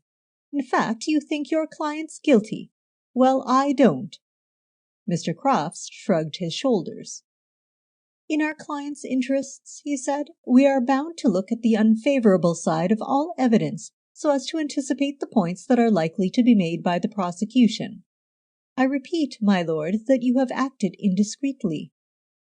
"Look here," said Wimsey, "I'm not out for a verdict of not proven. As far as Miss Vane's honor and happiness are concerned, she might as well be found guilty as acquitted on a mere element of doubt. I want to see her absolutely cleared and the blame fixed in the right quarter. I don't want any shadow of doubt about it." "Highly desirable, my lord," agreed the solicitor. "But you will allow me to remind you that it is not merely a question of honor or happiness, but of saving Miss Vane's neck from the gallows." "And I say," said Wimsey, "that it would be better for her to be hanged outright than to live and have everybody think her a murderess who got off by a fluke." "Indeed," said Mr. Crofts. "I fear that is not an attitude that the defense can very well adopt. May I ask if it is adopted by Miss Vane herself?" "I shouldn't be surprised if it was," said Wimsey. "But she's innocent, and I'll make you damn well believe it before I've done." "Excellent, excellent," said Mr. Crofts suavely. "Nobody will be more delighted than myself. But I repeat that in my humble opinion your lordship will be wiser not to betray too many confidences to Chief Inspector Parker." Wimsey was still simmering inwardly from this encounter when he entered Mr. Urquhart's office in Bedford Row. The head clerk remembered him and greeted him with the deference due to an exalted and expected visitor. He begged his lordship to take a seat for a moment and vanished into an inner office. A woman typist with a strong, ugly, rather masculine face looked up from her machine as the door closed and nodded abruptly to Lord Peter. Wimsey recognized her as one of the Cattery, and put a commendatory mental note against Miss Climpson's name for quick and efficient organization. No words passed, however, and in a few moments the head clerk returned and begged Lord Peter to step inside. Norman Urquhart rose from his desk and held out a friendly hand of greeting. Wimsey had seen him at the trial, and noted his neat dress, thick, smooth, dark hair, and general appearance of brisk and businesslike respectability. Seeing him now more closely, he noticed that he was rather older than he had appeared at a distance. He put him down as being somewhere about the middle 40s. His skin was pale and curiously clear, except for a number of little freckles like sunspots, rather unexpected at that time of the year, and in a man whose appearance conveyed no other suggestion of an outdoor life. The eyes, dark and shrewd, looked a little tired, and were blistered about the orbits, as though anxiety were not unknown to them. The solicitor welcomed his guest in a high, pleasant voice, and asked what he could do for him. Wimsey explained that he was interested in the Vane poisoning trial, and that he had the authority of Messrs. Crofts and Cooper to come and bother Mr. Urquhart with questions, adding, as usual, that he was afraid he was being a nuisance. "Not at all, Lord Peter, not at all. I'm only too delighted to help you in any way, though really I'm afraid you have heard all I know." Naturally, I was very much taken aback by the result of the autopsy, and rather relieved, I must admit, to find that no suspicion was likely to be thrown on me under the rather peculiar circumstances. "Frightfully trying for you," agreed Wimsey, "but you seem to have taken the most admirable precautions at the time." "Well, you know, I suppose we lawyers get into a habit of taking precautions. Not that I had any idea of poison at the time, or, needless to say, I should have insisted on an inquiry then and there. What was in my mind was more in the nature of some kind of food poisoning, not botulism, the symptoms were all wrong for that, but some contamination from cooking utensils or from some bacillus in the food itself. I am glad it turned out not to be that, though the reality was infinitely worse in one way. I suppose really in all cases of sudden and unaccountable illness, an analysis of the secretions ought to be made as a routine part of the business, but Dr. Ware appeared perfectly satisfied, and I trusted entirely to his judgment. "Obviously," said Wimsey, "one doesn't naturally jump to the idea that people are being murdered, though I dare say it happens more often than one is apt to suppose." "It probably does, and if I'd ever had the handling of a criminal case, the suspicion might have occurred to me, but my work is almost entirely conveyancing and that sort of business, and probate and divorce and so on." "Talking of probate," said Wimsey carelessly, "had Mr. Boyce any sort of financial expectations?" "None at all that I know of. His father is by no means well off. The usual country parson with a small stipend and a huge vicarage and tumble-down church. In fact, the whole family belongs to the unfortunate professional middle class, overtaxed and with very little financial stamina. I shouldn't think there were more than a few £100 to come to Philip Boyce, even if he had outlived the lot of them." "I had an idea there was a rich aunt somewhere." "Oh no, unless you're thinking of old Cremorne Garden. She's a great aunt on the mother's side, but she hasn't had anything to do with them for very many years." At this moment Lord Peter had one of those bursts of illumination which come suddenly when two unrelated facts make contact in the mind. In the excitement of hearing Parker's news about the white paper packet, he had paid insufficient attention to Bunter's account of the tea party with Hannah Westlock and Mrs. Pettican, but now he remembered something about an actress with a name like Hyde Park or something of that. The readjustment made itself so smoothly and mechanically in his mind that his next question followed almost without a pause. "Isn't that Mrs. Rayburn of Windle in Westmoreland?" "Yes," said Mr. Urquhart. "I've just been up to see her, as a matter of fact. Of course, yes, you wrote to me there. She's been quite childish, poor old lady, for the last 5 years or so. A wretched life, dragging on like that, a misery to herself and everybody else. It always seems to me a cruel thing that one may not put these poor old people out of the way, as one would a favorite animal, but the law will not let us be so merciful." "Yes, we'd be hauled over the coals by the NSPCA if we let a cat linger on in misery," said Wimsey. "Silly, isn't it? But it's all of a piece with the people who write to the papers about keeping dogs in draughty kennels and don't give a hoot or a penny to stop landlords allowing a family of 13 to sleep in an undrained cellar with no glass in the windows and no windows to put it in. It really makes me quite cross sometimes, though I'm a peaceful sort of idiot as a rule. Poor old Cremorne Garden. She must be getting on now, though. Surely she can't last much longer. As a matter of fact, we all thought she'd gone the other day, Her heart is giving out. She's over 90, poor soul, and she gets these attacks from time to time. But there's amazing vitality in some of these ancient ladies. I suppose you're about her only living relation now. I suppose I am, except for an uncle of mine in Australia. Mr. Urquhart accepted the fact of the relationship without inquiring how Wimsey came to know about it. Not that my being there can do her any good, but I'm her man of business too, so it's just as well I should be on the spot when anything happens. Oh, quite. And being her man of business, of course you know how she has left her money. Well, yes, of course, though I don't quite see, if you'll forgive my saying so, what that has to do with the present problem. Why, don't you see? Said Wimsey. It just occurred to me that Philip Boyce might have got himself into some kind of financial mess-up. It happens to the best of men, and have, well, taken the short way out of it. But if he had any expectations from Mrs. Rayburn, and the old girl, I mean the poor old lady, was so near shuffling off this mortal thingamy, why then, don't you know, he would have waited, or raised the wind on the strength of a post-orbit, or something or the other. You get my meaning, what? Oh, I see. You are trying to make out a case for suicide.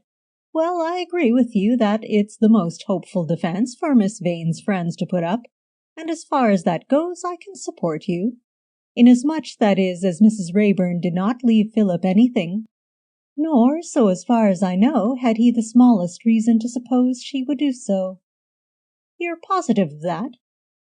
Quite. As a matter of fact, Mr. Urquhart hesitated.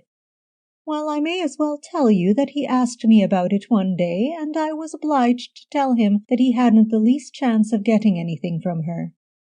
Oh, he did actually ask? Well, yes, he did. That's rather a point, isn't it?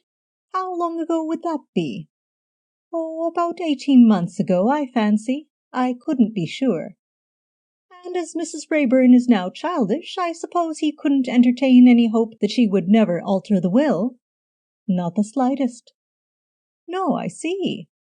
Well, I think we might make something of that. A great disappointment, of course. One would make out that he had counted a good deal upon it. Is it much, by the way? Pretty fair, about 70 or 80,000. Very sickening to think of all that good stuff going west and not getting a look in oneself. By the way, how about you? Don't you get anything? I beg your pardon, fearfully inquisitive and all that, but I mean to say, considering you've been looking after her for years, and are her only available relation, so to speak, it would be a trifle thick, what? The solicitor frowned, and Wimsey apologized. I know, I've been fearfully impudent. It's a failing of mine, and anyhow it'll all be in the papers when the old lady does pop off, so I don't know why I should be so anxious to pump you. Wash it out, I'm sorry. There's no real reason why you shouldn't know, said Mr. Urquhart slowly, though one's professional instinct is to avoid disclosing one's client's affairs. As a matter of fact, I am the legatee myself. Oh, said Wimsey in a disappointed voice, but in that case that rather weakens the story, doesn't it? I mean to say, your cousin might very well have felt, in that case, that he could look to you for— that is, of course, I don't know what your ideas might have been. Mr. Urquhart shook his head. I see what you're driving at, and it is a very natural thought. But actually such a disposal of the money would have been directly contrary to the expressed wish of the testatrix. Even if I could legally have made it over, I should have been morally bound not to do so, and I had to make that clear to Philip. I might, of course, have assisted him with casual gifts of money from time to time, but to tell the truth, I should hardly have cared to do so. In my opinion, the only hope of salvation for Philip would have been to make his way by his own work. He was a little inclined, though I don't like speaking ill of the dead, to rely too much on other people. Ah, quite. No doubt that was Mrs. Rayburn's idea also. Not exactly, no. It went rather deeper than that. She considered that she had been badly treated by her family. In short, well, as we have gone so far, I don't mind giving you her ipsissima verba." He rang a bell on his desk. "I haven't got the will itself here, but I have the draft. Oh, Miss Murchison, would you kindly bring me in the deed box labeled Rayburn? Mr. Pond will show it to you. It isn't heavy." The lady from the cattery departed silently in quest of the box. "This is all rather irregular, Lord Peter," went on Mr. Urquhart, "but there are times when too much discretion is as bad as too little, and I should like you to see exactly why I was forced to take up this rather uncompromising attitude towards my cousin. Thank you, Miss Murchison." He opened the deed box with a key attached to a bunch which he took from his trousers pocket, and turned over a quantity of papers. Wimsey watched him with the expression of a rather foolish terrier who expects a titbit. "Dear, dear," ejaculated the solicitor, "it doesn't seem to be— Oh, of course, how forgetful of me. I'm so sorry it's in my safe at home. I got it out for reference last June when the previous alarm occurred about Mrs. Rayburn's illness, and in the confusion which followed on my cousin's death I quite forgot to bring it back. However, the gist of it was— Never mind," said Wimsey, "there's no hurry. If I called at your house tomorrow, perhaps I could see it then." "By all means, if you think it important. I do apologize for my carelessness. In the meantime, is there anything else I can tell you about the matter?" Wimsey asked a few questions, covering the ground already traversed by Bunter in his investigations, and took his departure. Miss Murchison was again at work in the outer office. She did not look up as he passed. "Curious," mused Wimsey as he pattered along Bedford Row. "Everybody is so remarkably helpful about this case. They cheerfully answer questions which one has no right to ask, and burst into explanations in the most unnecessary manner. None of them seem to have anything to conceal. It's quite astonishing. Perhaps the fellow really did commit suicide. I hope he did. I wish I could question him. I'd put him through it, blast him. I've got about 15 different analyses of his character already, all different. It's very ungentlemanly to commit suicide without leaving a note to say you've done it. Gets people into trouble. When I blow my brains out—" He stopped. "I hope I shan't want to," he said. "I hope I shan't need to want to. Mother wouldn't like it, and it's messy. But I'm beginning to dislike this job of getting people hanged. It's damnable for their friends. I won't think about hanging. It's unnerving." Chapter 11. Wimsey presented himself at Mr. Urquhart's house at 9 o'clock the next morning, and found that gentleman at breakfast. "I thought I might catch you before you went down to the office," said his lordship apologetically. "Thanks awfully, I've had my morning nose-bag. No, really, thanks. I never drink before 11. Bad for the inside." "Well, I found the draft for you," said Mr. Urquhart pleasantly. "You can cast your eye over it while I drink my coffee, if you'll excuse my going on. It exposes the family skeleton a little, but it's all ancient history now." He fetched a sheet of typescript from a side table and handed it to Wimsey, who noticed mechanically that it had been typed on a Woodstock machine with a chipped lower-case p and an a slightly out of alignment. "I'd better make quite clear the family connection of the Boyses and the Urquharts," he went on, returning to the breakfast table, "so that you will understand the will. The common ancestor is old John Hubbard, a highly respectable banker at the beginning of the last century. He lived in Nottingham, and the bank, as usual in those days, was a private family concern. He had 3 daughters, Jane, Mary, and Rosanna. He educated them well, and they ought to have been heiresses in a mild way, but the old boy made the usual mistakes, speculated unwisely, allowed his clients too much rope, the old story. The bank broke, and the daughters were left penniless. The eldest, Jane, married a man called Henry Brown. He was a schoolmaster and very poor and quite repellently moral. They had one daughter, Julia, who eventually married a curate. the Reverend Arthur Boys, and was the mother of Philip Boys. The second daughter, Mary, did rather better financially, though socially she married beneath her. She accepted the hand of one Josiah Urquhart, who was engaged in the lace trade. This was a blow to the old people, but Josiah came originally of a fairly decent family and was a most worthy person, so they made the best of it. Mary had a son, Charles Urquhart, who contrived to break away from the degrading associations of trade. He entered a solicitor's office, did well, and finally became a partner in the firm. He was my father, and I am his successor in the legal business. The third daughter, Rosanna, was made of different stuff.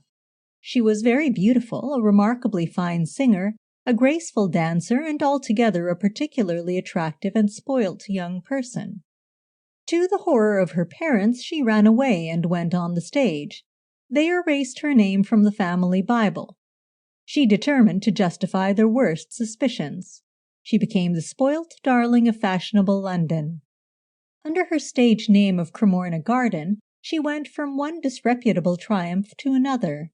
And mind you, she had brains, nothing of the Nell Gwynn business about her. She was the take-it-and-keep-it sort.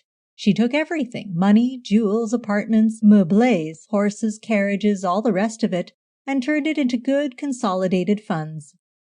She was never prodigal of anything except her person, which she considered to be a sufficient return for all favors, and I dare say it was. I never saw her till she was an old woman, but before she had the stroke which destroyed her brain and body, she still kept the remains of remarkable beauty. She was a shrewd old woman in her way, and grasping. She had those tight little hands, plump and narrow, that give nothing away, except for cash down. You know the sort. Well, the long and the short of it was that the eldest sister, Jane, the one who married the schoolmaster, would have nothing to do with the family black sheep. She and her husband wrapped themselves up in their virtue and shuddered when they saw the disgraceful name of Cremorna Garden billed outside the Olympic or the Adelphi. They returned her letters unopened and forbade her the house, and the climax was reached when Henry Brown tried to have her turned out of the church on the occasion of his wife's funeral. My grandparents were less straight-laced. They didn't call on her and didn't invite her, but they occasionally took a box for her performances, and they sent her a card for their son's wedding, and were polite in a distant kind of way. In consequence, she kept up a civil acquaintance with my father, and eventually put her business into his hands. He took the view that property was property, however acquired, and said that if a lawyer refused to handle dirty money, he would have to show half his clients the door. The old lady never forgot or forgave anything. The very mention of the Brown boys' connection made her foam at the mouth. Hence, when she came to make her will, she put in that paragraph you have before you now. I pointed out to her that Philip Boys had had nothing to do with the persecution, as indeed neither had Arthur Boys, but the old sore rankled still, and she wouldn't hear a word in his favor. So I drew up the will as she wanted it. If I hadn't, somebody else would have done so, you know. Wimsey nodded and gave his attention to the will, which was dated 8 years previously. It appointed Norman Urquhart as sole executor, and after a few legacies to servants and to theatrical charities, it ran as follows.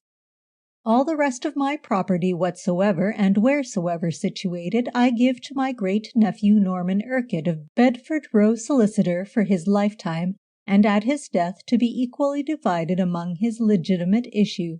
But if the said Norman Urquhart should decease without legitimate issue, the said property to pass to, here followed the names of the charities previously specified. And I make this disposition of my property in token of gratitude for the consideration shown to me by my said great-nephew Norman Urquhart, and his father the late Charles Urquhart, throughout their lives, and to ensure that no part of my property shall come into the hands of my great-nephew Philip Boys or his descendants.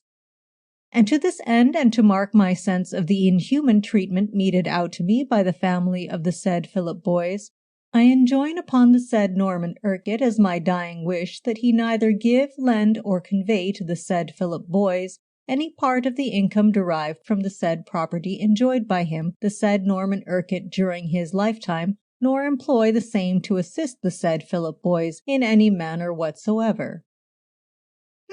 Said Wimsey. That's pretty clear and pretty vindictive. Yes, it is, but what are you to do with old ladies who won't listen to reason? She looked pretty sharply to see that I had got the wording fierce enough before she would put her name to it. It must have depressed Philip Boys all right, said Wimsey. Thank you, I'm glad I've seen that. It makes the suicide theory a good deal more probable. In theory it might do, but the theory did not square as well as Wimsey could have wished with what he had heard about the character of Philip Boys. Personally, he was inclined to put more faith in the idea that the final interview with Harriet had been the deciding factor in the suicide. But this, too, was not quite satisfactory. He could not believe that Philip had felt that particular kind of affection for Harriet Vane. Perhaps, though, it was merely that he did not want to think well of the man. His emotions, he feared, clouding his judgment a little. He went back home and read the proofs of Harriet's novel. Undoubtedly she could write well, but undoubtedly she knew only too much about the administration of arsenic. Moreover, the book was about two artists who lived in Bloomsbury, and led an ideal existence, full of love and laughter and poverty, till somebody unkindly poisoned the young man and left the young woman inconsolable and passionately resolved to avenge him. Wimsey ground his teeth and went down to Holloway jail, where he very nearly made a jealous exhibition of himself. Fortunately, his sense of humor came to the rescue when he had cross-examined his client to the verge of exhaustion and tears. "I'm sorry," he said. "The fact is, I'm most damnably jealous of this fellow Boys. I oughtn't to be, but I am." "That's just it," said Harriet, "and you always would be." "And if I was, I shouldn't be fit to live with, is that it?" "You would be very unhappy, quite apart from all the other drawbacks." "But look here," said Wimsey. "If you married me, I shouldn't be jealous, because then I should know that you really liked me and all that." "You think you wouldn't be, but you would." "Should I? Oh, surely not. Why should I? It's just the same as if I married a widow. Are all second husbands jealous?" "I don't know, but it's not quite the same. You'd never really trust me, and we should be wretched." "But damn it all," said Wimsey, "if you would once say you cared a bit about me, it would be all right. I should believe that. It's because you won't say it that I imagine all sorts of things." "You would go on imagining things in spite of yourself. You couldn't give me a square deal.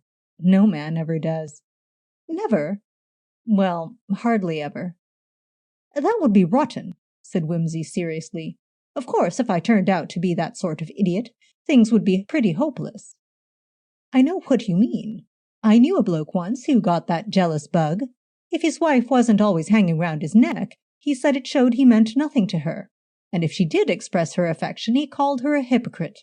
It got quite impossible, and she ran away with somebody she didn't care tuppence for, and he went about saying that he had been right about her all along, but everybody else said it was his own silly fault. It's all very complicated. The advantage seems to be with the person who gets jealous first. Perhaps you could manage to be jealous of me. I wish you would, because it would prove that you took a bit of interest in me. And shall I give you some details of my hideous past?" "Please don't." "Why not?" "I don't want to know about all the other people." "Don't you, by Jove? I think that's rather hopeful. I mean, if you just felt like a mother to me, you would be anxious to be helpful and understanding. I loathe being helped and understood. And after all, there was nothing in any of them, except Barbara, of course." "Who was Barbara?" asked Harriet quickly. "Oh, a girl. I owe her quite a lot, really," replied Wimsey musingly. "When she married the other fellow, I took up sleuthing as a cure for wounded feelings, and it's really been great fun, take it all in all. Dear me, yes, I was very much bowled over that time. I even took a special course in logic for her sake." "Good gracious." "For the pleasure of repeating Barbara celarent dari ferio baralipton." There was a kind of mysterious romantic lilt about the thing which was somehow expressive of passion. Many a moonlit night have I murmured it to the nightingales which haunt the gardens of St. John's, though of course I was a Balliol man myself, but the buildings are adjacent. If anybody ever marries you, it will be for the pleasure of hearing you talk piffle, said Harriet severely. A humiliating reason, but better than no reason at all. I used to piffle rather well myself, said Harriet with tears in her eyes, but it's got knocked out of me. You know, I was really meant to be a cheerful person. All this gloom and suspicion isn't the real me, but I've lost my nerve somehow. No wonder, poor kid. But you'll get over it. Just keep on smiling, and leave it to Uncle Peter. When Wimsey got home, he found a note awaiting him. Dear Lord Peter, as you saw, I got the job. Miss Climpson sent 6 of us, all with different stories and testimonials, of course, and Mr. Pond, the head clerk, engaged me, subject to Mr. Urquhart's approval. I've only been here a couple of days, so there isn't very much I can tell you about my employer, personally, except that he has a sweet tooth and keeps secret stores of chocolate cream and Turkish delight in his desk, which he surreptitiously munches while he is dictating. He seems pleasant enough. But there's just one thing. I fancy it would be interesting to investigate his financial activities. I've done a good bit one way and another with stockbroking, you know, and yesterday in his absence I took a call for him which I wasn't meant to hear. It wouldn't have told the ordinary person anything, but it did me because I knew something about the man at the other end. Find out if Mr. Yu had been doing anything with the Megatherium Trust before their big crash. Further reports when anything turns up. Yours sincerely, Joan Murchison. Megatherium Trust, said Wimsey. That's a nice thing for a respectable solicitor to get mixed up with. I'll ask Freddie Arbuthnot. He's an ass about everything except stocks and shares, but he does understand them for some ungodly reason. He read the letter again, mechanically noting that it was typed on a Woodstock machine, with a chipped lowercase p and a capital A that was out of alignment. Suddenly he woke up and read it a third time, noticing, by no means mechanically, the chipped p and the irregular capital A. Then he sat down, wrote a line on a sheet of paper, folded it, addressed it to Miss Murchison, and sent Bunter out to post it. For the first time in this annoying case, he felt the vague stirring of the waters as a living idea emerged slowly and darkly from the innermost deeps of his mind. Chapter 12. Wimsey was accustomed to say when he was an old man, and more talkative even than usual, that the recollection of that Christmas at Duke's Denver had haunted him in nightmares, every night regularly for the following 20 years. But it is possible that he remembered it with advantages. There is no doubt that it tried his temper severely. It began inauspiciously at the tea-table, when Mrs. Freak Dimsworthy fluted out in her high, overriding voice, "And is it true, Lord Peter, dear, that you are defending that frightful poisoning woman?" The question acted like the drawing of a champagne cork. The whole party's bottled-up curiosity about the Vane case creamed over in one windy gust of stinging froth. "I've no doubt she did it, and I don't blame her," said Captain Tommy Bates. "Perfectly foul blighter. Has his photograph on the dust cover of his books, you know. That's the sort of squit he was. Wonderful the rotters these highbrow females will fall for. The whole lot of 'em ought to be poisoned like rats. Look at the harm they do to the country." "But he was a very fine writer," protested Mrs. Featherstone, a lady in her 30s whose violently compressed figure suggested that she was engaged in a perpetual struggle to compute her weight in terms of the first syllables of her name rather than the last. "His books are positively Gallic in their audacity and restraint. Audacity is not rare, but that perfect concision of style is a gift which—" "Oh, if you like dirt," interrupted the captain rather rudely. I wouldn't call it that, said Mrs. Featherstone. He is frank, of course, and that is what people in this country will not forgive. It is part of our national hypocrisy. But the beauty of the writing puts it all on a higher plane. Well, I wouldn't have the muck in the house, said the captain firmly. I caught Hilda with it, and I said, now you send that book straight back to the library. I don't often interfere, but one must draw the line somewhere. How did you know what it was like? Asked Wimsey innocently. Why, James Douglas's article in the Express was good enough for me, said Captain Bates. The paragraphs he quoted were filthy, positively filthy. Well, it's a good thing we've all read them, said Wimsey. Forewarned is forearmed. We owe a great debt of gratitude to the press, said the Dowager Duchess. So kind of them to pick out all the plums for us and save the trouble of reading the books, don't you think? And such a joy for the poor dear people who can't afford 7 and 6pence. Or even a library subscription, I suppose, though I'm sure that works out cheaply enough if one is a quick reader. Not that the cheap ones will take those books, for I asked my maid. Such a superior girl, and so keen on improving her mind, which is more than I can say for most of my friends. But no doubt it is all due to free education for the people, and I suspect her in my heart of voting Labour, though I never ask, because I don't think it's fair, and besides, if I did, I couldn't very well take any notice of it, could I? Still, I don't suppose the young woman murdered him on that account, said her daughter-in-law. From all accounts, she was just as bad as he was. Oh, come, said Wimsey. You can't think that, Helen. Damn it, she writes detective stories, and in detective stories virtue is always triumphant. They're the purest literature we have. The devil is always ready to quote scripture when it pays him to do so, said the younger Duchess, and they say the wretched woman's sale's going up by leaps and bounds. It's my belief, said Mr. Harringay, that the whole thing is a publicity stunt gone wrong. He was a large, jovial man, extremely rich, and connected with the city. You never know what these advertising fellows are up to. Well, it looks like a case of hanging the goose that lays the golden eggs this time, said Captain Bates with a loud laugh. Unless Wimsey means to pull off one of his conjuring tricks. I hope he does, said Miss Titterton. I adore detective stories.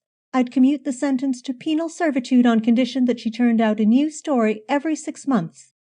It would be much more useful than picking oakum or sewing mailbags for the post office to Miss Leigh. Aren't you being a bit previous? Suggested Wimsey mildly. She's not convicted yet. But she will be next time. You can't fight facts, Peter. Of course not, said Captain Bates. The police know what they're about. They don't put people into the dock if there isn't something pretty shady about 'em. Now this was a fearful brick, for it was not so many years since the Duke of Denver had himself stood his trial on a mistaken charge of murder. There was a ghastly silence, broken by the Duchess, who said icily, "Really, Captain Bates." "What? Eh? Oh, of course, I mean to say, I know mistakes do happen sometimes, but that's a very different thing. I mean to say this woman with no morals at all, that is, I mean—" "Have a drink, Tommy," said Lord Peter kindly. "You aren't quite up to your usual standard of tact today." "No, but do tell us, Lord Peter," cried Mrs. Dimsworthy, "what the creature is like. Have you talked to her? I thought she had a rather nice voice, though she's as plain as a pancake." "Nice voice, Freaky? Oh, no," said Mrs. Featherstone. "I should have called it rather sinister. It absolutely thrilled me. I got shudders all the way down my spine, a genuine frisson. And I think she would be quite attractive with those queer, smudgy eyes, if she were properly dressed. A sort of femme fatale, you know. Does she try to hypnotize you, Peter?" "I saw in the papers," said Miss Titterton, "that she had had hundreds of offers of marriage." "Out of one noose into the other," said Harringay with his noisy laugh. "I don't think I should care to marry a murderess," said Miss Titterton, "especially one that's been trained on detective stories. One would always be wondering whether there was anything funny about the taste of the coffee." "Oh, these people are all mad," said Mrs. Dimsworthy. "They have a morbid longing for notoriety. It's like the lunatics who make spurious confessions and give themselves up for crimes they haven't committed." "A murderess might make quite a good wife," said J. "There was Madeline Smith, you know. She used arsenic too, by the way. She married somebody and lived happily to a respectable old age." "But did her husband live to a respectable old age?" demanded Miss Titterton. "That's more to the point, isn't it?" "Once a poisoner, always a poisoner, I believe," said Mrs. Featherstone. "It's a passion that grows upon you like drink or drugs." "It's the intoxicating sensation of power," said Mrs. Dimsworthy. "But, Lord Peter, do tell us." "Peter," said his mother, "I do wish you'd go and see what's happened to Gerald. Tell him his tea is getting cold. I think he's in the stables talking to Freddie about thrush or cracked heels or something. So tiresome the way horses are always getting something the matter with them. You haven't trained Gerald properly, Helen. He used to be quite punctual as a boy. Peter was always the tiresome one, but he's becoming almost human in his old age. It's that wonderful man of his who keeps him in order, really. A remarkable character, and so intelligent. Quite one of the old sort, you know. A perfect autocrat, and such manners, too. He would be worth thousands to an American millionaire. Most impressive. I wonder Peter isn't afraid he'll give warning one of these days. But I really believe he is positively attached to him. Bunter attached to Peter, I mean. Though the other way on would be true, too. I'm sure Peter pays more attention to his opinion than he does to mine." Wimsey had escaped, and was by now on his way to the stables. He met Gerald, Duke of Denver, returning with Freddie Arbuthnot in tow. The former received the dowager's message with a grin. "Got to turn up, I suppose," he said. "I wish nobody had ever invented tea. Ruins your nerves and spoils your appetite for dinner." "Beastly sloppy stuff," agreed the Honorable Freddie. "I say, Peter, I've been wanting to get hold of you." "Same here," said Wimsey promptly. "I'm feeling rather exhausted with conversation. Let's wander through the billiard room and build our constitutions up before we face the barrage." "Today's great thought," said Freddie enthusiastically. He pattered happily after Wimsey into the billiard room and flung himself down in a large chair. "Great bore, Christmas, isn't it? All the people one hates most gathered together in the name of goodwill and all that." "Bring a couple of whiskies," said Wimsey to the footman. "And, James, if anybody asks for Mr. Arbuthnot or me, you rather think we have gone out. Well, Freddie, here's luck. Has anything transpired, as the journalists say?" "I've been sleuthing like stink on the tracks of your man," said Mr. Arbuthnot. "Really, don't you know, I shall soon be qualified to set up in your line of business. Our financial column, edited by Uncle Boothie, that sort of thing. Friend Urquhart has been very careful, though. Bound to be, respectable family lawyer and all that. But I saw a man yesterday who knows a fellow who had it from a chappie that said Urquhart had been dipping himself a bit recklessly off the deep end." "Are you sure, Freddie?" "Well, not to say sure, but this man, you see, owes me one, so to speak, for having warned him off the megatherium before the band began to play. And he thinks if he can get hold of the chappie that knows, not the fellow that told him, you understand, but the other one, that he might be able to get something out of him, don't you see, especially if I was able to put this other chappie in the way of something or the other what?" "And no doubt you have secrets to sell." "Oh, well, I dare say I could make it worth this other chappie's while, because I've got an idea, through this other fellow that my bloke knows, that the chappie is rather up against it, as you might say, though being caught short on some airways stock, and if I was to put him in touch with Goldberg, don't you see, it might get him out of a hole, and so on. And Goldberg will be all right, because, don't you see, he's a cousin of old Levy's, who was murdered, you know, and all these Jews stick together like leeches, and as a matter of fact, I think it's very fine of them." "But what has old Levy got to do with it?" asked Wimsey, his mind running over the incidents in that half-forgotten murder episode. "Well, as a matter of fact," said the Honorable Freddie a little nervously, "I've done the trick, as you might say. Rachel Levy is in fact, going to become Mrs. Freddie and all that sort of thing." The devil she is, said Wimsey, ringing the bell. Tremendous congraters and all that. It's been a long time working up, hasn't it?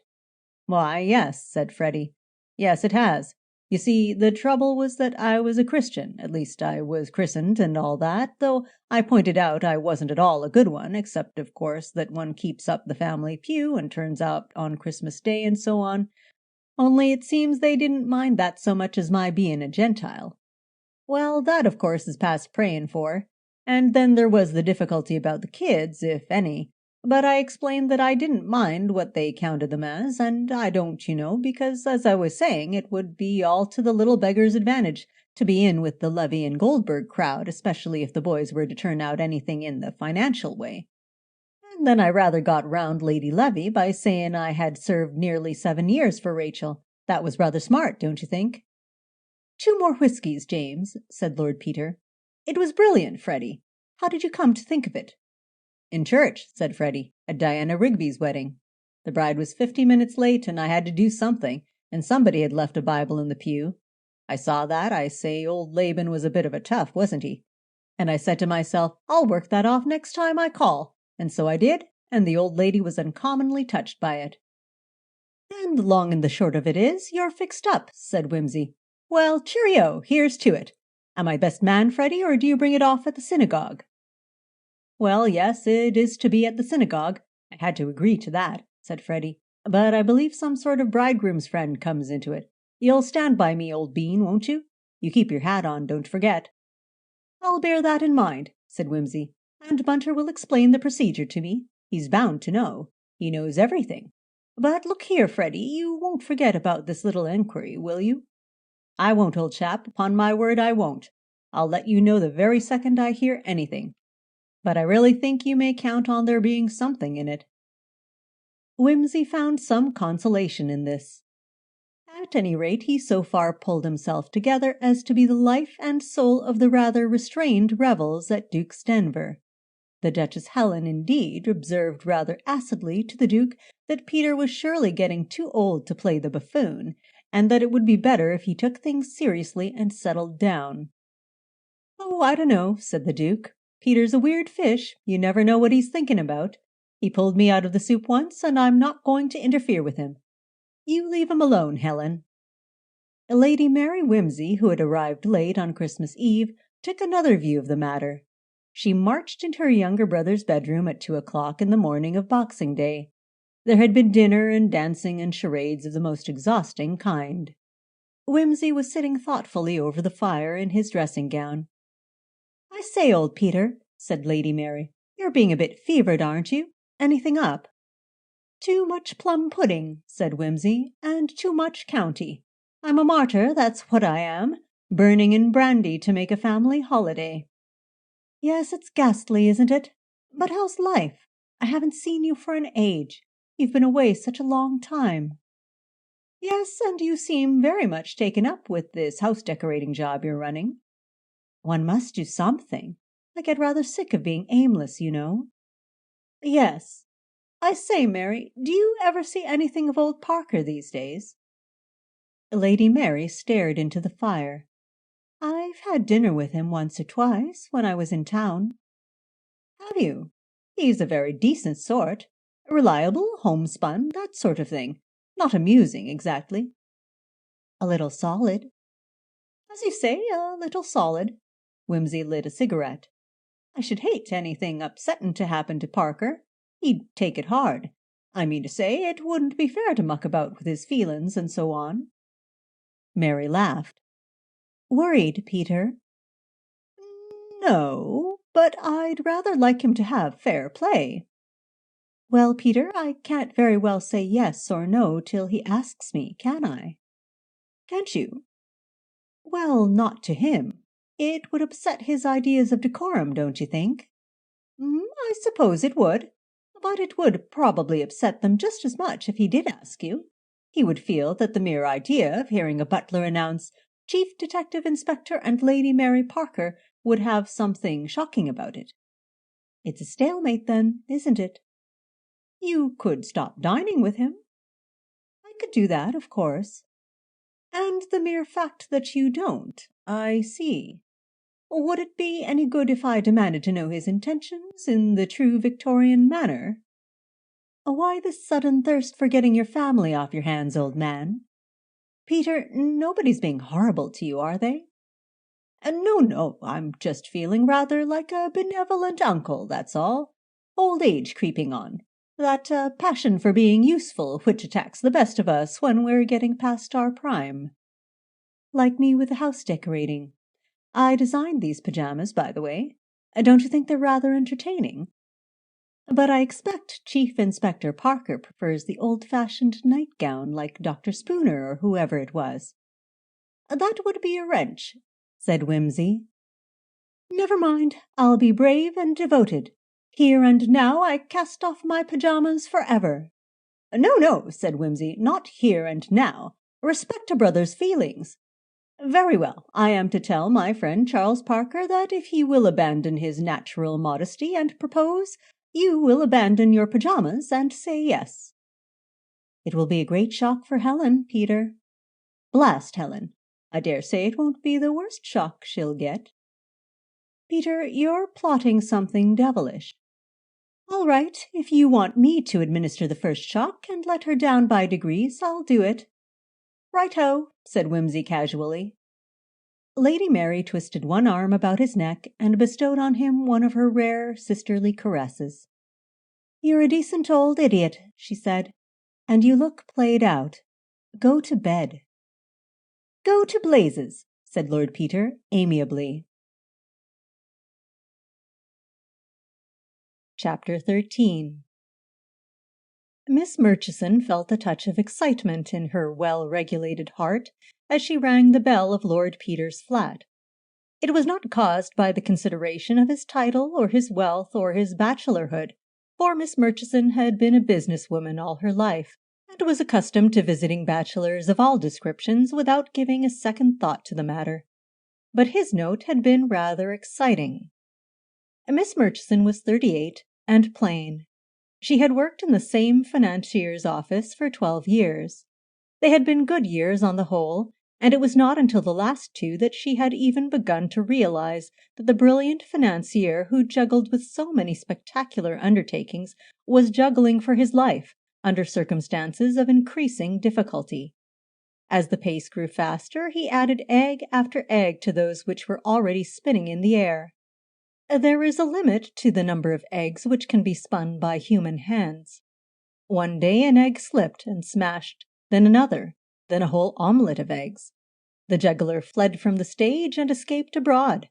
His chief assistant blew out his brains, the audience booed, the curtain came down, and Miss Murchison, at 37, was out of a job. She had put an advertisement in the papers and had answered many others. Most people appeared to want their secretaries young and cheap. It was discouraging. Then her own advertisement had brought an answer from a Miss Climpson, who kept a typing bureau. It was not what she wanted, but she went, and she found that it was not quite a typing bureau after all, but something more interesting.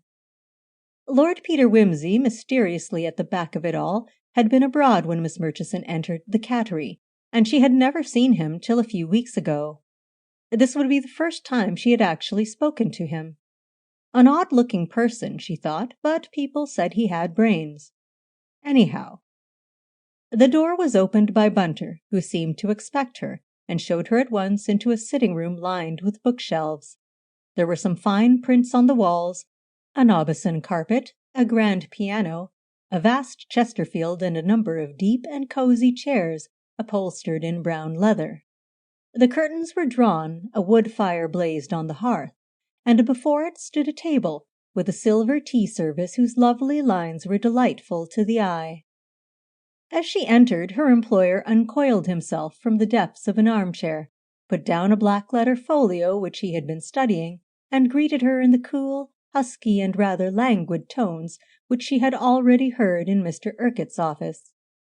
"Frightfully good of you to come round, Miss Murchison. Beastly day, isn't it? I'm sure you want your tea. Can you eat crumpets, or would you prefer something more up-to-date?" "Thanks," said Miss Murchison, as Bunter hovered obsequiously at her elbow. I like crumpets very much. Oh, good. Well, Bunter, we'll struggle with the teapot ourselves. Give Miss Murchison another cushion, and then you can toddle off. Back at work, I suppose. How's our Mr. Urquhart? He's all right. Miss Murchison had never been a chatty girl. There's one thing I wanted to tell you. Plenty of time, said Wimsey. Don't spoil your tea. He waited on her with a kind of anxious courtesy which pleased her. She expressed admiration of the big bronze chrysanthemums heaped here and there about the room. Oh, I'm glad you like them. My friends say they give a feminine touch to the place, but Bunter sees to it as a matter of fact. They make a splash of color and all that, don't you think? The books look masculine enough. Oh, yes, they're my hobby, you know. Books and crime, of course. But crime's not very decorative, is it? I don't care about collecting hangman's ropes and murderers' overcoats. What are you to do with them? Is the tea all right? I ought to have asked you to pour out, but it always seems to me rather unfair to invite a person and then make her do all the work. What do you do when you're not working, by the way? Do you keep a secret passion for anything? I go to concerts, said Miss Murchison. And when there isn't a concert, I put something on the gramophone. A musician? No, never could afford to learn properly. I ought to have been, I dare say, but there was more money in being a secretary. I suppose so. Unless one is absolutely first class, and I should never have been that. And third-class musicians are a nuisance. They have a rotten time, too, said Wimsey. I hate to see them in cinemas, poor beasts, playing the most ghastly tripe, sandwiched in with snacks of Mendelssohn and torn-off gobbets of the unfinished. Have a sandwich. Do you like Bach, or only the moderns? He wriggled on to the piano-stool. I'll leave it to you, said Miss Murchison, rather surprised. I feel rather like the Italian concerto this evening. It's better on the harpsichord, but I haven't got one here. I find Bach good for the brain, steadying influence and all that. He played the concerto through, and then, after a few seconds' pause, went on to one of the 48. He played well and gave a curious impression of controlled power, which, in a man so slight and so fantastical in manner, was unexpected and even a little disquieting. When he had finished, he said, still sitting at the piano, Did you make the inquiry about the typewriter? Yes. It was bought new 3 years ago. Good. I gather by the way that you are probably right about Urquhart's connection with the Megatherium Trust. That was a very helpful observation of yours. Consider yourself highly commended. Thank you. Anything fresh? No, except that the evening after you called at Mr. Urquhart's office, he stayed on a long time after we had gone, typing something. Wimsey sketched an arpeggio with his right hand and demanded, How do you know how long he stayed and what he was doing if you had all gone? You said you wanted to know of anything, however small, that was in the least unusual. I thought it might be unusual for him to stay on by himself, so I walked up and down Princeton Street and round Red Lion Square till 7:30. Then I saw him put the light out and go home. Next morning I noticed that some papers I had left just inside my typewriter cover had been disturbed, so I concluded that he had been typing. Perhaps the charwoman disturbed them. Not she. She never disturbs the dust, let alone the cover. Wimsey nodded. You have the makings of a first-class sleuth, Miss Murchison. Very well. In that case our little job will have to be undertaken. Now look here, you quite understand that I'm going to ask you to do something illegal. Yes, I understand. And you don't mind? No, I imagine that if I'm taken up you will pay any necessary costs. Certainly. And if I go to prison? I don't think it will come to that. There's a slight risk, I admit. That is, if I'm wrong about what I think is happening, that you might be brought up for attempted theft or for being in possession of safe-breaking tools, but that is the most that could happen. Oh, well, it's all in the game, I suppose. You mean that? Yes. Splendid. Well, you know that deed box you brought into Mr. Urquhart's room the day I was there? Yes, the one marked Rayburn. Where is it kept? In the outer office, where you could get hold of it?" "Oh, yes, on a shelf with a lot of others." "Good. Would it be possible for you to get left alone in the office any day for, say, half an hour?" "Well, at lunchtime I'm supposed to go out at 12:30 and come back at 1:30. Mr. Pond goes out then, but Mr. Urquhart sometimes comes back. I couldn't be certain that he wouldn't pop out on me, and it would look funny if I wanted to stay on after 4:30, I expect. Unless I pretended I had made a mistake and wanted to stay and put it right. I could do that. I might come extra early in the morning when the charwoman is there, or would it matter her seeing me?" "It wouldn't matter very much," said Wimsey thoughtfully. "She'd probably think you had legitimate business with the box. I'll leave it to you to choose the time." "But what am I to do? Steal the box?" "Not quite. Do you know how to pick a lock?" "Not in the least, I'm afraid." "I often wonder what we go to school for," said Wimsey. "We never seem to learn anything really useful. I can pick quite a pretty lock myself, but as we haven't much time and as you'll need some rather intensive training, I think I'd better take you to an expert. Should you mind putting your coat on and coming round with me to see a friend?" "Not at all. I should be delighted."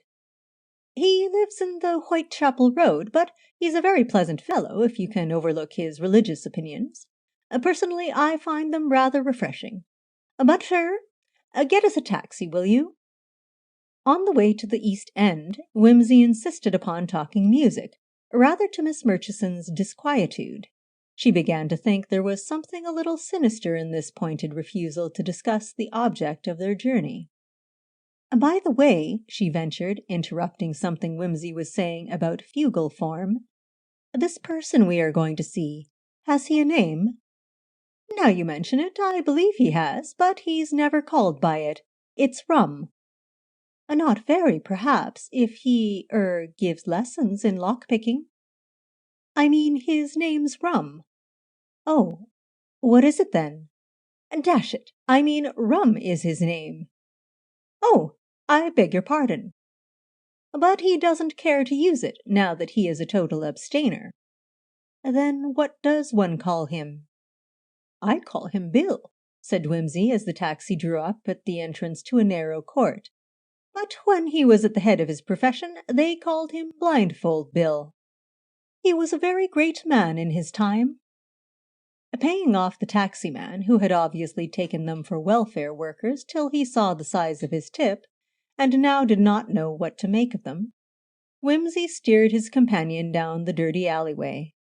At the far end was a small house, from whose lighted windows poured forth the loud strains of a chorus of voices, supported by a harmonium and other instruments. "Oh dear," said Wimsey, "we've struck a meeting. It can't be helped. Here goes." Pausing until the strains of Glory, Glory, Glory had been succeeded by a sound as of fervent prayer, he hammered lustily at the door. Presently a small girl put her head out and, seeing Lord Peter, uttered a shrill cry of delight. "Hello, Esmeralda Hyacinth," said Wimsey. "Is Dad in?" "Yes, sir. Please, sir, they'll be so pleased. Will you step in and, oh, please." "Well?" "Please, sir, will you sing Nazareth?" "No, I will not sing Nazareth on any account, Esmeralda. I'm surprised at you." "Daddy says Nazareth isn't worldly, and you do sing it so beautiful," said Esmeralda, her mouth drooping. Wimsey hid his face in his hands. "This comes of having done a foolish thing once," he said. "One never lives it down. I won't promise, Esmeralda, but we'll see. But I want to talk business with Dad when the meeting's over." The child nodded. At the same moment the praying voice within the room ceased, amid ejaculations of "Alleluia!" and Esmeralda, profiting by this momentary pause, pushed open the door and said loudly, "Here's Mr. Peter and a lady." The room was small, very hot, and very full of people. In one corner was the harmonium, with the musicians grouped about it. In the middle, standing by a round table covered with a red cloth, was a stout, square man with a face like a bulldog. He had a book in his hand and appeared to be about to announce a hymn, but seeing Wimsey and Miss Murchison, he came forward, stretching out a large and hearty hand. "Welcome one and welcome all," he said. "Brethren, here is a dear brother and sister in the Lord as is come out of the haunts of the rich and the riotous living of the West End to join with us in singing the songs of Zion. Let us sing and give praise. Alleluia! We know that many shall come from the east and from the west and sit down at the Lord's feast, while many that thinks themselves chosen shall be cast into outer darkness. Therefore let us not say, because this man wears a shiny eyeglass, that he is not a chosen vessel, or because this woman wears a diamond necklace and rides in her Rolls Royce, she will not therefore wear a white robe and a gold crown in the New Jerusalem. Nor because these people travels in the blue train to the Riverera, therefore they shall not be seen a-casting down their golden crowns by the river of the water of life. We hears that there talk sometimes in Hyde Park o' Sundays, but it's bad and foolish and leads to strife and envyings and not to charity. All we like sheep have gone astray, and well I may say so, havin' been a black and wicked sinner myself till this 'ere gentleman, for such he truly is, laid his hand upon me as I was a bustin' of his safe, and was the instrument under God of turnin' me from the broad way that leadeth to destruction. Oh, brethren, what a happy day that was for me! Alleluia! What a shower of blessings come to me by the grace of the Lord. Let us unite now in thanksgiving for Evan's mercies in number 102. Esmeralda, give our dear friends a hymn book. I'm sorry, said Wimsey to Miss Murchison. Can you bear it? I fancy this is the final outbreak. The harmonium, harp, sackbut, psaltery, dulcimer, and all kinds of music burst out with a blare which nearly burst the eardrum. The assembly lifted its combined voices, and Miss Murchison, to her amazement, found herself joining, at first self-consciously, and then with a fine fervor in that stirring chant. Sweeping through the gates of the New Jerusalem, washed in the blood of the Lamb. Wimsey, who appeared to find it all very good fun, caroled away happily, without the slightest embarrassment. Whether because he was accustomed to the exercise, or merely because he was one of those imperturbably self-satisfied people who cannot conceive of themselves as being out of place in any surroundings, Miss Murchison was unable to determine. To her relief, the religious exercise came to an end with the hymn, and the company took their leave with many handshakings all round. The musicians emptied the condensed moisture from their wind instruments politely into the fireplace, and the lady who played the harmonium drew the cover over the keys and came forward to welcome the guests.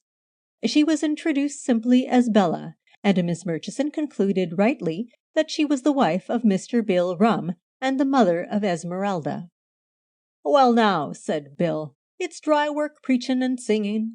You'll take a cup of tea or coffee now, won't you?" Wimsey explained that they had just had tea, but begged that the family might proceed with their own meal. "It ain't hardly supper time yet," said Mrs. Rum. "P'raps if you was to do your business with the lady and gentleman, Bill, they might feel inclined to take a bite with us later. It's Trotters," she added hopefully. "It's very kind of you," said Miss Murchison hesitatingly. "Trotters want a lot of beating," said Wimsey, "and since our business may take a little time, we'll accept with pleasure, if you're sure we're not putting you out." "Not at all," said Mrs. Rum heartily. "8 beautiful trotters they is, and with a bit of cheese they'll go round easy. Come along, Moraldy, your dad's got business." "Mr. Peter's going to sing," said the child, fixing reproachful eyes on Wimsey. "Now don't you worrit his lordship," rebuked Mrs. Rum. "I declare I'm ashamed of you." "I'll sing after supper, Esmeralda," said Wimsey. "Hop along now, like a good girl, or I'll make faces at you. Bill, I've brought you a new pupil." "Always happy to serve you, sir, knowing as it's the Lord's work. Glory be." "Thank you," said Wimsey modestly. It's a simple matter, Bill, but as the young lady is inexperienced with locks and so on, I've brought her along to be coached. You see, Miss Murchison, before Bill here saw the light—" "Praise God!" put in Bill. "He was the most accomplished burglar and safe-breaker in the 3 kingdoms. He doesn't mind my telling you this because he's taken his medicine and finished with it all, and is now a very honest and excellent locksmith of the ordinary kind. Thanks be to him that giveth the victory. But from time to time, when I need a little help in a righteous cause, Bill gives me the benefit of his great experience. And oh, what happiness it is, miss, to turn them talents which I so wickedly abused to the service of the Lord. His holy name be blessed that bringeth good out of evil." "That's right," said Wimsey with a nod. "Now, Bill, I've got my eye on a solicitor's deed box, which may or may not contain something which will help me to get an innocent person out of trouble. This young lady can get access to the box, Bill, if you can show her the way inside it." "If?" grunted Bill with sovereign contempt. "Course I can. Deed box, that's nothing. That ain't no field for a man's skill. Robbin' the kid's money box, that's what it is with they trumpery little locks. There ain't a deed box in this 'ere city wot I couldn't open blindfold in boxing gloves with a stick of boiled macaroni." "I know, Bill, but it isn't you that's got to do it. Can you teach the lady how to work it?" "Sure I can. What kinder lock is it, lady?" "I don't know," said Miss Murchison. "An ordinary lock, I think. I mean, it has the usual sort of key, not a Brahma or anything of that kind. That is, the solicitor has one set of keys, and Mr. Pond has another, just plain keys with barrels and wards." "Ho!" said Bill. "Then 'arf an hour will teach you all you want, miss." He went to a cupboard and brought out 6 lock plates and a bunch of curious thin wire hooks strung on a ring like keys. "Are those picklocks?" asked Miss Murchison curiously. "That's what they are, miss. Injuns of Satan." He shook his head as he lovingly fingered the bright steel. "Many's the time such keys as these have let poor sinners in by the back gate into hell." "This time," said Wimsey, "they'll let a poor innocent out of prison into the sunshine, if any, in this beastly climate." "Praise him for his manifold mercies. Well, miss, the fust thing is to understand the construction of a lock. Now, just you look here." He picked up one of the locks and showed how, by holding up the spring, the catch could be thrust back. "There ain't no need for all them fancy wards, you see, miss. The barrel and the spring, that's all there is to it. Just you try." Miss Murchison accordingly tried, and forced several locks with an ease that astonished her. "Well now, miss, the difficulty is, you see, that when the lock's in place you can't use your eyes. But you has your earin' and you has the feelin' in your fingers, give you by Providence, praise his name, for that purpose. Now what you has to do, miss, is to shut your eyes and see with your fingers, like when you've got your spring hooked back sufficient to let the catch go past." "I'm afraid I'm very clumsy," said Miss Murchison, at the 5th or 6th attempt. "Now don't you fret, miss. Just take it easy and you'll find the right way of it come to you all of a sudden like. Just feel when it seems to go sweet and use your 'ands independent. Would you like to 'ave a little go at a combination while you're 'ere, sir? I've got a beauty 'ere. Give to me it was by Sam, you know who I mean. Many's the time I've tried to show him the error of his ways. 'No, Bill,' he says, 'I ain't got no use for religion,' he says, poor lost sheep, 'but I ain't got no quarrel with you, Bill,' says he, 'and I'd like for to give you this 'ere little souvenir.'" Bill," said Wimsey, shaking a reproachful finger, "I'm afraid this wasn't honestly come by." "Well, sir, if I knowed the owner, I'd 'and it over to him with the greatest of pleasure. It's quite good, you see. Sam put the soup in at the hinges, and it blowed the ole front clean off, lock and all. It's small, but it's a real beauty, new pattern to me, that is. But I mastered it," said Bill with unregenerate pride, "in an hour or 2. "It'd have to be a good bit of work to beat you, Bill." Wimsey set the lock up before him and began to manipulate the knob, his fingers moving with micrometer delicacy and his ear bent to catch the fall of the tumblers. "Lord," said Bill, this time with no religious intention, "what a cracksman you'd 'a' made if you'd 'a' given your mind to it, which the Lord in his mercy forbid you should." "Too much work in that life for me, Bill," said Wimsey. "Dash it, I lost it that time." He turned the knob back and started over again. By the time the Trotters arrived, Miss Murchison had acquired considerable facility with the more usual types of lock and a greatly enhanced respect for burglary as a profession. "And don't you let yourself be 'urried, miss," was Bill's final injunction, "else you'll leave scratches on the lock and do yourself no credit. Lovely bit of work that, ain't it, Lord Peter, sir?" "Beyond me, I'm afraid," said Wimsey with a laugh. "Practice," said Bill. "That's all it is. If you'd 'a' started early enough, you'd 'a' been a beautiful workman." He sighed. "There ain't many of 'em nowadays, glory be, that can do a real artistic job. It fair goes to my 'art to see a elegant bit of stuff like that blowed all to bits with gelignite. What's gelignite? Any fool can 'andle it as doesn't mind making a blinkin' great row. Brutal, I calls it." "Now don't you get 'ankerin' back after them things, Bill," said Mrs. Brum reprovingly. "Come along, do, and eat your supper. If anybody's goin' to do such a wicked thing as breakin' safes, what do it matter whether it's done artistic or inartistic? Ain't that just like a woman? Beggin' your pardon, miss." "Well, you know it's true," said Mrs. Brum. "I know those Trotters look very artistic," said Wimsey, "and that's quite enough for me."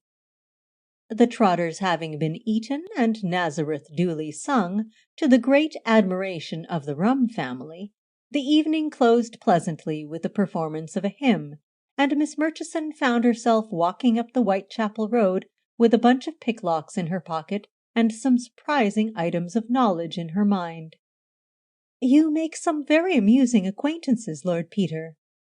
"Yes, rather a jape, isn't it? But Blindfold Bill is one of the best. I found him on my premises one night and struck up a sort of an alliance with him. Took lessons from him and all that. He was a bit shy at first, but he got converted by another friend of mine. It's a long story, and the long and short of it was, he got hold of this locksmith business and is doing very well at it. Do you feel quite competent about locks now?" "I think so. What am I to look for when I get the box open?" "Well," said Wimsey, "the point is this. Mr. Urquhart showed me what purported to be the draft of a will made 5 years ago by Mrs. Raeburn. I've written down the gist of it on a bit of paper for you. Here it is. Now, the snag about it is that that draft was typed on a machine which, as you tell me, was bought new from the makers only 3 years ago." "Do you mean that's what he was typing that evening he stayed late at the office?" "It looks like it. Now, why? If he had the original draft, why not show me that? Actually, there was no need for him to show it to me at all, unless it was to mislead me about something. Then, though he said he had the thing at home, and must have known he had it there, he pretended to search for it in Mrs. Raeburn's box. Again, why? To make me think that it was already in existence when I called. The conclusion I drew is that if there is a will, it's not along the lines of the one he showed me." "It looks rather like that, certainly." "What I want you to look for is the real will.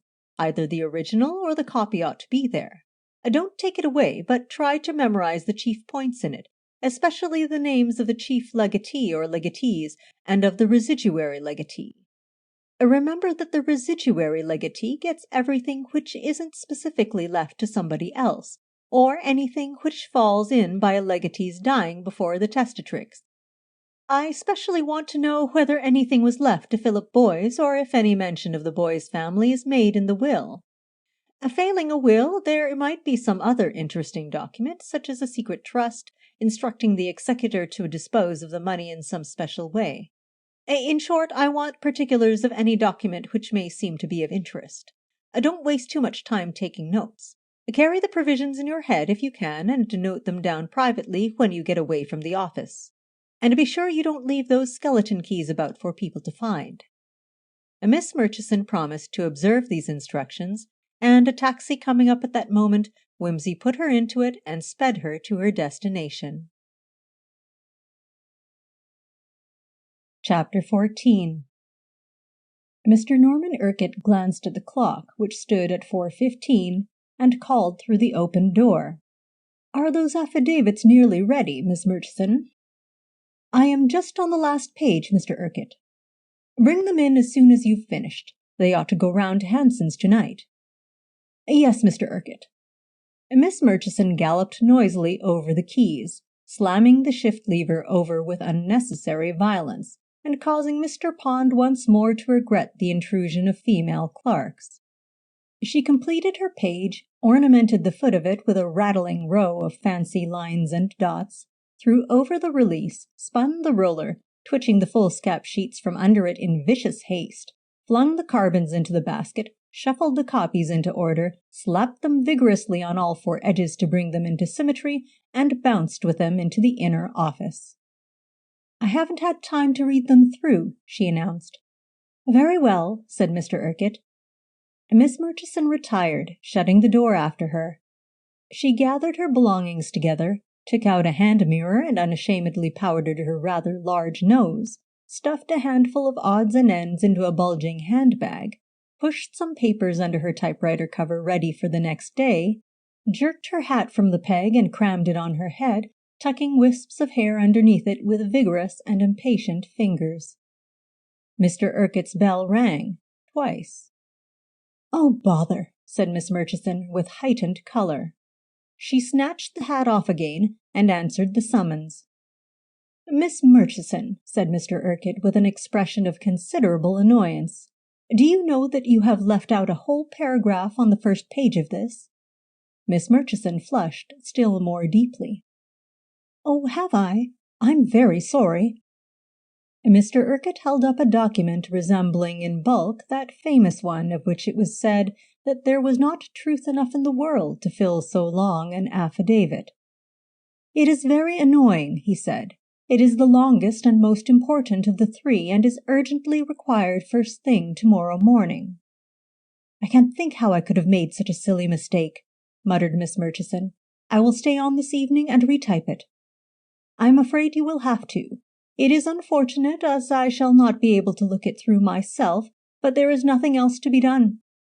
Please check it carefully this time and see that Hanson's have it before 10 o'clock tomorrow."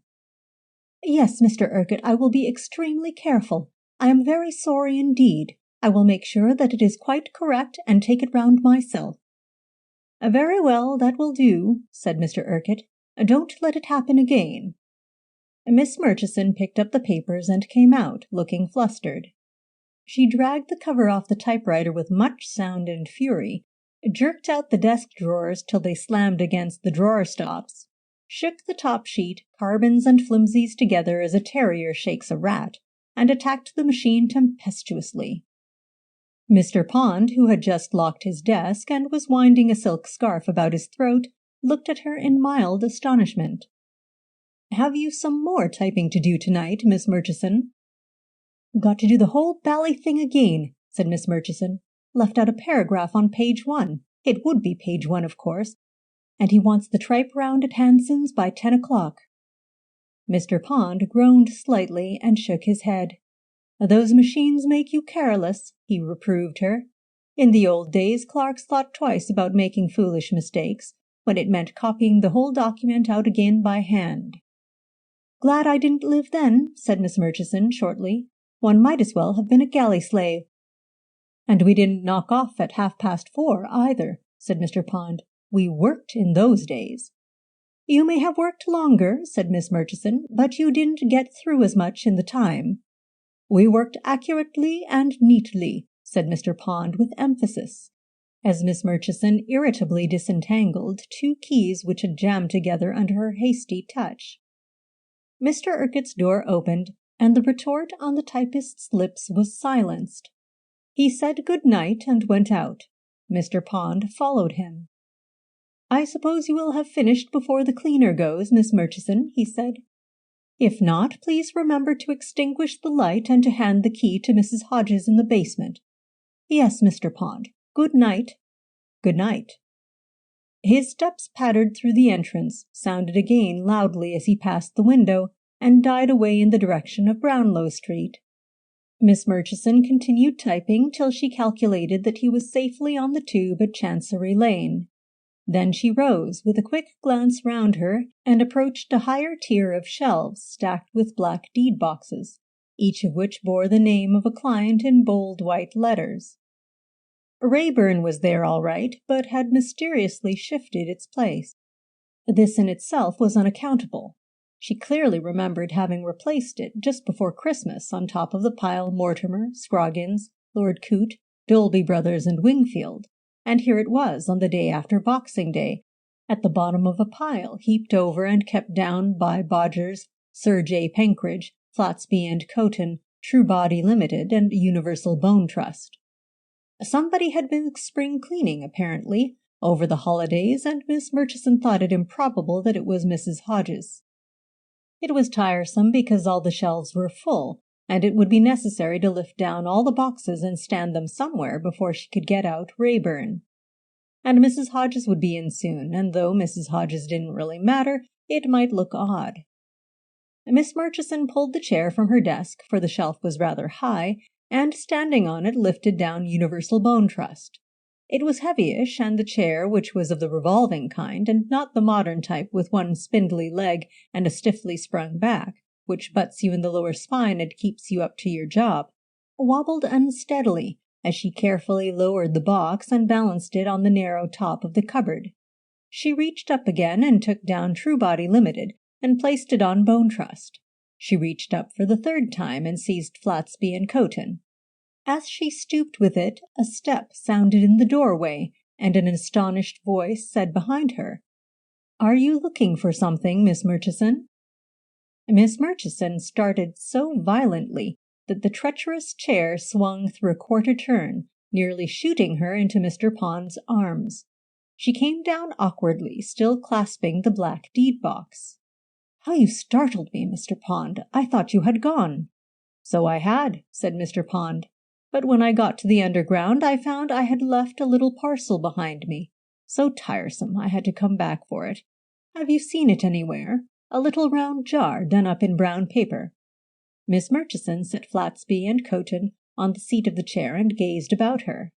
"It doesn't seem to be in my desk," said Mr. Pond. "Dear, dear, I shall be so late. And I can't go without it because it's wanted for dinner. In fact, it's a little jar of caviar. We have guests tonight. Now, where can I have put it?" "Perhaps you put it down when you washed your hands," suggested Miss Murchison helpfully. "Well, now, perhaps I did." Mr. Pond fussed out, and she heard the door of the little lavabo in the passage open with a loud creak. It suddenly occurred to her that she had left her handbag open on her desk. Suppose the skeleton keys were visible. She darted towards the bag just as Mr. Pond returned in triumph. "Much obliged to you for your suggestion, Miss Murchison. It was there all the time. Mrs. Pond would have been so much upset. Well, good night again." He turned towards the door. "Oh, by the way, were you looking for something?" "I was looking for a mouse," replied Miss Murchison with a nervous giggle. "I was just sitting working when I saw it run along the top of the cupboard and, up the wall behind those boxes." "Dirty little beasts," said Mr. Pond. "The place is overrun with them. I have often said we ought to have a cat here. No hope of catching it now, though. You're not afraid of mice, apparently?" "No," said Miss Murchison, holding her eyes by a strenuous physical effort on Mr. Pond's face. If the skeleton keys were, as it seemed to her they must be, indecently exposing their spidery anatomy on her desk, it would be madness to look in that direction. "No, in your days I suppose all women were afraid of mice." "Yes, they were," admitted Mr. Pond. "But then, of course, their garments were longer." "Rotten for them," said Miss Murchison. "They were very graceful in appearance," said Mr. Pond. "Allow me to assist you in replacing those boxes." "You will miss your train," said Miss Murchison. "I have missed it already," replied Mr. Pond, glancing at his watch. "I shall have to take the 5:30. He politely picked up Flatsby and Coton and climbed perilously with it in his hands to the unsteady seat of the rotatory chair. "It's extremely kind of you," said Miss Murchison, watching him as he restored it to its place. "Not at all, if you would kindly hand me up the others." Miss Murchison handed him Truebody Limited and Universal Bone Trust. "There," said Mr. Pond, completing the pile and dusting his hands. "Now let us hope the mouse has gone for good. I will speak to Mrs. Hodges about procuring a suitable kitten." "That would be a very good idea," said Miss Murchison. "Good night, Mr. Pond." "Good night, Miss Murchison." His footsteps pattered down the passage, sounded again more loudly beneath the window, and for the second time died away in the direction of Brownlow Street. "Whew!" said Miss Murchison. She darted to her desk. Her fears had deceived her. The bag was shut and the keys invisible. She pulled her chair back to its place and sat down as a clash of brooms and pails outside announced the arrival of Mrs. Hodges. "Oh," said Mrs. Hodges, arrested on the threshold at the sight of the lady clerk industriously typing away. "Beg your pardon, miss, but I didn't know as how anybody was here." "Sorry, Mrs. Hodges, I've got a little bit of work to finish, but you carry on. Don't mind me." "That's all right, miss," said Mrs. Hodges. "I can do Mr. Partridge's office first." "Well, if it's all the same to you," said Miss Murchison, "I've just got to type a few pages and, make a précis, notes, you know, of some documents for Mr. Urquhart." Mrs. Hodges nodded and vanished again. Presently a loud bumping noise overhead proclaimed her presence in Mr. Partridge's office. Miss Murchison waited no longer. She dragged her chair to the shelves again, took down swiftly one after the other Bone Trust, Truebody Limited, Flatsby and Coton, Sir J. Penkridge, and Bodgers. Her heart beat heavily as at last she seized Rayburn and carried it across to her desk. She opened her bag and shook out its contents. The bunch of picklocks clattered upon the desk, mixed up with a handkerchief, a powder compact, and a pocket comb. The thin and shining steel barrels seemed to burn her fingers. As she picked the bunch over, looking for the most suitable implement, there came a loud rap at the window. She wheeled round, terrified. There was nothing there. Thrusting the picklocks into the pocket of her sports coat, she tiptoed across and looked out. In the lamplight she observed 3 small boys engaged in climbing the iron railings which guard the sacred areas of Bedford Row. The foremost child saw her and gesticulated, pointing downwards. Miss Murchison waved her hand and cried, "Be off with you!"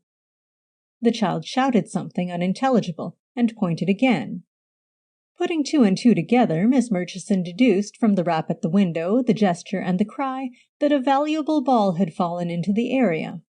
She shook her head with severity and returned to her task.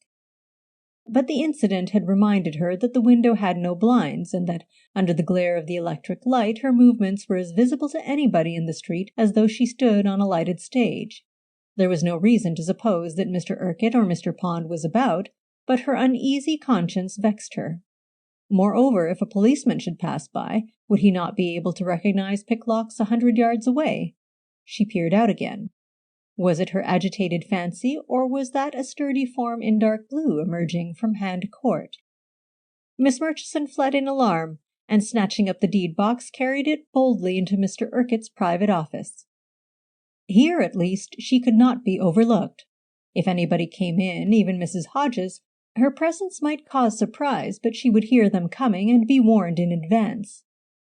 Her hands were cold and shaking, and she was not in the best condition to profit by blindfold Bill's instructions. She drew a few deep breaths. She had been told not to hurry herself. Very well, then, she would not. She chose a key with care and slipped it into the lock. For years, as it seemed to her, she scratched about aimlessly, till at length she felt the spring press against the hooked end. Pushing and lifting steadily with one hand, she introduced her second key. She felt the lever move. In another moment there was a sharp click, and the lock was open. There were not a great many papers in the box. The first document was a long list of securities, endorsed securities deposited with Lloyd's Bank. Then came the copies of some title deeds, of which the originals were similarly deposited. Then came a folder filled with correspondence. Some of this consisted of letters from Mrs. Rayburn herself, the latest letter being dated 5 years previously. In addition, there were letters from tenants, bankers, and stockbrokers, with copies of the replies written from the office and signed by Norman Urquhart. Miss Murchison hastened impatiently through all this. There was no sign of a will or copy of a will, not even of the dubious draft that the solicitor had shown to Wimsey. 2 papers only now remained at the bottom of the box. Miss Murchison picked up the first. It was a power of attorney dated January 1925, giving Norman Urquhart full powers to act for Mrs. Rayburn. The second was thicker and tied neatly with red tape. Miss Murchison slipped this off and unfolded the document. It was a deed of trust making over the whole of Mrs. Rayburn's property to Norman Urquhart in trust for herself, and providing that he should pay into her current account from the estate a certain fixed annual sum for personal expenses. The deed was dated July 1920, and attached to it was a letter, which Miss Murchison hastily read through. Appleford, Windle, 15th May, 1920. My dear Norman, thank you very much, my dear boy, for your birthday letter and the pretty scarf. It is good of you to remember your old aunt so faithfully.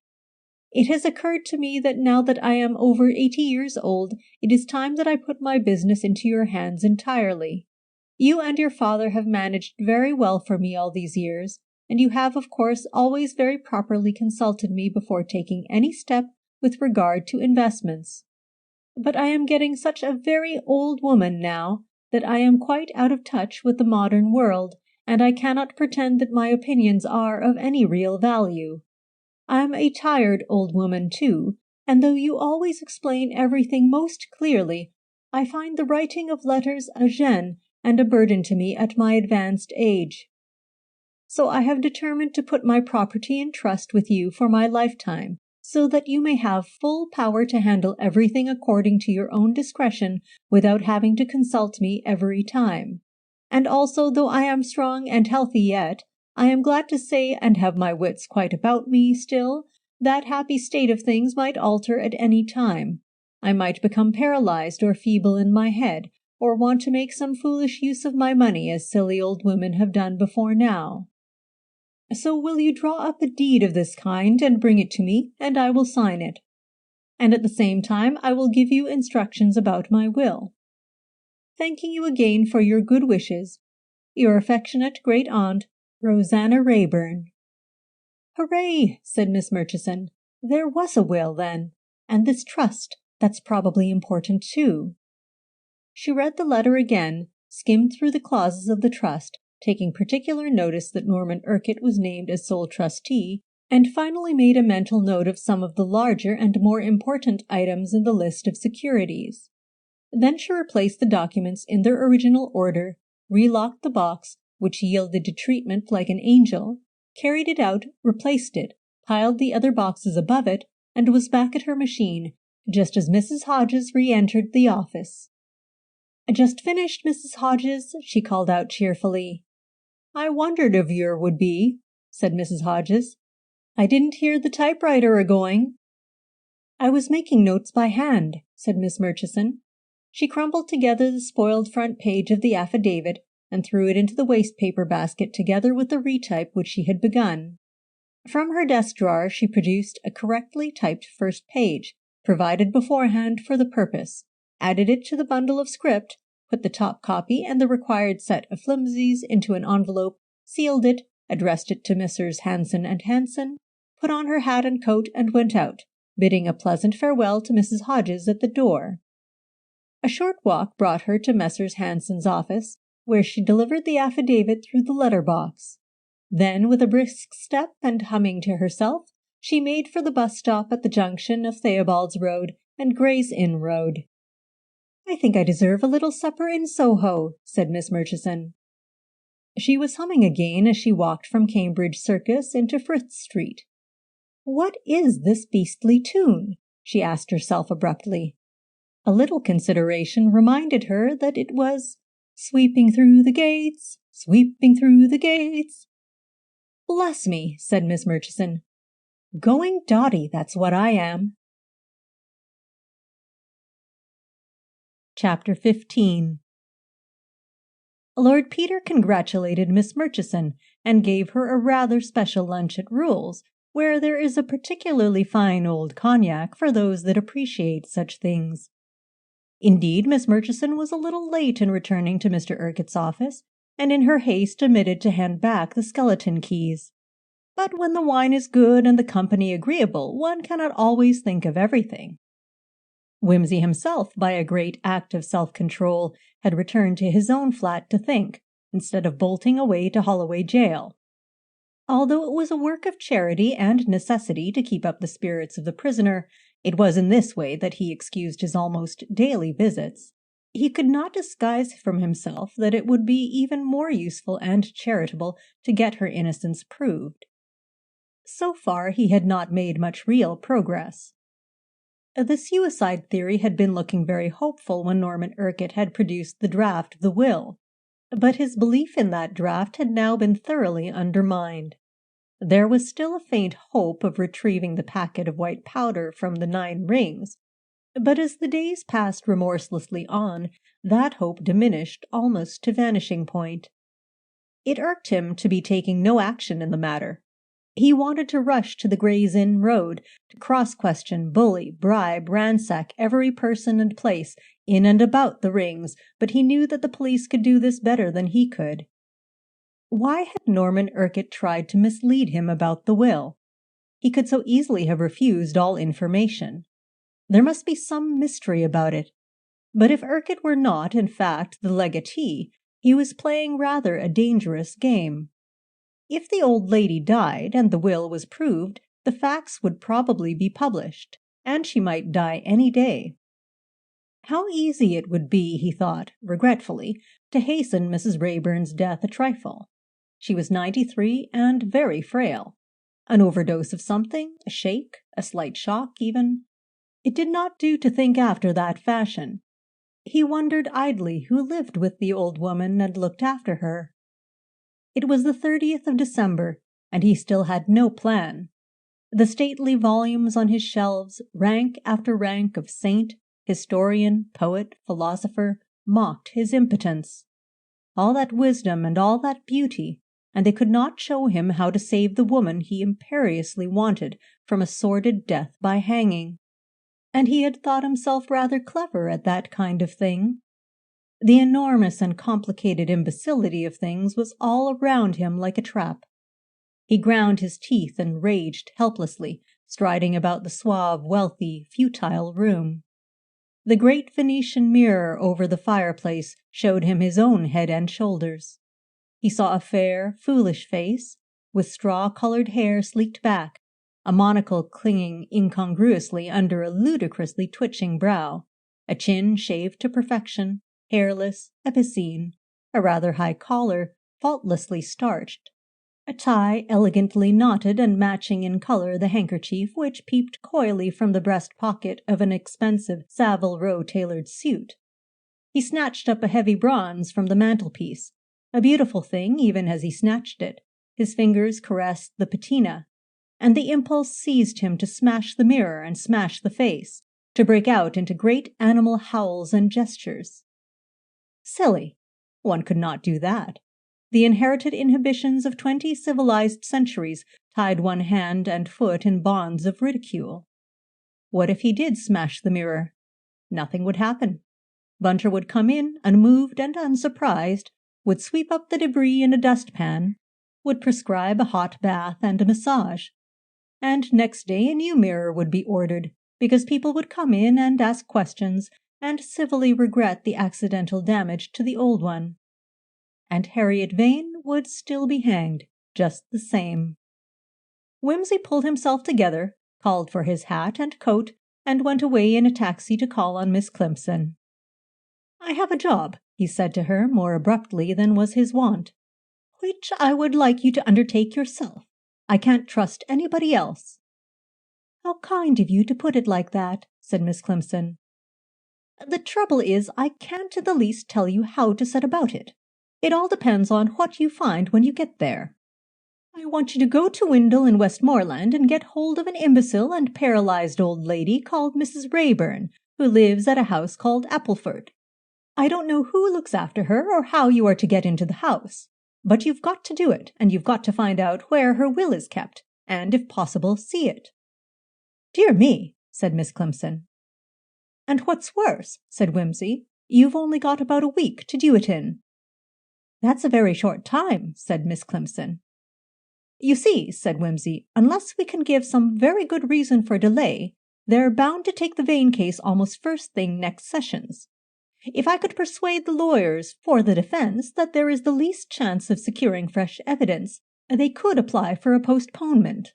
But at present I have nothing that could be called evidence, only the vaguest possible hunch." "I see," said Miss Climpson. "Well, none of us can do more than our best, and it is very necessary to have faith. That moves mountains, we are told." "Then, for heaven's sake, lay in a good stock of it," said Wimsey gloomily.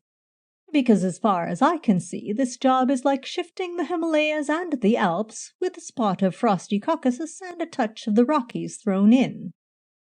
"You may count on me to do my poor best," replied Miss Climpson, "and I will ask the dear vicar to say a mass of special intention for one engaged in a difficult undertaking.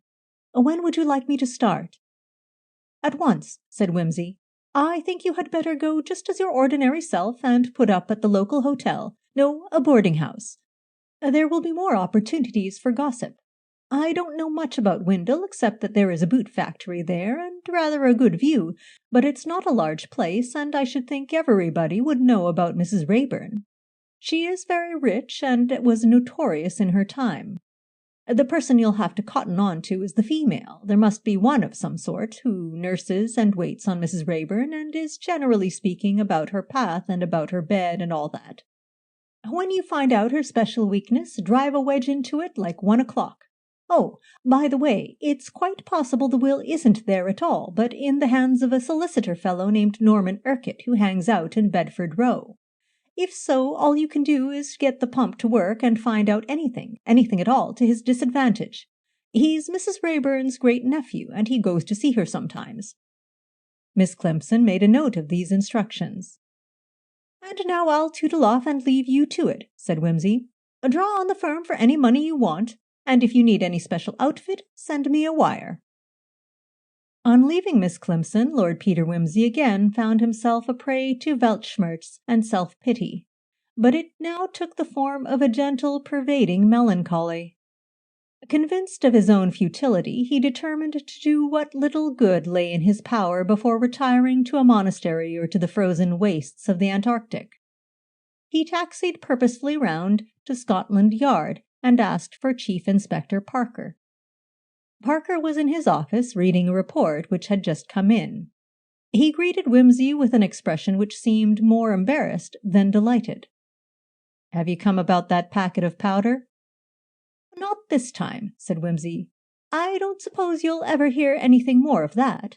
No, it's rather a more, delicate matter. It's about my sister." Parker started and pushed the report to one side. "About Lady Mary?" Yes. I understand she's been going about with you, dining and all that sort of thing, what?" "Lady Mary has honored me on 1 or 2 occasions with her company," said Parker. I did not know, that is, I understood." "Ah, but did you understand? That's the point," said Wimsey solemnly. "You see, Mary's a very nice-minded sort of girl, though I say it, and—" "I assure you," said Parker, "that there is no need to tell me that. Do you suppose that I should misinterpret her kindness? It is the custom nowadays for women of the highest character to dine unchaperoned with their friends, and Lady Mary has—" "I'm not suggesting a chaperone," said Wimsey. "Mary wouldn't stick it for one thing, and I think it's all bosh anyhow. Still, being her brother and all that, it's Gerald's job really, of course, but Mary and he don't altogether hit it off, you know, and she wouldn't be likely to burble any secrets into his ear, especially as it would all be handed on to Helen. What was I going to say? Oh yes, as Mary's brother, you know, I suppose it's my, so to speak, duty to push round and drop the helpful word here and there." Parker jabbed the blotting paper thoughtfully. "Don't do that," said Wimsey. "It's bad for your pen. Take a pencil." "I suppose," said Parker, "I ought not to have presumed—" "What did you presume, old thing?" said Wimsey, his head cocked, sparrow fashion. "Nothing to which anybody could object," said Parker hotly. "What are you thinking of, Wimsey? I quite see that it is unsuitable from your point of view that Lady Mary Wimsey should dine in public restaurants with a policeman, but if you imagine I have ever said a word to her that could not be said with the greatest propriety—" "In the presence of her mother you wrong the purest and sweetest woman that ever lived and insult your friend," interrupted Peter, snatching the words from his mouth and rattling them to a glib conclusion. "What a perfect Victorian you are, Charles! I should like to keep you in a glass case. Of course you haven't said a word. What I want to know is why?" Parker stared at him. "For the last 5 years or so," said Wimsey, "you have been looking like a demented sheep at my sister and starting like a rabbit whenever her name is mentioned. What do you mean by it? It is not ornamental. It is not exhilarating. You unnerve the poor girl. You give me a poor idea of your guts, if you will pardon the expression. A man doesn't like to see a man go all wobbly about his sister, at least not with such a prolonged wobble. It's unsightly. It's irritating. Why not slap the manly thorax and say, 'Peter, my dear old mangle Wurzel, I have decided to dig myself into the old family trench and be a brother to you. What's stopping you? Is it Gerald? He's an ass, I know, but he's not a bad old stick, really. Is it Helen? She's a bit of a wart, but you needn't see much of her. Is it me? Because if so, I'm thinking of becoming a hermit. There was a Peter the Hermit, wasn't there? So I shouldn't be in your way. Cough up the difficulty, old thing, and we will have it removed in a plain van. Now then." Are you asking me—" "I'm asking you your intentions, damn it," said Wimsey, "and if that's not Victorian enough, I don't know what is. I quite understand your having given Mary time to recover from that unfortunate affair with Cathcart and the Goyles fellow, but dash it all, my dear man, one can't overdo the delicacy business. You can't expect a girl to stand on and off forever, can you? Are you waiting for leap year or what?" "Look here, Peter, don't be a damned fool. How can I ask your sister to marry me?" "How you do it is your affair. You might say, 'What about a spot of matrimony, old dear?' That's up to date and plain and unmistakable. Or you could go down on one knee and say, 'Will you honor me with your hand and heart?' Which is pretty and old-fashioned and has the merit of originality in these times. Or you could write, or wire, or telephone, but I leave that to your own individual fancy." "You're not serious." "Oh God, shall I ever live down this disastrous reputation for tomfoolery? You're making Mary damned unhappy, Charles, and I wish you'd marry her and have done with it." "Making her unhappy," said Parker, almost in a shout. "Me? Her? Unhappy?" Wimsey tapped his forehead significantly. "Wood. Solid wood. But the last blow seems to have penetrated. Yes, you, her, unhappy. Do you get it now?" "Peter, if I really thought that—" "Now don't go off the deep end," said Wimsey. "It's wasted on me. Keep it for Mary. I've done my brotherly duty, and there's an end of it. Calm yourself. Return to your reports." "Oh, Lord, yes," said Parker. "Before we go any farther, I've got a report for you." "You have? Why didn't you say so at first?" "You wouldn't let me." "Well, what is it?" "We've found the packet." "What?" "We've found the packet." "Actually found it?" "Yes, one of the barmen—" "Never mind the barman. You're sure it's the right packet?"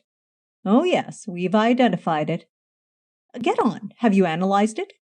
"Yes, we've analyzed it." "Well, what is it?" Parker looked at him with the eyes of one who breaks bad news and said reluctantly, "Bicarbonate of soda." Chapter 16. Mr. Crofts, excusably enough, said, "I told you so." Sir Impey Biggs observed curtly, "Very unfortunate." To chronicle Lord Peter Wimsey's daily life during the ensuing week would be neither kind nor edifying. An enforced inactivity will produce irritable symptoms in the best of men. Nor did the imbecile happiness of Chief Inspector Parker and Lady Mary Wimsey tend to soothe him, accompanied as it was by tedious demonstrations of affection for himself. Like the man in Max Beerbohm's story, Wimsey hated to be touching. He was only moderately cheered by hearing from the industrious Freddie Arbuthnot that Mr. Norman Urquhart was found to be more or less deeply involved in the disasters of the Megatherium Trust. Miss Kitty Climpson, on the other hand, was living in what she herself liked to call a whirl of activity. A letter written the second day after her arrival in Windle furnishes us with a wealth of particulars. Hillside View, Windle, Westmoreland, 1st January, 1930.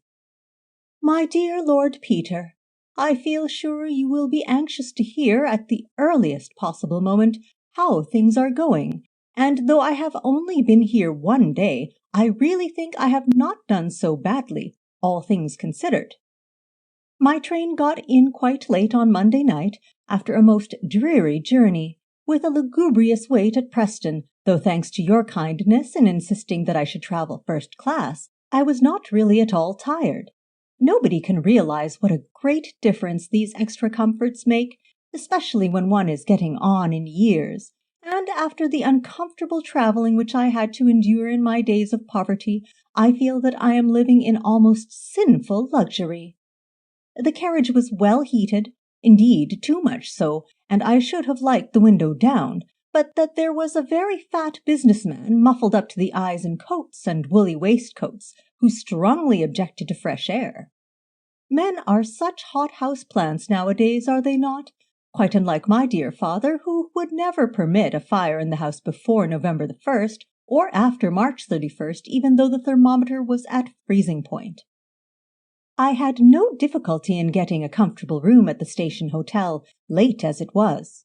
In the old days, an unmarried woman arriving alone at midnight with a suitcase would hardly have been considered respectable. What a wonderful difference one finds today!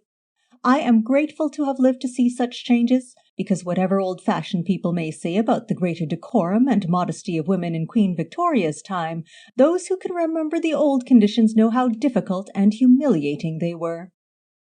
Yesterday morning, of course, my first object was to find a suitable boarding-house, in accordance with your instructions, and I was fortunate enough to hit upon this house at the second attempt. It is very well run and refined, and there are 3 elderly ladies who are permanent boarders here, and are well up in all the gossip of the town, so that nothing could be more advantageous for our purpose. As soon as I had engaged my room, I went out for a little voyage of discovery. I found a very helpful policeman in the High Street, and asked him where to find Mrs. Rayburn's house. He knew it quite well, and told me to take the omnibus, and it would be a penny ride to the Fisherman's Arms, and then about 5 minutes' walk. So I followed his directions, and the bus took me right out into the country to a crossroads, with the Fisherman's Arms at the corner. The conductor was most polite and helpful, and showed me the way, so I had no difficulty in finding the house.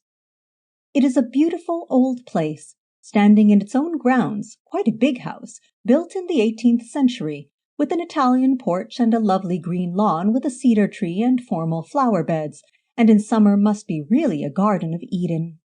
I looked at it from the road for a little time. I did not think this would be at all peculiar behavior if anybody saw me, because anybody might be interested in such a fine old place. Most of the blinds were down, as though the greater part of the house were uninhabited, and I could not see any gardener or anybody about. I suppose there is not very much to be done in the garden this time of the year. One of the chimneys was smoking, however, so there were some signs of life about the place. I took a little walk down the road, and then turned back and passed the house again, and this time I saw a servant just passing round the corner of the house, but of course she was too far off for me to speak to. So I took the omnibus back again and had lunch at Hillside View, so as to make acquaintance with my fellow boarders. And naturally I did not want to seem too eager all at once, so I said nothing about Mrs. Rayburn's house at first, but just talked generally about Windle.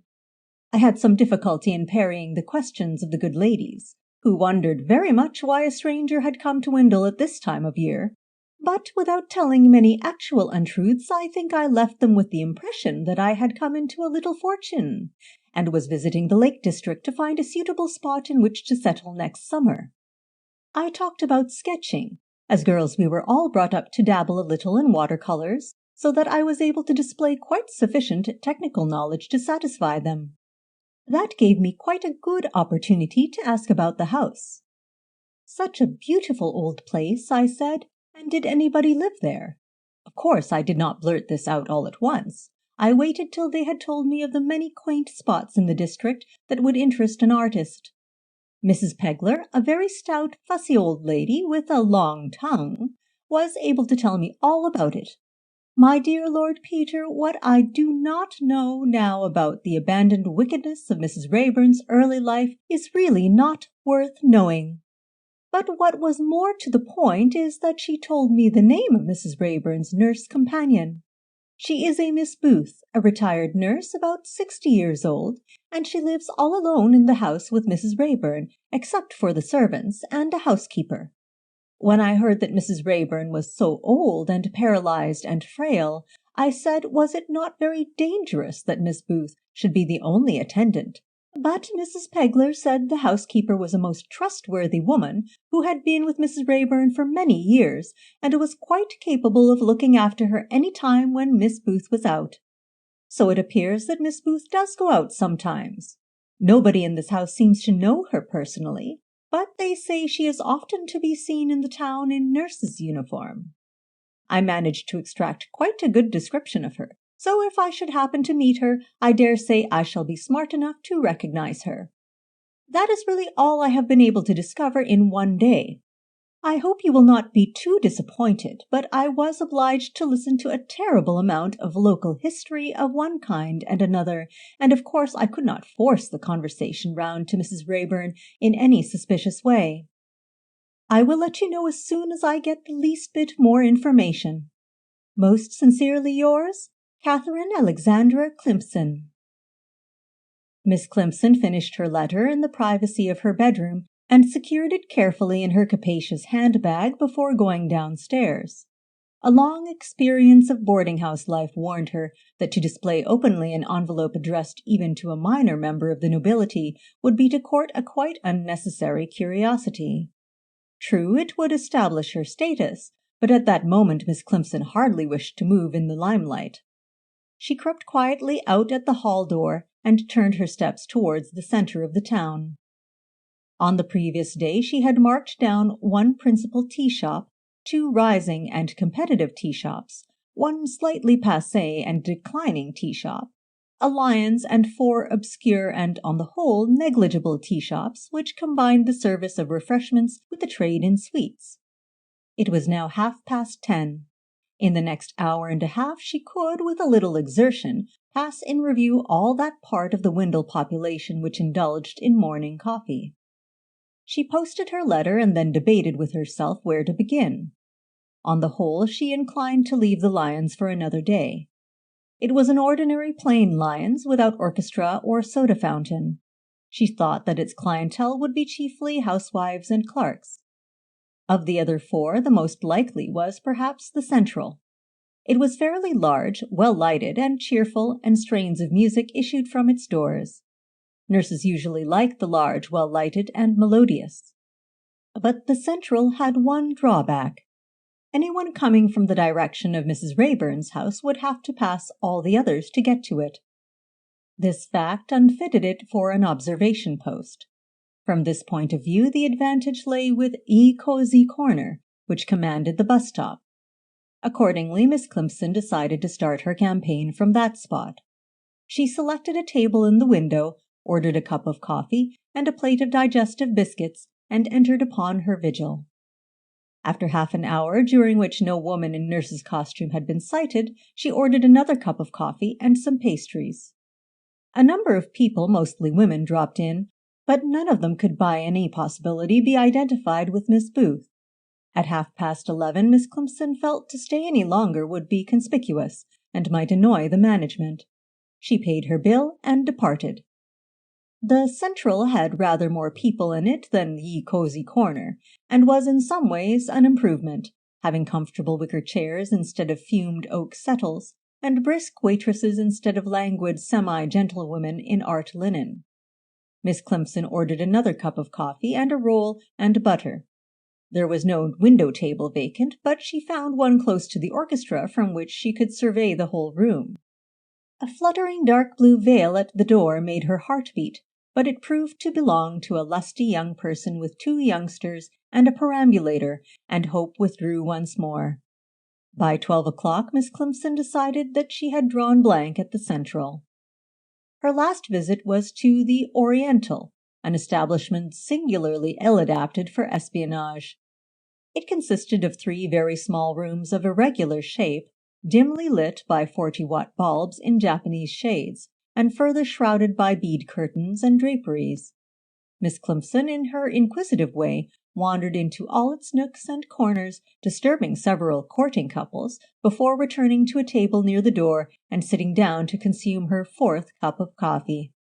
12:30 came, but no Miss Booth. She can't come now, thought Miss Climpson. She will have to get back and give her patient lunch. She returned to Hillside View with but little appetite for the joint of roast mutton. At 3:30 she sallied out again to indulge in an orgy of teas. This time she included the Lions and the 4th tea shop, beginning at the far end of the town and working her way back to the bus stop. It was while she was struggling with her 5th meal in the window of Ye Cozy Corner that a hurrying figure on the pavement caught her eye. The winter evening had closed in, and the street lights were not very brilliant, but she distinctly saw a stoutish, middle-aged nurse in a black veil and grey cloak pass along on the nearer pavement. By craning her neck she could see her make a brisk spurt, scramble on the bus at the corner, and disappear in the direction of the Fisherman's Arms. "How vexatious!" said Miss Climpson, as the vehicle disappeared. "I must have just missed her somewhere. Or perhaps she was having tea in a private house. Well, I'm afraid this is a blank day, and I do feel so full of tea." It was fortunate that Miss Climpson had been blessed by heaven with a sound digestion, for the next morning saw a repetition of the performance. It was possible, of course, that Miss Booth only went out 2 or 3 times a week, or that she only went out in the afternoon, but Miss Climpson was taking no chances. She had at least achieved the certainty that the bus stop was the place to watch. This time she took up her post at Ye Cozy Corner at 11 o'clock and waited till 12. Nothing happened, and she went home. In the afternoon she was there again at 3. By this time the waitress had got to know her, and betrayed a certain amused and tolerant interest in her comings and goings. Miss Climpson explained that she liked so much to watch the people pass, and spoke a few words in praise of the café and its service. She admired a quaint old inn on the opposite side of the street, and said she thought of making a sketch of it. "Oh, yes," said the girl. "There's a many artists comes here for that." This gave Miss Climpson a bright idea, and the next morning she brought a pencil and sketch-book with her. By the extraordinary perversity of things in general, she had no sooner ordered her coffee, opened the sketch-book, and started to outline the gables of the inn, than a bus drew up, and out of it stepped the stout nurse in the black and grey uniform. She did not enter Ye Cozy Corner, but marched on at a brisk pace down the opposite side of the street, her veil flapping like a flag. Miss Climpson uttered a sharp exclamation of annoyance, which drew the waitress's attention. "How provoking!" said Miss Climpson. "I have left my rubber behind. I must just run out and buy one." She dropped the sketch-book on the table and made for the door. "I'll cover your coffee up for you, miss," said the girl helpfully. "Mr. Bulteel's down near the Bear is the best stationer's." Thank you," said Miss Climpson, and darted out. The black veil was still flapping in the distance. Miss Climpson pursued breathlessly, keeping to the near side of the road. The veil dived into a chemist's shop. Miss Climpson crossed the road a little behind it and stared into a window full of baby linen. The veil came out, fluttered undecidedly on the pavement, turned, passed Miss Climpson, and went into a boot shop. "If it's shoelaces, it'll be quick," thought Miss Climpson, "but if it's trying on, it may be all morning." She walked slowly past the door. By good luck, a customer was just coming out, and, peering past him, Miss Climpson just caught a glimpse of the black veil vanishing into the back premises. She pushed the door boldly open. There was a counter for sundries in the front of the shop, and the doorway through which the nurse had vanished was labeled Ladies' Department. While buying a pair of brown silk laces, Miss Climpson debated with herself. Should she follow and seize this opportunity? Trying on shoes is usually a lengthy business. The subject is marooned for long periods in a chair, while the assistant climbs ladders and collects piles of cardboard boxes. It is also comparatively easy to enter into conversation with a person who is trying on shoes. But there is a snag in it. To give color to your presence in the fitting department, you must yourself try on shoes. What happens? The assistant first disables you by snatching off your right-hand shoe, and then disappears. And supposing meanwhile your quarry completes her purchase and walks out. Are you to follow, hopping madly on one foot? Are you to arouse suspicion by hurriedly replacing your own footgear and rushing out with laces flying and an unconvincing murmur about a forgotten engagement? Still worse, suppose you are in an amphibious condition, wearing one shoe of your own and one of the establishment's. What impression will you make by suddenly bolting with goods to which you are not entitled? Will not the pursuer very quickly become the pursued? Having weighed this problem in her mind, Miss Climpson paid for her shoelaces and retired. She had already bilked a tea shop, and one misdemeanor in a morning was about as much as she could hope to get away with. The male detective, particularly when dressed as a workman, an errand boy, or a telegraph messenger, is favorably placed for shadowing. He can loaf without attracting attention. The female detective must not loaf. On the other hand, she can stare into shop windows forever. Miss Climpson selected a hat shop. She examined all the hats in both windows attentively, coming back to gaze in a purposeful manner at an extremely elegant model with an eye veil and a pair of excrescences like rabbit's ears. Just at the moment when any observer might have thought that she had at last made up her mind to go in and ask the price, the nurse came out of the boot shop. Miss Climpson shook her head regretfully at the rabbit's ears, darted back to the other window, looked, hovered, hesitated, and tore herself away. The nurse was now about 30 yards ahead, moving well with the air of a horse that sights his stable. She crossed the street again, looked into a window piled with colored wools, thought better of it, passed on, and turned in at the door of the Oriental Café. Miss Climpson was in the position of one who, after prolonged pursuit, has clapped a tumbler over a moth. For the moment the creature is safe, and the pursuer takes breath. The problem now is to extract the moth without damage. It is easy, of course, to follow a person into a café and sit down at her table if there is room there. But she may not welcome you. She may feel it perverse in you to thrust yourself upon her when other tables are standing empty. It is better to offer some excuse, such as restoring a dropped handkerchief or drawing attention to an open handbag. If the person will not provide you with an excuse, the next best thing is to manufacture one. The stationer's shop was only a few doors off. Miss Climpson went in and purchased an India rubber, 3 picture postcards, a BB pencil, and a calendar, and waited while they were made up into a parcel. Then she slowly made her way across the street and turned into the Oriental. In the first room she found 2 women and a small boy occupying one recess, an aged gentleman drinking milk in another, and a couple of girls consuming coffee and cakes in a third. "Excuse me," said Miss Climpson to the 2 women, "but does this parcel belong to you? I picked it up just outside the door." The elder woman, who had evidently been shopping, hastily passed in review a quantity of miscellaneous packages, pinching each one by way of refreshing her memory as to the contents. "I don't think it's mine, but really I can't say for certain. Let me see, that's eggs, and that's bacon, and— What's this, Gertie? Is that the mousetrap? No, wait a minute, that's cough mixture, that is. And that's Aunt Edith's cork soles, and that's nugget, no, bloater paste. This here's the nugget.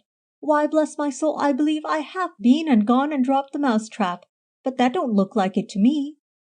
"No, mother," said the younger woman. "Don't you remember they were sending round the mousetrap with the bath?" "Of course, so they were. Well, that accounts for that. The mousetrap and the 2 frying pans, they was all to go with the bath, and that's all except the soap, which you've got, Gertie. No, thank you very much all the same, but it isn't ours. Somebody else must have dropped it.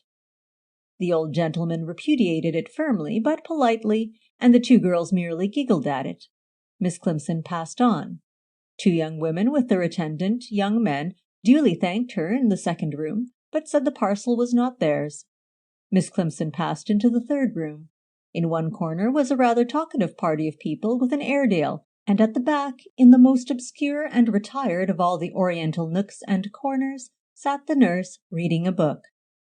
The talkative party had nothing to say to the parcel, and Miss Climpson, with her heart beating fast, bore down upon the nurse. "Excuse me," she said, smiling graciously, "but I think this little parcel must be yours. I picked it up just in the doorway, and I've asked all the other people in the cafe." The nurse looked up. She was a gray-haired, elderly woman, with those curious large blue eyes which disconcert the beholder by their intense gaze, and are usually an index of some emotional instability. She smiled at Miss Climpson and said pleasantly, "No, it isn't mine. So kind of you, but I have all my parcels here." She vaguely indicated the cushioned seat which ran round three sides of the alcove, and Miss Climpson, accepting the gesture as an invitation, promptly sat down. "How very odd," said Miss Climpson. "I made sure someone must have dropped it, coming in here. I wonder what I had better do with it." She pinched it gently. "I shouldn't think it was valuable, but one never knows. I suppose I ought to take it to the police station." "You could hand it to the cashier," suggested the nurse, "in case the owner came back here to claim it." "Well, now, so I could," cried Miss Climpson. "How clever of you to think of it. Of course, yes, that would be the best way. You must think me very foolish, but the idea never occurred to me. I'm not a very practical person, I'm afraid, but I do so admire the people who are. I should never do to take up your profession, should I? Any little emergency leaves me quite bewildered." The nurse smiled again. "It is largely a question of training," she said, "and of self-training, too, of course. All these little weaknesses can be cured by placing the mind under a higher control. Don't you believe that?" Her eyes rested hypnotically upon Miss Climpson's. "I suppose that is true." "It is such a mistake," pursued the nurse, closing her book and laying it down on the table, "to imagine that anything in the mental sphere is large or small. Our least thoughts and actions are equally directed by the higher centers of spiritual power, if we can bring ourselves to believe it." A waitress arrived to take Miss Climpson's order. "Oh dear, I seem to have intruded myself upon your table." "Oh, don't get up," said the nurse. "Are you sure? Really? Because I don't want to interrupt you." "Not at all. I live a very solitary life, and I am always glad to find a friend to talk to." "How nice of you. I'll have scones and butter, please, and a pot of tea. This is such a nice little cafe, don't you think? So quiet and peaceful. If only those people wouldn't make such a noise with that dog of theirs. I don't like those great big animals, and I think they're quite dangerous, don't you?" The reply was lost on Miss Climpson, for she had suddenly seen the title of the book on the table, and the devil, or a ministering angel, she was not quite sure which, was, so to speak, handing her a full-blown temptation on a silver salver. The book was published by the Spiritualist Press, and was called Can the Dead Speak? In a single moment of illumination, Miss Climpson saw her plan complete and perfect in every detail. It involved the course of deception from which her conscience shrank appalled, but it was certain. She wrestled with the demon. Even in a righteous cause could anything so wicked be justified? She breathed what she thought was a prayer for guidance, but the only answer was a small whisper in her ear. "Oh, jolly good work, Miss Climpson!" And the voice was the voice of Peter Wimsey. "Pardon me," said Miss Climpson, "but I see you are a student of spiritualism. How interesting that is!" If there was one subject in the world about which Miss Climpson might claim to know something, it was spiritualism. It is a flower which flourishes bravely in a boarding-house atmosphere. Time and again Miss Climpson had listened while the apparatus of planes and controls, correspondences and veridical communications, astral bodies, auras, and ectoplasmic materializations was displayed before her protesting intelligence. That to the church it was a forbidden subject she knew well enough, but she had been paid companion to so many old ladies and had been forced so many times to bow down in the house of Remayan. And then there had been the quaint little man from the Psychical Research Society. He had stayed a fortnight in the same private hotel with her at Bournemouth. He was skilled in the investigation of haunted houses and the detection of poltergeists. He had rather liked Miss Climpson, and she had passed several interesting evenings hearing about the tricks of mediums. Under his guidance, she had learnt to turn tables and produce explosive cracking noises. She knew how to examine a pair of sealed slates for the marks of the wedges which let the chalk go in on a long black wire to write spirit passages. She had seen the ingenious rubber gloves which leave the impression of spirit hands in a bucket of paraffin wax, and which, when deflated, can be drawn delicately from the hardened wax through a hole narrower than a child's wrist. She even knew theoretically, though she had never tried it, how to hold her hands to be tied behind her back so as to force that first deceptive knot which makes all subsequent knots useless, and how to flit about the room banging tambourines in the twilight in spite of having been tied up in a black cabinet with both fists filled with flour. Miss Climpson had wondered greatly at the folly and wickedness of mankind. The nurse went on talking, and Miss Climpson answered mechanically. "She's only a beginner," said Miss Climpson to herself. "She's reading a textbook, and she is quite uncritical. Surely she knows that that woman was exposed long ago. People like her shouldn't be allowed out alone. They're living incitements to fraud. I don't know this Mrs. Craig she is talking about, but I should say she was as twisty as a corkscrew. I must avoid Mrs. Craig. She probably knows too much. If the poor deluded creature will swallow that, she'll swallow anything." "It does seem most wonderful, doesn't it?" said Miss Climpson aloud. "But isn't it a wee bit dangerous? I've been told that I'm sensitive myself, but I have never dared to try. Is it wise to open one's mind to these supernatural influences?" "It's not dangerous if you know the right way," said the nurse. "One must learn to build up a shell of pure thoughts about the soul so that no evil influences can enter it. I have had the most marvelous talks with the dear ones who have passed over." Miss Climpson refilled the teapot and sent the waitress for a plate of sugary cakes. "Unfortunately, I am not mediumistic myself. Not yet, that is. I can't get anything when I'm alone. Mrs. Craig says that it will come by practice and concentration. Last night I was trying with the Ouija board, but it would only write spirals." "Your conscious mind is too active, I expect," said Miss Climpson. "Yes, I dare say that is it. Mrs. Craig says that I am wonderfully sympathetic. We get the most wonderful results when we sit together.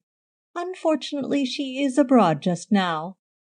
Miss Climpson's heart gave a great leap, so that she nearly spilled her tea. "You yourself are a medium, then?" went on the nurse. "I have been told so," said Miss Climpson guardedly. "I wonder," said the nurse, "whether if we sat together—" She looked hungrily at Miss Climpson. "I don't really like—" "Oh, do! You are such a sympathetic person. I'm sure we should get good results. And the spirits are so pathetically anxious to communicate. Of course I wouldn't like to try unless I was sure of the person. There are so many fraudulent mediums about." "So you do know that much," thought Miss Climpson. "But with somebody like yourself one is absolutely safe. You would find it makes such a difference in your life. I used to be so unhappy over all the pain and misery in the world. We see so much of it, you know, till I realized the certainty of survival and how all our trials are merely sent to fit us for life on a higher plane." "Well," said Miss Climpson slowly, "I'm willing just to try, but I can't say I really believe in it, you know." You would. Of course, I've seen one or two strange things happen, things that couldn't be tricks because I knew the people, and which I couldn't explain." "Come up and see me this evening, now do," said the nurse persuasively. "We'll just have one quiet sitting, and then we shall see whether you really are a medium. I've no doubt you are." "Very well," said Miss Climpson. "What is your name, by the way?" "Caroline Booth, Miss Caroline Booth. I'm nurse to an old paralyzed lady in the big house along the Kendal Road." "Thank goodness for that, anyway," thought Miss Climpson. Aloud, she said, "And my name is Climpson. I think I've got a card somewhere. No, I've left it behind. But I'm staying at Hillside View. How do I get to you?" Miss Booth mentioned the address and the time of the bus, and added an invitation to supper, which was accepted. Miss Climpson went home and wrote a hurried note. "My dear Lord Peter, I am sure you have been wondering what has happened to me, but at last I have news. I have stormed the citadel. I am going to the House tonight, and you may expect great things. In haste, yours very sincerely, Catherine A. Climpson." Miss Climpson went out into the town again after lunch. First, being an honest woman, she retrieved her sketchbook from Ye Cozy Corner and paid her bill, explaining that she had run across a friend that morning and had been detained. She then visited a number of shops. Eventually, she selected a small metal soap box which suited her requirements. Its sides were slightly convex, and when she closed and pinched slightly, it sprang back with a hearty cracking noise. This, with a little contrivance and some powerful sticking plaster, she fixed to a strong elastic garter. When clasped about Miss Climpson's bony knee and squeezed sharply against the other knee, the box emitted a series of cracks so satisfying as to convince the most skeptical. Miss Climpson, seated before the looking-glass, indulged in an hour's practice before tea, till the crack could be produced with the minimum of physical jerk. Another purchase was a length of stiff black-bound wire, such as is used for making hat brims. Used double, nearly bent to a double angle and strapped to the wrist, this contrivance was sufficient to rock a light table. The weight of a heavy table would be too much for it, she feared, but she had had no time to order blacksmith's work. She could try anyway. She hunted out a black velvet rest-gown with long, wide sleeves, and satisfied herself that the wires could be sufficiently hidden. At 6 o'clock she put on this garment, fastened the soap box to her leg, turning the box outward lest untimely cracks should startle her fellow travellers, muffled herself in a heavy rain-cloak of Inverness cut, took hat and umbrella, and started on her way to steal Mrs. Rayburn's will. Chapter 17. Supper was over. It had been served in a beautiful old panelled room with an Adams ceiling and fireplace, and the food had been good. Miss Climpson felt braced and ready. "We'll sit in my own room, shall we?" said Miss Booth. "It's the only really comfortable place. Most of this house is shut up, of course. If you'll excuse me, dear, I will just run up and give Mrs. Rayburn her supper and make her comfortable, poor thing, and then we can begin. I shan't be more than half an hour or so." "She's quite helpless, I suppose?" "Yes, quite." "Can she speak?" "Not to say speak. She mumbles sometimes, but one can't make anything of it. It's sad, isn't it? And her so rich. It will be a happy day for her when she passes over." "Poor soul," said Miss Climpson. Her hostess led her into a small, gaily furnished sitting-room, and left her there among the cretonne covers and the ornaments. Miss Climpson ran her eyes rapidly over the books, which were mostly novels, with the exception of some standard works on spiritualism, and then turned her attention to the mantelpiece. It was crowded with photographs, as the mantelpieces of nurses usually are.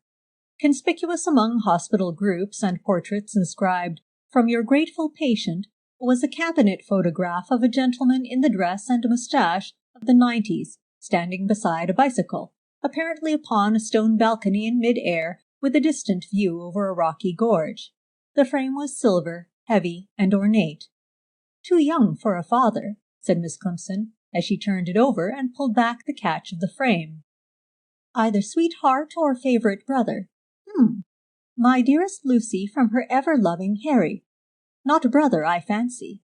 Photographer's address, Coventry. Cycle trade, possibly. Now what happened to Harry? Not matrimony, obviously. Death or infidelity. First-class frame and central position. Bunch of hothouse narcissus in a vase. I think Harry has passed over. What next? Family group? Yes. Names conveniently beneath. Dearest Lucy in a fringe. Papa and Mamma, Tom and Gertrude. Tom and Gertrude are older, but they may be still alive. Papa is a parson. Largish house, country rectory perhaps. Photographer's address Maidstone. Wait a minute. Here's Papa in another group with a dozen small boys. Schoolmaster or takes private pupils. 2 boys have straw hats with zigzag ribbons. School, probably, then. What's that silver cup? Thos Booth and 3 other names. Pembroke College 4's 1883. Not an expensive college. Wonder whether Papa objected to Harry on account of the cycle manufacturing connection. That book over there looks like a school prize. It is. Maidstone Ladies' College, for distinction in English literature. Just so. Is she coming back? No, false alarm. Young man in khaki. Your loving nephew, G. Booth. Ah, Tom's son, I take it. Did he survive, I wonder? Yes, she is coming this time. When the door opened, Miss Climpson was sitting by the fire, deeply engaged in Raymond. So sorry to keep you waiting, said Miss Booth, but the poor old dear is rather restless this evening. She'll do now for a couple of hours, but I shall have to go up again later. Shall we begin at once? I'm so eager to try. Miss Climpson readily agreed. We usually use this table, said Miss Booth, bringing forward a small round table of bamboo, with a shelf between its legs. Miss Climpson thought she had never seen a piece of furniture more excellently adapted for the faking of phenomena, and heartily approved of Mrs. Craig's choice. Do we sit in the light? She inquired. Not in full light, said Miss Booth. Mrs. Craig explained to me that the blue rays of daylight or electricity are too hard for the spirits. They shatter the vibrations, you see. So we usually put out the light and sit in the firelight, which is quite bright enough for taking notes. Will you write down, or shall I? Oh, I think you had better do it, as you're more accustomed to it, said Miss Climpson. Very well. Miss Booth fetched a pencil and a pad of paper and switched off the light. Now we just sit down and place our thumbs and fingertips lightly on the table near the edge. It's better to make a circle, of course, but one can't do that with 2 people. And just at first I think it's better not to talk, till a rapport is established, you know. Which side will you sit? Oh, this will do for me, said Miss Climpson. You don't mind the fire on your back? Miss Climpson most certainly did not. Well, that's a good arrangement, because it helps to screen the rays from the table. That's what I thought, said Miss Climpson, truthfully. They placed thumbs and fingertips on the table and waited. 10 minutes passed. Did you feel any movement? Whispered Miss Booth. No. It sometimes takes a little time. Silence. Ah, I thought I felt something then. I've got a feeling like pins and needles in my fingers. So have I. We shall get something soon. A pause. Would you like to rest a little? My wrists ache rather. They do till you get used to it. It's the power coming through them. Miss Climpson lifted her fingers and rubbed each wrist gently. The thin black hooks came quietly down to the edge of her black velvet sleeve. I feel sure there's power all about us. I can feel a cold thrill on my spine. Let's go on, said Miss Climpson. I'm quite rested now. Silence. I feel, whispered Miss Climpson, as though something was gripping the back of my neck. Don't move. And my arms have gone dead from the elbow. Hush, so have mine. Miss Climpson might have added that she had a pain in her deltoids, if she had known the name for them. This is not an uncommon result of sitting with the thumbs and fingers on a table without support for the wrist. I'm tingling from head to foot, said Miss Booth. At this moment the table gave a violent lurch. Miss Climpson had overestimated the force necessary to move bamboo furniture. Ah! After a slight pause for recuperation, the table began to move again, but more gently, till it was rocking with a regular seesaw motion. Miss Climpson found that by gently elevating one rather large foot, she could take practically all the weight off her wrist hooks. This was fortunate, as she was doubtful whether their constitution would stand the strain. Shall we speak to it? Asked Miss Climpson. Wait a moment, said Miss Booth. It wants to go sideways. Miss Climpson was surprised by this statement, which seemed to argue a high degree of imagination, but she obligingly imparted a slight gyratory movement to the table. Shall we stand up? Suggested Miss Booth. This was disconcerting, for it is not easy to work a vibrating table while stooping and standing on one leg. Miss Climpson decided to fall into a trance. She dropped her head on her chest and uttered a slight moan. At the same time she pulled back her hands, releasing the hooks, and the table continued to revolve jerkily, spinning beneath their fingers. A coal fell from the fire with a crash, sending up a bright jet of flame. Miss Climpson started, and the table ceased spinning and came down with a little thud. "Oh dear," exclaimed Miss Booth, "the light has dispersed the vibrations. Are you all right, dear?" "Yes, yes," said Miss Climpson vaguely. "Did anything happen?" "The power was tremendous," said Miss Booth. "I've never felt it so strong." "I think I must have fallen asleep," said Miss Climpson. "You were entranced," said Miss Booth. "The control was taking possession. Are you very tired, or can you go on?" "I feel quite all right," said Miss Climpson, "only a little drowsy." "You're a wonderfully strong medium," said Miss Booth. Miss Climpson, surreptitiously flexing her ankle, was inclined to agree. "We'll put a screen before the fire this time," said Miss Booth. "That's better. Now." The hands were replaced on the table, which began to rock again almost immediately. "We won't lose any more time," said Miss Booth. She cleared her throat slightly and addressed the table. "Is there a spirit here?" Crack! The table ceased moving. "Will you give me 1 knock for yes and 2 for no?" Crack! The advantage of this method of interrogation is that it obliges the inquirer to put leading questions. "Are you the spirit of one who has passed over?" "Yes." "Are you Fedora?" "No." "Are you one of the spirits who have visited me before?" "No." "Are you friendly to us?" "Yes." "Are you pleased to see us?" "Yes, yes, yes." "Are you happy?" "Yes." "Are you here to ask anything for yourself?" "No." "Are you anxious to help us personally?" "No." "Are you speaking on behalf of another spirit?" "Yes." "Does he want to speak to my friend?" "No." "To me, then?" "Yes, yes, yes, yes." The table rocked violently. "Is it the spirit of a woman?" "No." "A man?" "Yes." A little gasp. "Is it the spirit I have been trying to communicate with?" "Yes." A pause and a tilting of the table. "Will you speak to us by means of the alphabet? 1 knock for A, 2 for B, and so on?" Belated caution, thought Miss Climpson. Crack! "What is your name?" 8 taps and a long indrawn breath. 1 tap, H, A. A long succession of taps. "Was that an R? You go too fast." Crack! H, A, R. Is that right? Yes. Is it Harry?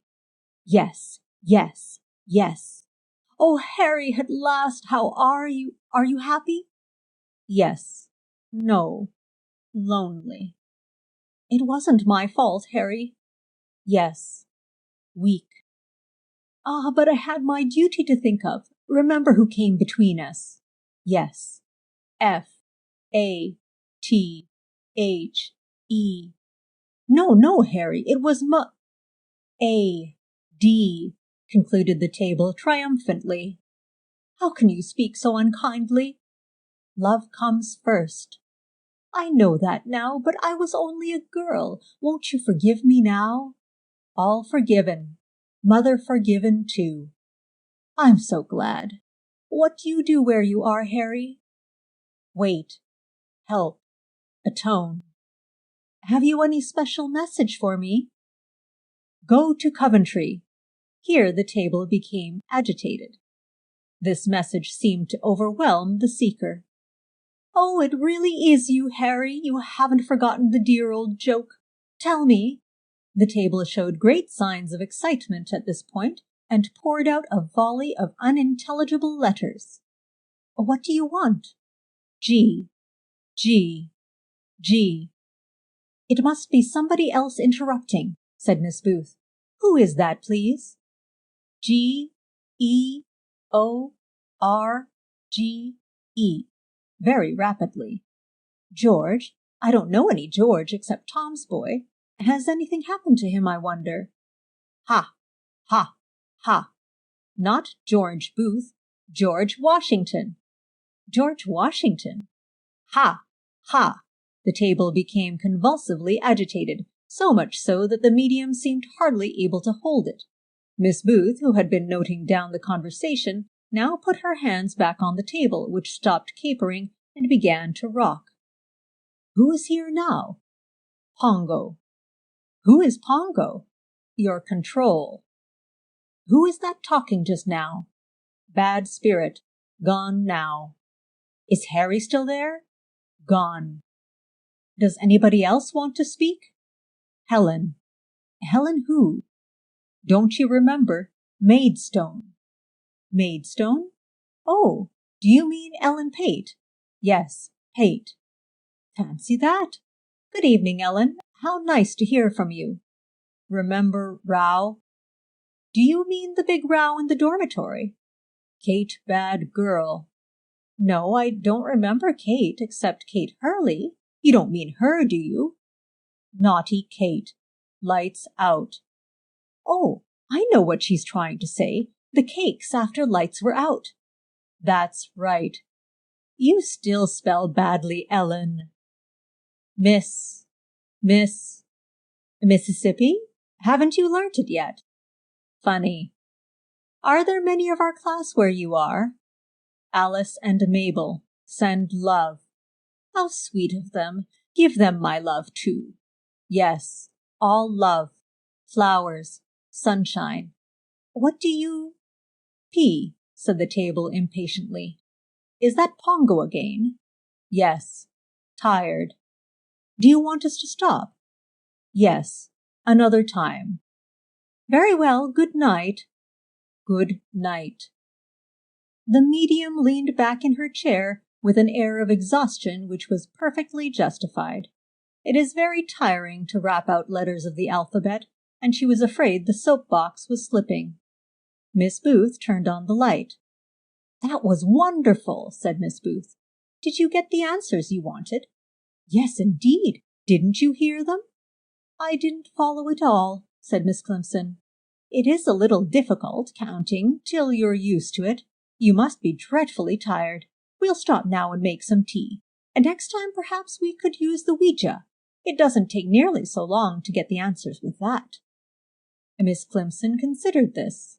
Certainly it would be less wearisome, but she was not sure of being able to manipulate it. Miss Booth put the kettle on the fire and glanced at the clock. "Dear me, it is nearly 11. How the time has flown! I must run up and see to my old dear. Would you like to read through the questions and answers? I don't suppose I shall be many minutes." Satisfactory so far, thought Miss Climpson. Confidence was well established. In a few days' time she would be able to work her plan. But she had nearly tripped up over George. And it was stupid to have said Helen. Nellie would have done for either. There was a Nellie in every school 45 years ago. But after all, it didn't much matter what you said. The other person was sure to help you out of it. How desperately her legs and arms were aching. Wearily she wondered if she had missed the last bus. "I'm afraid you have," said Miss Booth, when the question was put to her on her return. "But we'll ring up a taxi. At my expense, of course, dear. I insist, as you were so good in coming all this way entirely to please me. Don't you think the communications are too marvelous? Harry would never come before. Poor Harry! I'm afraid I was very unkind to him. He married, but you see he has never forgotten me. He lived at Coventry, and we used to have a joke about it. That's what he meant by saying that. I wonder which Alice and Mabel that was. There was an Alice Gibbons and an Alice Roach, both such nice girls. I think Mabel must be Mabel Harridge. She married and went out to India years and years ago. I can't remember her married name, and I've never heard from her since. But she must have passed to the other side. Pongo is a new control. We must ask him who he is. Mrs. Craig's control is Fedora. She was a slave girl at the court of Poppaea." "Really?" said Miss Climpson. "She told us her story one night. So romantic. She was thrown to the lions because she was a Christian and refused to have anything to do with Nero." "How very interesting." "Yes, isn't it? But she doesn't speak very good English, and it's sometimes rather hard to understand her, and she sometimes lets the tiresome ones in. Pongo was very quick at getting rid of George Washington. You will come again, won't you, tomorrow night? Certainly, if you like. Yes, please do. And next time you must ask for a message for yourself. I will indeed, said Miss Climpson. It has all been such a revelation, quite wonderful. I never dreamed that I had such a gift. And that was true also. Chapter 18. It was, of course, useless for Miss Climpson to try to conceal from the boarding-house ladies where she had been and what she had been doing. Her return at midnight in a taxi had already aroused the liveliest curiosity, and she told the truth to avoid being accused of worse dissipations. "My dear Miss Climpson," said Mrs. Pegler, "you will not, I trust, think me interfering, but I must caution you against having anything to do with Mrs. Craig or her friends. I have no doubt Miss Booth is an excellent woman, but I do not like the company she keeps, nor do I approve of spiritualism. It is a prying into matters which we are not intended to know about, and may lead to very undesirable results. If you were a married woman, I could explain myself more clearly, but you may take it from me that these indulgences may have serious effects upon the character in more ways than one." "Oh, Mrs. Pegler," said Miss Etheridge, "I don't think you should say that. One of the most beautiful characters I know, a woman whom it is a privilege to call one's friend, is a spiritualist, and she is a real saint in her life and influence." "Very likely, Miss Etheridge," replied Mrs. Pegler, drawing her stout figure to its most impressive uprightness. "But that is not the point. I do not say that a spiritualist may not live a good life, but I do say that the majority of them are most unsatisfactory people and far from truthful.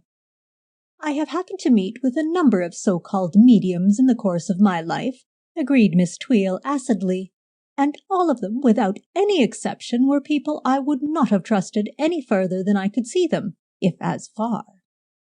"That is very true of a great many of them," said Miss Climpson, "and I am sure nobody could have better opportunities of judging than myself.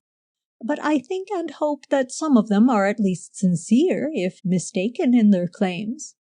What do you think, Mrs. Liffey?" she added, turning to the proprietress of the establishment.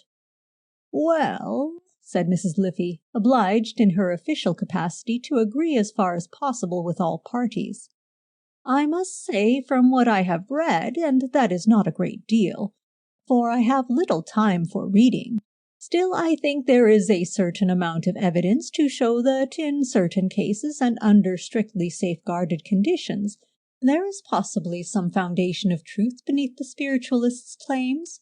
Not that I should care to have anything to do with it personally. As Mrs. Pegler says, I do not as a rule care very much for the sort of people who go in for it, though doubtless there are many exceptions. I think perhaps that the subject should be left to properly qualified investigators."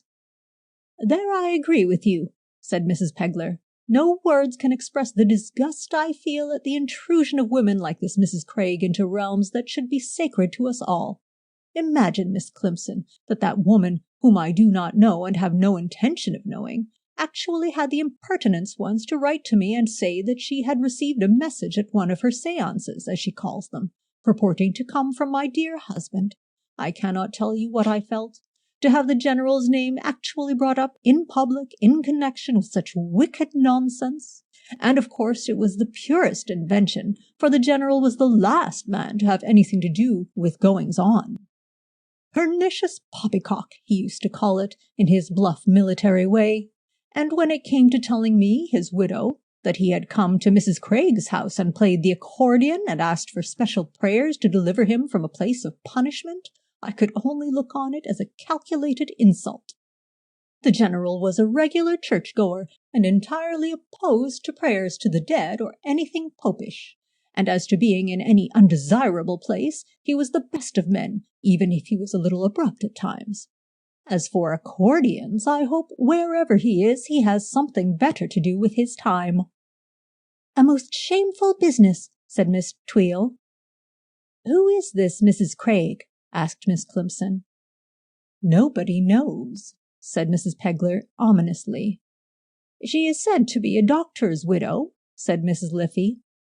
"It's my opinion," said Miss Tweele, "that she is no better than she should be." A woman of her age, said Mrs. Pegler, with henna'd hair and earrings a foot long. And going about in those extraordinary clothes, said Miss Tweel. And having such very odd people to stay with her, said Mrs. Pegler. You remember that black man, Mrs. Liffey, who wore a green turban and used to say his prayers in the front garden till the police interfered. What I should like to know, said Miss Tweel, is where she gets her money from. If you ask me, dear, the woman's on the make. Heaven knows what she persuades people to do in these spiritualistic meetings. But what brought her to Windle? Asked Miss Climpson. I should have thought London or some big town would have been a better place for her if she is the kind of person you describe. I shouldn't be surprised if she was in hiding, said Miss Tweel darkly. There is such a thing as making a place too hot to hold you. Without altogether subscribing to your wholesale condemnation, said Miss Climpson, I must agree that psychical research can be very dangerous indeed in the wrong hands, and from what Miss Booth tells me, I do doubt very much whether Mrs. Craig is a suitable guide for the inexperienced. Indeed, I quite felt it my duty to put Miss Booth on her guard, and that is what I am endeavouring to do. But as you know, one has to do that kind of thing very tactfully, otherwise one may merely, so to speak, put the person's back up. The first step is to gain her confidence, and then little by little one may be able to induce a more wholesome frame of mind. That's so true, said Miss Etheridge eagerly, her pale blue eyes lighting with something that was almost animation. I very nearly fell under the influence of a dreadful fraudulent person myself, till my dear friend showed me a better way. Maybe, said Mrs. Pegler, but in my opinion the whole thing is best left alone. Undeterred by this excellent advice, Miss Climpson kept her appointment. After a spirited exhibition of table-rocking, Pongo consented to communicate by means of the Ouija board, though at first he was rather awkward with it. He attributed this, however, to the fact that he had never learned to write while on earth. Asked who he was, he explained that he was an Italian acrobat of the Renaissance period, and that his full name was Pongocelli. He had lived a sadly irregular life, but had redeemed himself by heroically refusing to abandon a sick child during the time of the Great Plague in Florence.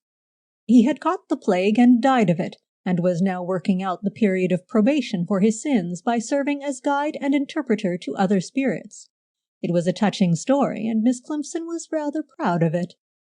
George Washington was rather intrusive, and the séance also suffered from a number of mysterious interruptions from what Pongo described as a jealous influence.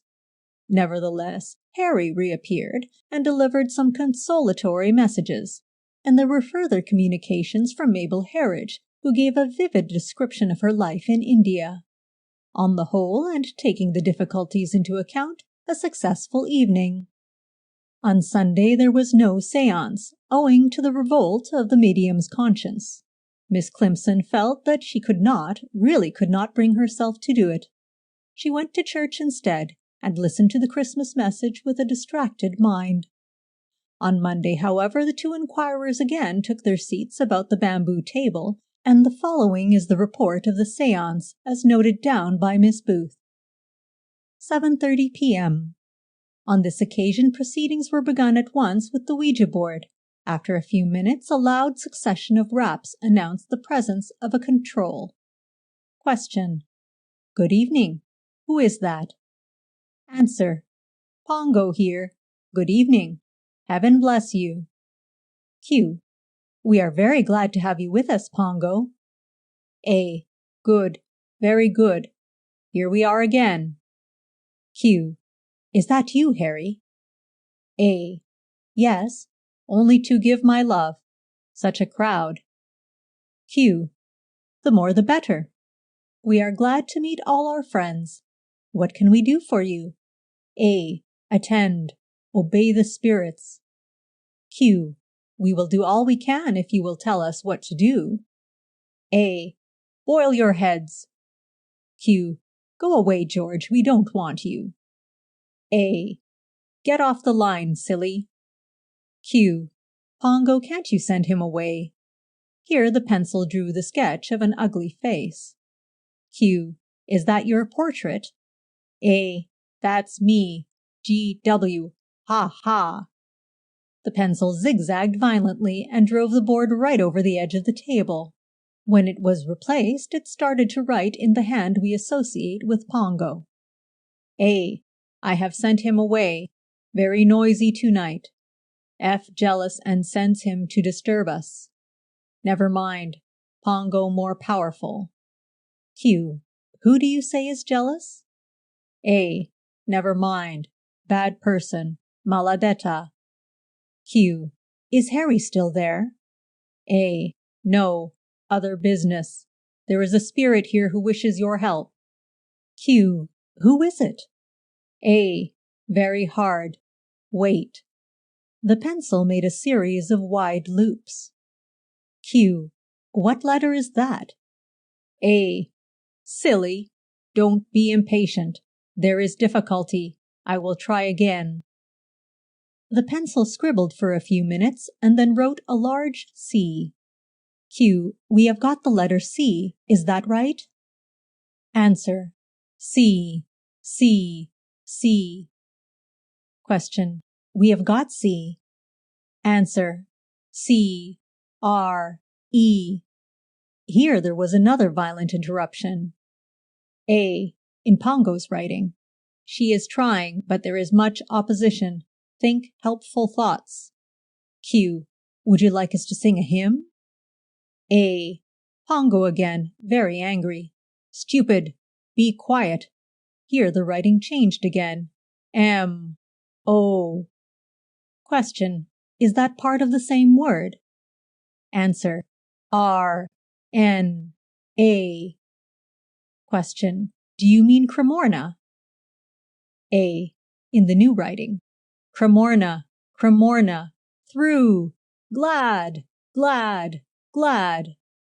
At this point, Miss Booth turned to Miss Climpson and said in a puzzled voice, This is very strange. Cremorna was Mrs. Rayburn's stage name. I do hope, surely she can't have passed away suddenly. She was perfectly comfortable when I left her. Had I better go and see? Perhaps it's another Cremorna, suggested Miss Climpson. But it's such an unusual name. Why not ask who it is? Q. Cremorna, what is your second name? A. The pencil writing very fast. Rose Garden. Easier now. Q. I don't understand you. A. Rose, Rose, Rose. Silly. Q. Oh, my dear, she's mixing up the two names. Do you mean Cremorna Garden? A. Yes. Q. Rosanna Rayburn? A. Yes. Q. Have you passed over? A. Not yet. In exile. Q. Are you still in the body? A. Neither in the body nor out of the body. Waiting. Pongo interposing. When what you call the mind is departed, the spirit waits in exile for the great change. Why can't you understand? Make haste. Great difficulties. Q. We are so sorry. Are you in trouble about something? A. Great trouble. Q. I hope it isn't anything in Dr. Brown's treatment or mine. A. Pongo. Do not be so foolish. Cremorna. My will. Q. Do you want to alter your will? A. No. Miss Climpson. That is fortunate because I don't think it would be legal. What do you want us to do about it, dear Mrs. Rayburn? A. Send it to Norman. Q. To Mr. Norman Urquhart. A. Yes, he knows. Q. He knows what is to be done with it. A. He wants it. Q. Very well. Can you tell us where to find it? A. I have forgotten. Search. Q. Is it in the house? A. I tell you I have forgotten. Deep waters. No safety. Failing. Failing. Here the writing became very faint and irregular. Q. Try to remember. A. In the B. a confusion and the pencil staggering wildly. No good. Suddenly, in a different hand and very vigorously, "Get off the line! Get off the line! Get off the line!" Q. Who is that? A. Pongo. She has gone. The bad influence back. Ha! Ha! Get off! Finished now. The pencil ran right out of the medium's control, and on being replaced on the table refused to answer any further questions. "How dreadfully vexatious!" exclaimed Miss Booth. "I suppose you have no idea where the will is?" "Not the least." "In the B," she said. "Now what could that be?" "In the bank, perhaps?" suggested Miss Climpson. "It might be. If so, of course, Mr. Urquhart would be the only person who could get it out." "Then why hasn't he? She said he wanted it." "Of course. Then it must be somewhere in the house. What could B stand for? Box, bag, bureau, bed? It might be almost anything." "What a pity she couldn't finish the message. Shall we try again, or shall we look in all the likely places?" "Let's look first, and then if we can't find it, we can try again." "That's a good idea. There are some keys in one of the bureau drawers that belong to her boxes and things." "Why not try them?" said Miss Climpson boldly. "We will. You'll come and help, won't you?" "If you think it advisable. I'm a stranger, you know." "The message came to you as much as to me." "I'd rather you came with me. You might be able to suggest places." Miss Climpson made no further ado, and then went upstairs. It was a queer business, practically robbing a helpless woman in the interests of someone she had never seen. Queer, but the motive must be a good one if it was Lord Peter's. At the top of the beautiful staircase with its ample curve was a long, wide corridor. The walls hung thickly from floor to ceiling with portraits, sketches, framed autograph letters, programs, and all the reminiscent bric-a-brac of the green room. "All her life is here and in these 2 rooms," said the nurse. "If this collection was to be sold, it would fetch a lot of money. I suppose it will be some day." "Whom does the money go to, do you know?" "Well, I've always thought it would be to Mr. Norman Urquhart. He's a relation of hers, about the only one, I believe, but I've never been told anything about it." She pushed open a tall door, graceful with curved panels and classical architrave, and turned on the light. It was a stately great room, with 3 tall windows and a ceiling gracefully molded with garlands of flowers and flambeaux.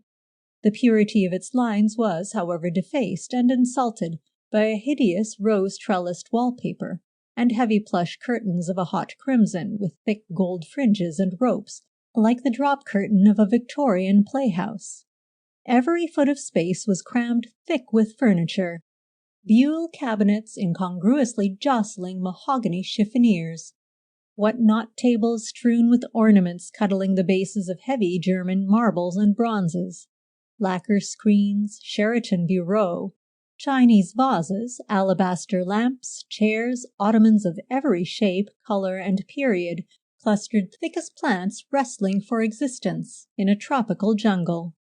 It was the room of a woman without taste or moderation, who refused nothing and surrendered nothing, to whom the fact of possession had become the one steadfast reality in a world of loss and change. "It may be in here or in the bedroom," said Miss Booth. "I'll get her keys." She opened a door on the right. Miss Climpson, endlessly inquisitive, tiptoed in after her. The bedroom was even more of a nightmare than the sitting-room. A small electric reading lamp burned dimly by the bed, huge and gilded, with hangings of rose brocade cascading in long folds from a tester supported by fat golden cupids. Outside the narrow circle of light loomed monstrous wardrobes, more cabinets, tall chests of drawers. The dressing-table, frilled and flounced, held a wide threefold mirror, and a monstrous cheval glass in the center of the room darkly reflected the towering and shadowy outlines of the furniture. Miss Booth opened the middle door of the largest wardrobe. It swung back with a creak, letting out a great gush of frangipani. Nothing evidently had been altered in this room since silence and paralysis had struck the owner down. Miss Climpson stepped softly up to the bed. Instinct made her move cautiously as a cat, though it was evident that nothing would ever startle or surprise its occupant. An old, old face, so tiny in the vast expanse of sheet and pillow that it might have been a doll, stared up at her with unblinking, unseeing eyes. It was covered with fine surface wrinkles, like a hand sodden with soapy water, but all the great lines carved by experience had been smoothed out with the relaxing of the helpless muscles. It was both puffed and crumpled. It reminded Miss Climpson of a child's pink balloon, from which nearly all the air has leaked away. The escaping breath puffed through the lax lips in little blowing, snorting sounds, and added to the resemblance. From under the frilled nightcap straggled a few lank wisps of whitened hair. "Funny, isn't it," said Miss Booth, "to think that with her lying like that her spirit can communicate with us?" Miss Climpson was overcome by a sense of sacrilege. It was only by a great effort that she prevented herself from confessing the truth. She had pulled the garter with the soap-box above her knee for safety, and the elastic was cutting painfully into the muscles of her leg, a kind of reminder of her iniquities. But Miss Booth had already turned away, and was pulling open the drawers of one of the bureaux. 2 hours passed, and they were still searching. The letter B opened up a particularly wide field of search. Miss Climpson had chosen it on that account, and her foresight was rewarded. By a little ingenuity, that useful letter could be twisted to fit practically any hiding place in the house. The things that were neither bureau, beds, bags, boxes, baskets, nor biblo-tables could usually be described as big, black, brown, or buhl, or, in a pinch, as being bedroom or boudoir furniture. And since every shelf, drawer, and pigeonhole in every object was crammed full of newspaper cuttings, letters, and assorted souvenirs, the searchers soon found their heads, legs, and backs aching with effort. "I'd no idea," said Miss Booth, "that there could be so many possible places." Miss Climpson, sitting on the floor with her back hair uncoiling itself and her decent black petticoats tucked up nearly to the soap-box, agreed warily. "It's dreadfully exhausting, isn't it?" said Miss Booth. "Wouldn't you like to stop? I can go on searching tomorrow by myself. It's a shame to tire you out in this way." Miss Climpson turned this over in her mind. If the will were found in her absence and sent to Norman Urquhart, would Miss Murchison be able to get hold of it before it was again hidden away or destroyed? She wondered. Hidden away, not destroyed. The mere fact that the will had been sent to him by Miss Booth would prevent the solicitor from making away with it, for there would be a witness to its existence. But he might successfully conceal it for a considerable time, and time was of the essence of the adventure. "Oh, I'm not a scrap tired," she said brightly, sitting up on her heels and restoring her coiffure to something more like its usual neatness. She had a black notebook in her hand, taken from a drawer in one of the Japanese cabinets, and was turning its pages mechanically. A line of figures caught her eye: 12, 18, 4, 0, 9, 3, 15, and she wondered vaguely what they referred to. "We've looked through everything here," said Miss Booth. "I don't believe we've missed anything, unless, of course, there is a secret drawer somewhere." "Could it be in a book, do you think?" "A book? Why, of course it might. How silly of us not to think of that. In detective stories, wills are always hidden in books." "More often than in real life," thought Miss Climpson, but she got up and dusted herself and said cheerfully, "So they are. Are there many books in the house?" "Thousands," said Miss Booth. "Downstairs in the library." "I shouldn't have expected Mrs. Rayburn to be a great reader, somehow." "Oh, I don't think she was. The books were bought with the house, so Mr. Urquhart told me. They're nearly all old ones, you know, big things bound in leather, dreadfully dull. I've never found a thing to read there. But they're just the sort of books to hide wills in." They emerged into the corridor. "By the way," said Miss Climpson, "won't the servants think it funny of us to be wandering about the place so late?" "They all sleep in the other wing. Besides, they know that I sometimes have visitors. Mrs. Craig has often been here as late as this when we have had interesting sittings. There's a spare bedroom where I can put people up when I want to." Miss Climpson made no more objections, and they went downstairs and along the hall into the library. It was big, and books filled the walls and bays in serried ranks, a heart-breaking sight. "Of course," said Miss Booth, "if the communication hadn't insisted on something beginning with B—" "Well?" "Well, I should have expected any papers to be in the safe down here." Miss Climpson groaned in spirit. The obvious place, naturally. If only her misplaced ingenuity— well, one must make the best of it. "Why not look?" she suggested. "The letter B may have been referring to something quite different. Or it may have been an interruption from George Washington. It would be quite like him to use words beginning with a B, don't you think? But if it was in the safe, Mr. Urquhart would know about it." Miss Climpson began to feel that she had let her invention play about too freely. "It wouldn't do any harm to make sure," she suggested. "But I don't know the combination," said Miss Booth. "Mr. Urquhart does, of course. We could write and ask him." An inspiration came to Miss Climpson. "I believe I know it," she exclaimed. "There was a row of 7 figures in that black notebook I was looking at just now, and it passed through my mind that they must be a memorandum of something." "Black book!" cried Miss Booth. "Why, there you are! How could we have been so silly? Of course, Mrs. Rayburn was trying to tell us where to find the combination." Miss Climpson again blessed the all-round utility of the letter B. "I'll run up and fetch it," she cried. When she came down again, Miss Booth was standing before a section of the bookshelves, which had swung out from the wall, disclosing the green door of a built-in safe. With trembling hands, Miss Climpson touched the milled knob and turned it. The first attempt was unsuccessful, owing to the fact that the note did not make it clear which way the knob should be turned first. But at the second attempt the pointer swung over on the 7th figure with a satisfying click. Miss Booth seized the handle, and the heavy door moved and stood open. A bundle of papers lay inside. On the top, staring them in the face, was a long sealed envelope. Miss Climpson pounced upon it. "Will of Rosanna Rayburn, 5th June, 1920. "Well, isn't that marvelous?" cried Miss Booth. On the whole, Miss Climpson agreed with her. Chapter 19. Miss Climpson stayed the night in the spare bedroom. "The best thing," she said, "will be for you to write a little letter to Mr. Urquhart explaining about the séance, and saying that you thought it best and safest to send the will on to him." "He will be very much surprised," said Miss Booth. "I wonder what he will say. Lawyers don't believe in spirit communications as a rule, and he'll think it rather funny that we should have managed to open the safe." "Well, but the spirit led us directly to the combination, didn't it? He could hardly expect you to ignore a message like that, could he? The proof of your good faith is that you are sending the will straight to him. And it would be as well, don't you think, if you asked him to come up and check the other contents of the safe and have the combination altered?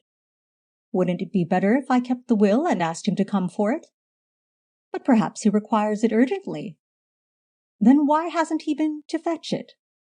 Miss Climpson noted with some irritation that where spiritualistic messages were not concerned, Miss Booth showed signs of developing an independent judgment. "Perhaps he doesn't know yet that he wants it. Perhaps the spirits foresaw an urgent need that will only arise tomorrow."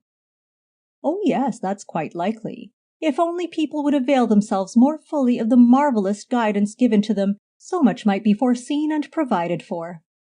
Well, I think you are right. We will find a big envelope to fit it, and I will write a letter and we will send it by the first post tomorrow."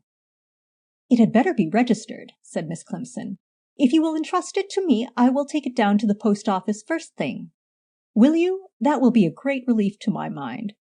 "Well now, I'm sure you're as tired as I am, so I'll put on a kettle for the hot water bottles and we'll turn in.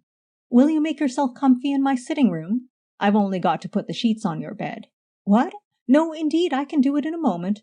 Please don't bother. I'm so used to making beds." "Then I'll see to the kettles," said Miss Climpson. "I simply must make myself useful." "Very well. It won't take long. The water is quite hot in the kitchen boiler." Left alone in the kitchen, with the kettle bumping and singing on its way to boiling point, Miss Climpson wasted no time. She tiptoed quickly out again and stood with ear cocked at the foot of the stairs, listening to the nurse's footsteps as they pattered into the distance. Then she slipped into the little sitting room, took up the will in its sealed envelope, and a long, thin paper knife which she had already marked down as a useful weapon, and hastened back to the kitchen. It is astonishing how long a kettle which seems to be on the verge of boiling will take before the looked-for jet of steady steam emerges from its spout.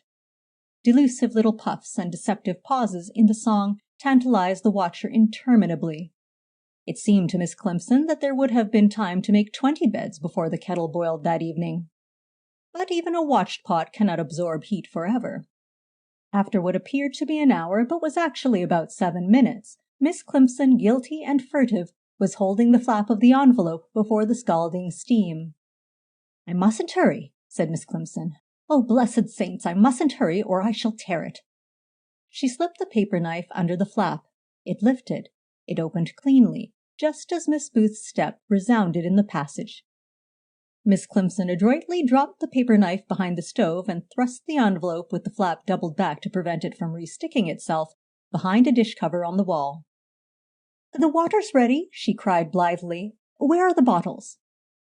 It is a tribute to her nerve that she filled them with a steady hand. Miss Booth thanked her, and departed upstairs, a bottle in each hand. Miss Climpson pulled the will from its hiding-place, drew it from its envelope, and glanced swiftly through it. It was not a long document, and in spite of the legal phraseology, its purport was easily gathered. Within 3 minutes she had replaced it, moistened the gum, and stuck the flap down again. She put it in her petticoat pocket, for her garments were of a useful and old-fashioned kind, and went to hunt in the pantry. When Miss Booth returned, she was making tea peacefully. "I thought it would refresh us after our labours," she remarked. "A very good idea," said Miss Booth. "In fact, I was just going to suggest it." Miss Climpson carried the teapot to the sitting-room, leaving Miss Booth to follow with the cups, milk, and sugar on a tray. With the teapot on the hob and the will once more lying innocently on the table, she smiled and breathed deeply. Her mission was accomplished. Letter from Miss Climpson to Lord Peter Wimsey. Tuesday, January 7th, 1930. My dear Lord Peter, as my telegram this morning will have informed you, I have succeeded. Though what excuse I can find in my conscience for the methods I have used, I don't know. But I believe the Church takes into account the necessity of deception in certain professions, such as that of a police detective or a spy in time of warfare, and I trust that my subterfuges may be allowed to come under that category. However, you will not want to hear about my religious scruples, so I will hasten to let you know what I have discovered. In my last letter I explained the plan I had in mind, so you will know what to do about the will itself, which was duly dispatched by registered post this morning under cover to Mr. Norman Urquhart. How surprised he will be to get it!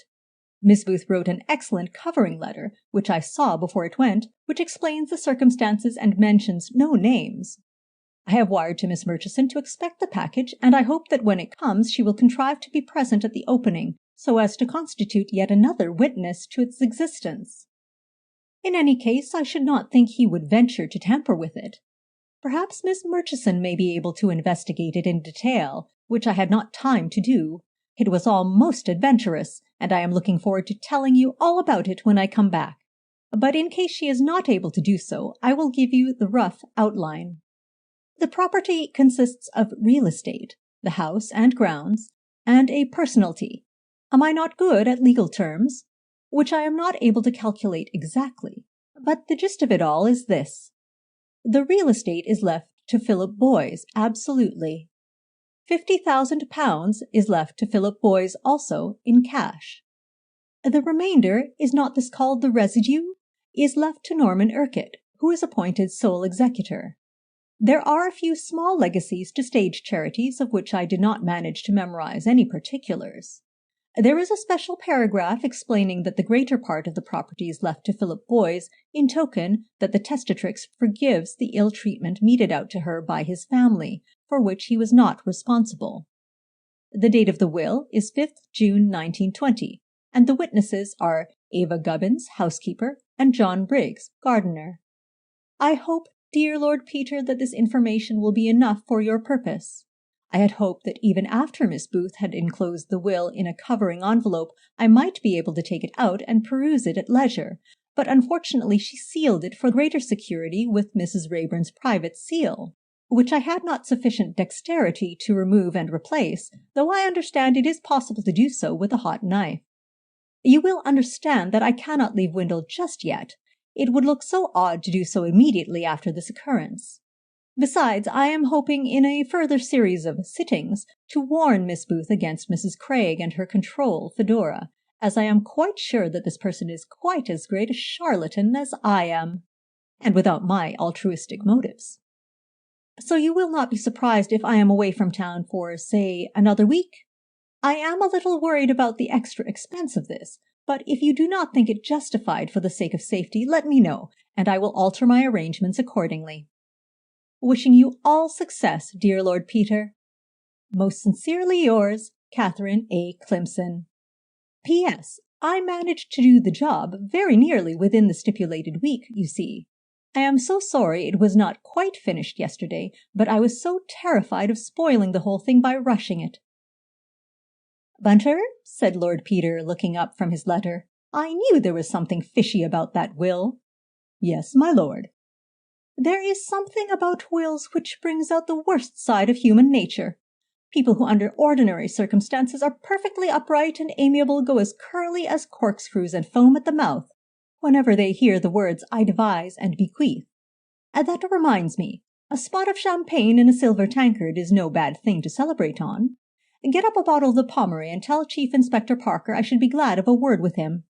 And bring me those notes of Mr. Arbuthnot's. And, O Bunter, my lord, get Mr. Crofts on the phone and give him my compliments, and say I have found the criminal and the motive, and hope presently to produce proof the way the crime was done, if he will see that the case is put off for a week or so. Very good, my lord. All the same, Bunter, I really don't know how it was done. That will undoubtedly suggest itself before long, my lord. Oh, yes, said Wimsey airily. Of course, of course. I'm not worrying about a trifle like that. Chapter 20. Ch-ch, said Mr. Pond, clicking his tongue against his denture. Miss Murchison looked up from her typewriter. Is anything the matter, Mr. Pond? No, nothing, said the head clerk testily. A foolish letter from a foolish member of your sex, Miss Murchison. That's nothing new. Mr. Pond frowned, conceiving the tone of his subordinate's voice to be impertinent. He picked up the letter and its enclosure and took them into the inner office. Miss Murchison nipped swiftly across to his desk and glanced at the registered envelope, which lay upon it open. The postmark was Windle. That's luck, said Miss Murchison to herself. Mr. Pond is a better witness than I should be. I'm glad he opened it. She regained her place. In a few minutes Mr. Pond emerged, smiling slightly. 5 minutes later, Miss Murchison, who had been frowning over her shorthand notebook, rose up and came over to him. Can you read shorthand, Mr. Pond? No, said the head clerk. In my day it was not considered necessary. I can't make out this outline, said Miss Murchison. It looks like give consent to, but it may be only give consideration to. There's a difference, isn't there? There certainly is, said Mr. Pond dryly. Perhaps I'd better not risk it, said Miss Murchison. It's got to go off this morning. I'd better ask him. Mr. Pond snorted, not for the first time, over the carelessness of the female typist. Miss Murchison walked briskly across the room and opened the inner door without knocking, an informality which left Mr. Pond groaning again. Mr. Urquhart was standing up with his back to the door, doing something or other at the mantelpiece. He turned round sharply, with an exclamation of annoyance. I have told you before, Miss Murchison, that I like you to knock before entering. I am very sorry. I forgot. Don't let it happen again. What is it? He did not return to his desk, but stood leaning against the mantel-shelf. His sleek head, outlined against the drab-painted paneling, was a little thrown back, as though, Miss Murchison thought, he were protecting or defying somebody. "I could not quite make out my shorthand note of your letter to Tuke and Peabody," said Miss Murchison, "and I thought it better to come and ask you." "I wish," said Mr. Urquhart, fixing a stern eye upon her, "that you would take your notes clearly at the time. If I am going too fast for you, you should tell me so. It would save trouble in the end, wouldn't it?" Miss Murchison was reminded of a little set of rules which Lord Peter Wimsey, half in jest and half in earnest, had once prepared for the guidance of the cattery. Of Rule 7 in particular, which ran, "Always distrust the man who looks you straight in the eyes. He wants to prevent you from seeing something. Look for it." She shifted her eyes under her employer's gaze. "I'm very sorry, Mr. Urquhart. I won't let it occur again," she muttered.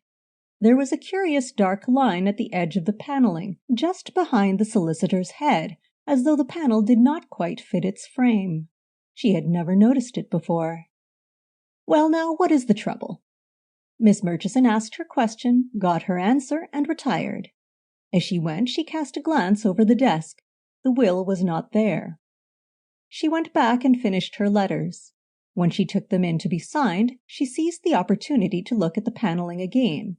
There was no dark line to be seen. Miss Murchison left the office promptly at 4:30. She had a feeling that it would be unwise to linger about the premises. She walked briskly away through Hand Court, turned to the right along Holborn, dived to the right again through Featherstone Buildings, made a detour through Red Lion Street, and debouched into Red Lion Square. Within 5 minutes she was at her old walk round the square and up Princeton Street. Presently, from a safe distance, she saw Mr. Pond come out, thin, stiff, and stooping, and walk down Bedford Row towards Chancery Lane Station. Before long, Mr. Urquhart followed.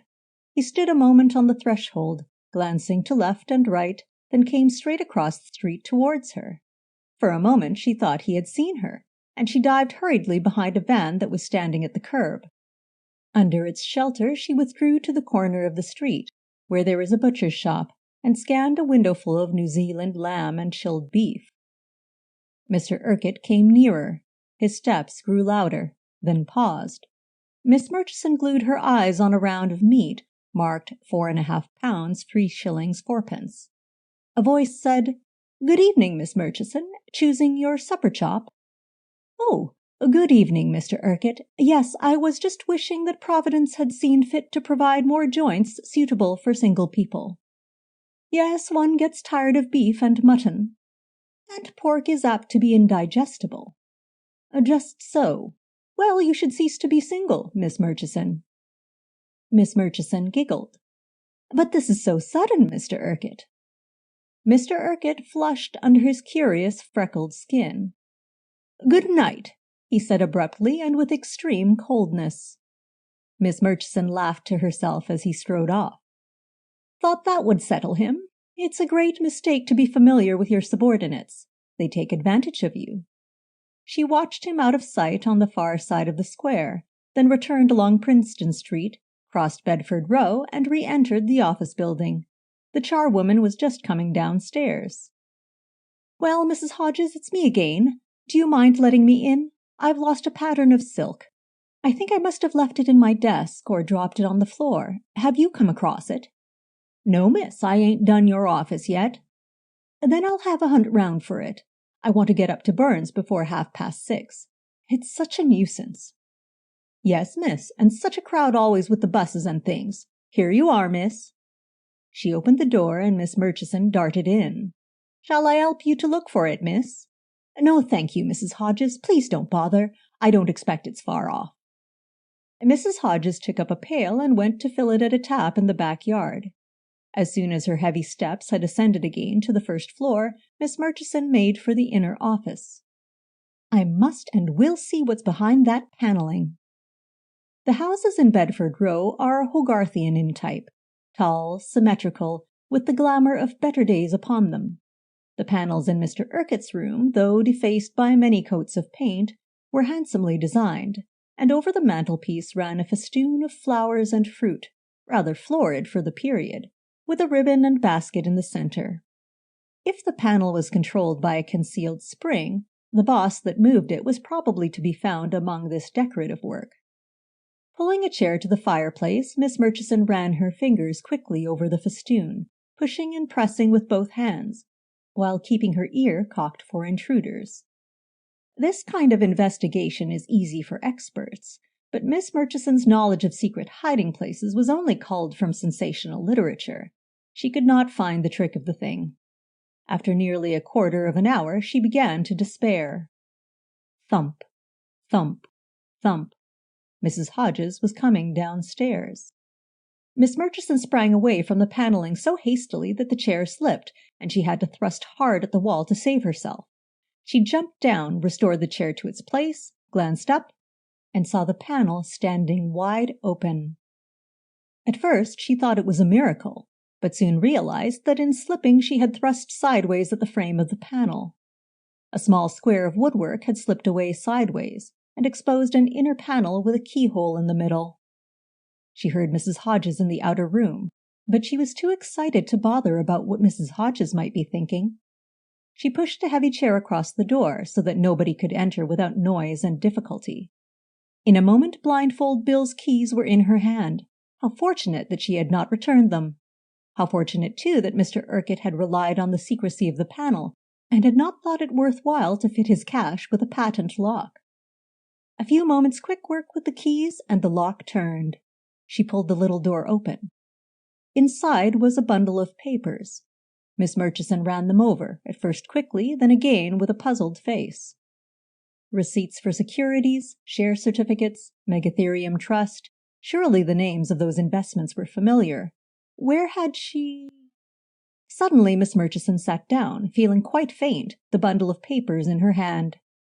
She realized now what had happened to Mrs. Rayburn's money, which Norman Urquhart had been handling under that confiding deed of trust, and why the matter of the will was so important. Her head whirled. She picked up a sheet of paper from the desk and began jotting down in hurried shorthand the particulars of the various transactions of which these documents were the evidence. Somebody bumped at the door. "Are you in there, miss?" "Just a moment, Mrs. Hodges. I think I must have dropped it on the floor in here." She gave the big chair a sharp push, effectually closing the door. She must hurry. Anyway, she had got down enough to convince Lord Peter that Mr. Urquhart's affairs needed looking into. She put the papers back into the cupboard in the exact place from which she had taken them. The will was there, too, she noticed, laid on one side by itself. She peered in. There was something else, tucked away at the back.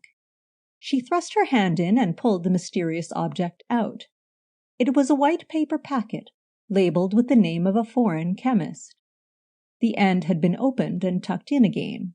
She pulled the paper apart and saw that the packet contained about 2 ounces of a fine white powder. Next to hidden treasure and mysterious documents, nothing is more full of sensational suggestion than a packet of anonymous white powder. Miss Murchison caught up another sheet of clean paper, tipped a thimbleful of the powder into it, replaced the packet at the back of the cupboard, and relocked the door with the skeleton key. With trembling fingers she pushed the panel back into place, taking care to shut it completely so as to show no betraying dark line. She rolled the chair away from the door and cried out gaily, "I've got it, Mrs. Hodges." "There now," said Mrs. Hodges, appearing in the doorway. "Just fancy," said Miss Murchison. "I was looking through my patterns when Mr. Urquhart rang, and this one must have stuck to my frock and dropped on the floor in here." She held up a small piece of silk triumphantly. She had torn it from the lining of her bag in the course of the afternoon, a proof, if any were needed, of her devotion to her work, for the bag was a good one. "Dearie me," said Mrs. Hodges. "What a good thing you found it, wasn't it, miss?" "I nearly didn't," said Miss Murchison. "It was right in this dark corner. Well, I must fly to get there before the shop shuts. Good night, Mrs. Hodges." But long before the accommodating Messrs. Bourne and Hollingsworth had closed their doors, Miss Murchison was ringing the second-floor bell at 110A Piccadilly. She found a council in progress. There was the Honourable Freddie Arbuthnot, looking amiable, Chief Inspector Parker, looking worried, Lord Peter looking somnolent, and Bunter, who, having introduced her, retired to a position on the fringe of the assembly and hovered there looking correct. "Have you brought us news, Miss Murchison? If so, you have come at the exact right moment to find the eagles gathered together. Mr. Arbuthnot, Chief Inspector Parker, Miss Murchison. Now let's all sit down and be happy together. Have you had tea, or will you absorb a spot of something?" Miss Murchison declined refreshment. Said Wimsey. "The patient refuses food. Her eyes glitter wildly. The expression is anxious. The lips are parted. The fingers fumble with the clasp of the bag. The symptoms point to an acute attack of communicativeness. Tell us the worst, Miss Murchison." Miss Murchison needed no urging. She told her adventures and had the pleasure of holding her audience enthralled from the first word to the last. When she finally produced the screw of paper containing the white powder, the sentiments of the company expressed themselves in a round of applause, in which Bunter joined discreetly. "Are you convinced, Charles?" asked Wimsey. "I admit that I am heavily shaken," said Parker. "Of course, the powder must be analyzed." "It shall, embodied caution," said Wimsey. "Bunter, make ready the rack and thumbscrew. Bunter has been taking lessons in Marsh's test, and performs it to admiration. You know all about it too, Charles, don't you?" "Enough for a rough test." "Carry on then, my children. In the meanwhile, let us sum up our feelings." Bunter went out, and Parker, who had been making entries in a notebook, cleared his throat. "Well," he said, "the matter stands, I take it, like this. You say that Miss Vane is innocent, and you undertake to prove this by bringing a convincing accusation against Norman Urquhart. So far, your evidence against him is almost entirely concerned with motive, bolstered up by proofs of intent to mislead inquiry. You say that your investigations have brought the case against Urquhart to a point at which the police can and ought to take it up, and I am inclined to agree with you. I warn you, however, that you still have to establish evidence as to means and opportunity." "I know that. Tell us a new one." "All right, as long as you know it. Very well. Now, Philip Boyes and Norman Urquhart are the only surviving relations of Mrs. Rayburn, or Cremorna Garden, who is rich and has money to leave. A number of years ago, Mrs. Rayburn put all her affairs into the hands of Urquhart's father, the only member of the family with whom she remained on friendly terms. On his father's death, Norman Urquhart took over those affairs himself, and in 1920 Mrs. Rayburn executed a deed of trust, giving him sole authority to handle her property. She also made a will, dividing her property unequally between her two great-nephews. Philip Boyes got all the real estate and £50,000, while Norman Urquhart took whatever was left and was also sole executor. Norman Urquhart, when questioned about this will, deliberately told you an untruth, saying that the bulk of the money was left to him, and even went so far as to produce a document purporting to be a draft of such a will. The pretended date of this draft is subsequent to that of the will discovered by Miss Climpson, but there is no doubt that the draft itself was drawn out by Urquhart, certainly within the last 3 years, and probably within the last few days. Moreover, the fact that the actual will, though lying in a place accessible to Urquhart, was not destroyed by him, suggests that it was not, in fact, superseded by any subsequent testamentary disposition. By the way, Wimsey, why didn't he simply take the will and destroy it? As the sole surviving heir, he would then inherit without dispute. Perhaps it didn't occur to him. Or there might even be other relatives surviving. How about that uncle in Australia? True. At any rate, he didn't destroy it. In 1925, Mrs. Rayburn became completely paralyzed and imbecile, so that there was no possibility of her ever inquiring into the disposition of her estate or making another will. About this time, as we know from Mr. Arbuthnot, Urquhart took the dangerous step of plunging into speculation. He made mistakes, lost money, plunged more deeply to recover himself, and was involved to a large extent in the great crash of Megatherium Trust Limited.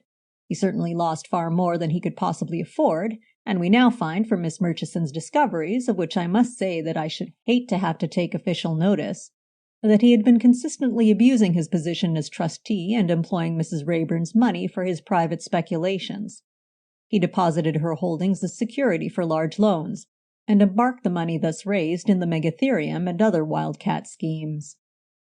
As long as Mrs. Rayburn lived, he was fairly safe, for he only had to pay to her the sums necessary to keep up her house and establishment. In fact, all the household bills and so on were settled by him as her man of affairs under power of attorney. All salaries were paid by him, and so long as he did this, it was nobody's business to ask what he had done with the capital. But as soon as Mrs. Rayburn died, he would have to account to the other heir, Philip Boys, for the capital which he had misappropriated. Now in 1929, just about the time that Philip Boys quarreled with Miss Vane, Mrs. Rayburn had a serious attack of illness and very nearly died. The danger passed, but might recur at any moment. Almost immediately afterwards we find him becoming friendly with Philip Boys and inviting him to stay at his house. While living with Urquhart, Boys has 3 attacks of illness, attributed by his doctor to gastritis, but equally consistent with arsenical poisoning. In June 1929, Philip Boys goes away to Wales, and his health improves. While Philip Boys is absent, Mrs. Rayburn has another alarming attack, and Urquhart hastens up to Windle, possibly with the idea of destroying the will in case the worst happens. It does not happen, and he comes back to London, just in time to receive Boys on his return from Wales. That night Boys is taken ill with symptoms similar to those of the previous spring, but much more violent. After 3 days, he dies. Urquhart is now perfectly safe. As residuary legatee, he will receive, at Mrs. Rayburn's death, all the money bequeathed to Philip Boys. That is, he will not get it because he has already taken it and lost it, but he will no longer be called upon to produce it, and his fraudulent dealings will not be exposed. So far the evidence as to motive is extremely cogent, and far more convincing than the evidence against Miss Vane. But here is your snag, Wimsey. When and how was the poison administered? We know that Miss Vane possessed arsenic, and that she could easily have given it to him without witnesses. But Urquhart's only opportunity was at the dinner he shared with Boys, and if anything in this case is certain, it is that the poison was not administered at that dinner. Everything which Boys ate or drank was equally eaten and drunk by Urquhart and the servants, with the single exception of the burgundy, which was preserved and analyzed and found to be harmless. "I know," said Wimsey, "but that is what is so suspicious. Did you ever hear of a meal hedged round with such precautions? It's not natural, Charles. There's the sherry poured out by the maid from the original bottle, the soup, fish, and casseroled chicken, so impossible to poison in one portion without poisoning the whole, the omelette so ostentatiously prepared at the table by the hands of the victim, the wine sealed up and marked, the remnants consumed in the kitchen. You would think the man had gone out of his way to construct a suspicion-proof meal. The wine is the final touch, which makes the thing incredible.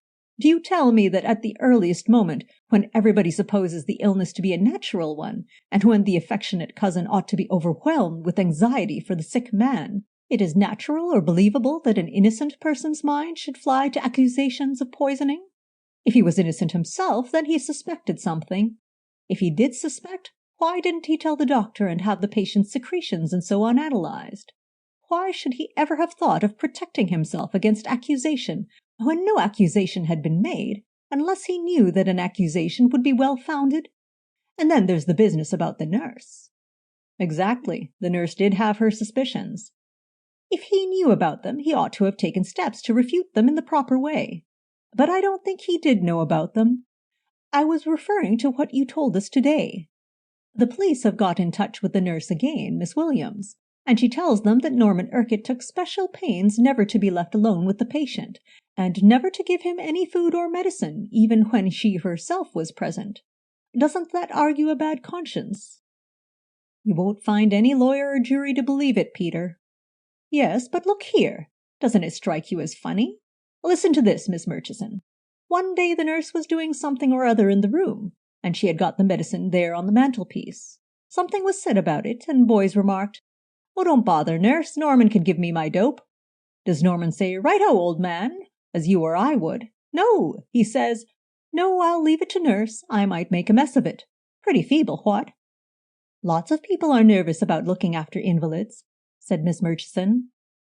Yes, but most people can pour stuff out of a bottle into a glass.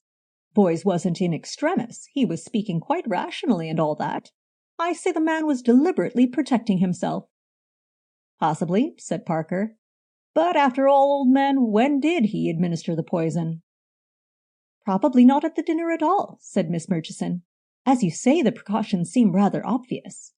They may have been intended to make people concentrate on the dinner and forget other possibilities. Did he have a whiskey when he arrived, or before he went out, or anything? Alas, he did not. Bunter has been cultivating Hannah Westlock almost to breach of promise point, and she says that she opened the door to boys on his arrival, that he went straight upstairs to his room, that Urquhart was out at the time and only came in a quarter of an hour before dinner time, and that the two men met for the first time over the famous glass of sherry in the library. The folding doors between the library and the dining room were open, and Hannah was buzzing round the whole time laying the table. And she is sure that boys had the sherry and nothing but the sherry. Not so much as a digestive tablet. Nothing. How about after dinner? When they had finished the omelette, Urquhart said something about coffee. Boys looked at his watch and said, "No time, old chap, I've got to be getting along to Doughty Street." Urquhart said he would ring up a taxi and went out to do so. Boys folded up his napkin, got up, and went into the hall. Hannah followed and helped him on with his coat. The taxi arrived. Boys got in, and off he went without seeing Urquhart again. "It seems to me," said Miss Murchison, "that Hannah is an exceedingly important witness for Mr. Urquhart's defense. You don't think, I hardly like to suggest it, but you don't think that Bunter is allowing his feelings to overcome his judgment?" "He says," replied Lord Peter, "that he believes Hannah to be a sincerely religious woman. He has sat beside her in chapel and shared her hymn book." "But that may be the merest hypocrisy," said Miss Murchison rather warmly, for she was militantly rationalist. "I don't trust these unctuous people." "I didn't offer that as proof of Hannah's virtue," said Wimsey, "but of Bunter's unsusceptibility." "But he looks like a deacon himself." "You've never seen Bunter off duty," said Lord Peter darkly. "I have, and I can assure you that a hymn book would be about as softening to his heart as neat whiskey to an Anglo-Indian liver. No, if Bunter says Hannah is honest, then she is honest." "Then that definitely cuts out the drinks and the dinner," said Miss Murchison, unconvinced, but willing to be open-minded. "How about the water bottle in the bedroom?" "The devil!" cried Wimsey. "That one's up to you, Miss Murchison. We didn't think of that. The water bottle, yes, a perfectly fruity idea. You recollect, Charles, that in the Bravo case it was suggested that a disgruntled servant had put tartar emetic in the water bottle. Oh, Bunter, here you are. Next time you hold Hannah's hand, will you ask her whether Mr. Boyes drank any water from his bedroom water bottle before dinner?" "Pardon me, my lord, the possibility had already presented itself to my mind." "It had?" "Yes, my lord." "Do you never overlook anything, Bunter?" "I endeavour to give satisfaction, my lord." "Well, then, don't talk like Jeeves. It irritates me. What about the water bottle?" "I was about to observe, my lord, when this lady arrived, that I had elicited a somewhat peculiar circumstance relating to the water bottle." "Now we're getting somewhere," said Parker, flattening out a new page of his notebook. "I would not go so far as to say that, sir. Hannah informed me that she showed Mr. Boyes into his bedroom on his arrival and withdrew, as it was her place to do so. She had scarcely reached the head of the staircase when Mr. Boyes put his head out of the door and recalled her. He then asked her to fill his water bottle.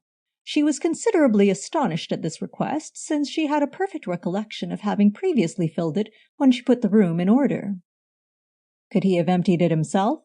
asked Parker eagerly. "Not into his interior, sir. There had not been time. Nor had the drinking glass been utilized. Moreover, the bottle was not merely empty, but dry inside.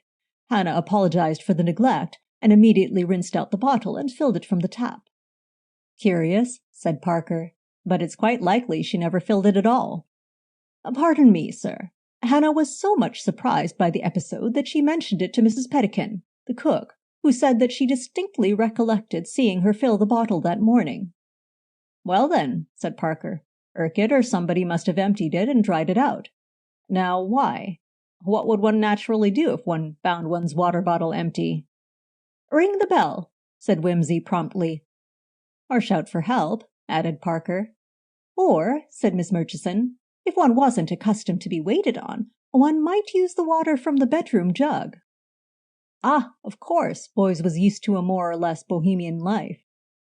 But surely, said Wimsey, that's idiotically roundabout. It would be much simpler just to poison the water in the bottle. Why direct attention to the thing by making it more difficult? Besides, you couldn't count on the victim's using the jug water, and as a matter of fact, he didn't.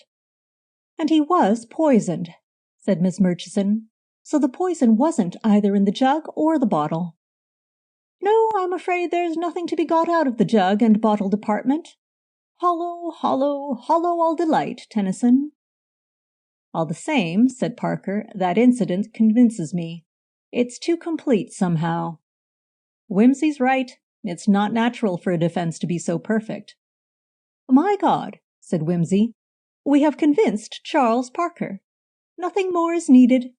He is more adamantine than any jury. Yes, said Parker modestly, but I'm more logical, I think, and I'm not being flustered by the Attorney General. I should feel happier with a little evidence of a more objective kind. You would. You want some real arsenic.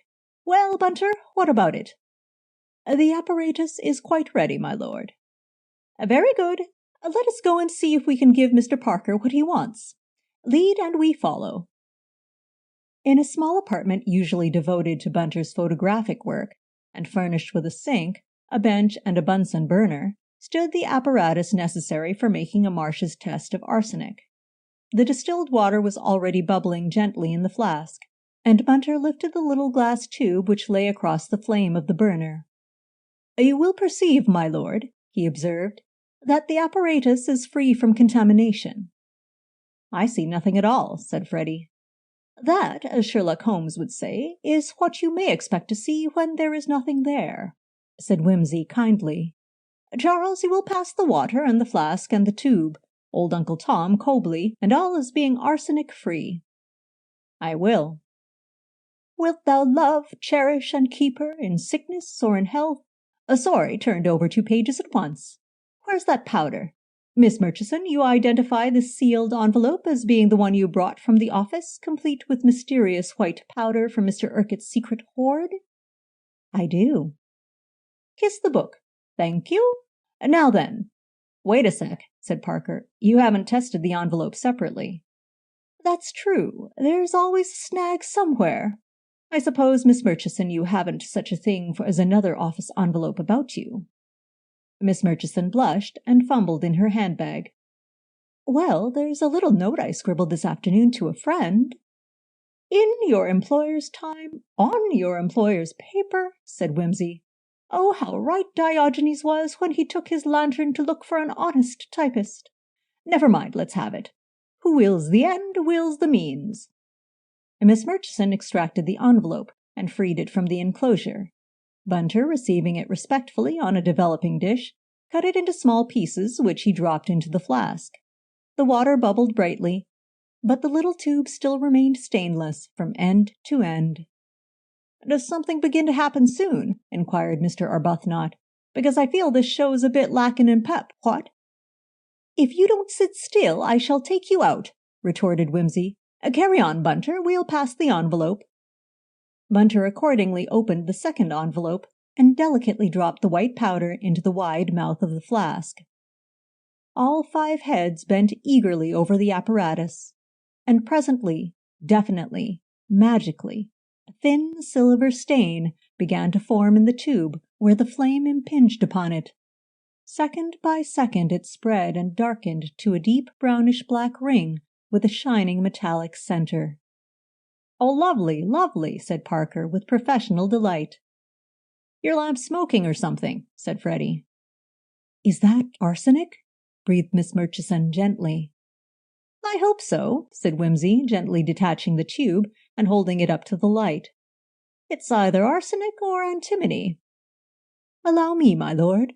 The addition of a small quantity of solute chlorinated lime should decide the question beyond reach of cavil. He performed this further test amid an anxious silence. The stain dissolved out and vanished under the bleaching solution. Then it is arsenic, said Parker. Oh, yes, said Wimsey nonchalantly. Of course it is arsenic. Didn't I tell you? His voice wavered a little with suppressed triumph.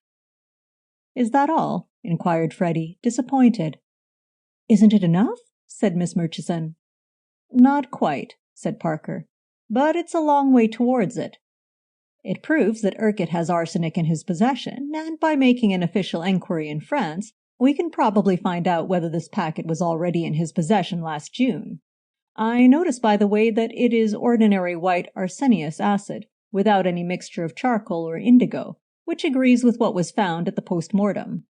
That's satisfactory, but it would be even more satisfactory if we could provide an opportunity for Urquhart to have administered it. So far, all we have done is to demonstrate clearly that he couldn't have given it to boys either before, during, or after dinner, during the period required for the symptoms to develop. I agree that an impossibility so bolstered up by testimony is suspicious in itself, but to convince a jury, I should prefer something better than a credo quia impossibile. "Riddle me right and riddle me ree," said Wimsey imperturbably. "We've overlooked something, that's all. Probably something quite obvious. Give me the statutory dressing-gown and an ounce of shag, and I will undertake to dispose of this little difficulty for you in a brace of shakes. In the meantime, you will no doubt take steps to secure, in an official and laborious manner, the evidence which our kind friends here have already so ably gathered in by unconventional methods, and will stand by to arrest the right man when the time comes." "I will," said Parker, "gladly. Apart from all personal considerations, I'd far rather see that oily-haired fellow in the dock than any woman, and if the force has made a mistake, the sooner it's put right, the better for all concerned." Wimsey sat late that night in the black and primrose library, with the tall folios looking down at him. They represented the world's accumulated hoard of mellow wisdom and poetical beauty, to say nothing of thousands of pounds in cash. But all these counselors sat mute upon their shelves. Strewn on tables and chairs lay the bright scarlet volumes of the notable British trials. Palmer, Pritchard, Maybrick, Seddon, Armstrong, Madeline Smith, the great practitioners in arsenic, huddled together with the chief authorities on forensic medicine and toxicology. The theatre-going crowd surged home in saloon and taxi. The lights shone over the empty width of Piccadilly. The heavy night lorries rumbled slow and seldom over the black tarmac. The long night waned, and the reluctant winter dawn struggled wanly over the piled roofs of London. Bunter, silent and anxious, sat in his kitchen, brewing coffee on the stove and reading the same page of the British Journal of Photography over and over again. At 8:30, the library bell rang. "My lord?" "My bath, Bunter." "Very good, my lord." "And some coffee." "Immediately, my lord." "And put back all the books except these." "Yes, my lord." "I know now how it was done." "Indeed, my lord. Permit me to offer my respectful congratulations." "I've still got to prove it." "A secondary consideration, my lord." Wimsey yawned. When Bunter returned a minute or two later with the coffee, he was asleep. Bunter put the books quietly away and looked with some curiosity at the chosen few left open on the table. They were The Trial of Florence Maybrick, Dixon Mann's Forensic Medicine and Toxicology, a book with the German title which Bunter could not read, and A.E. Hausman's A Shropshire Lad.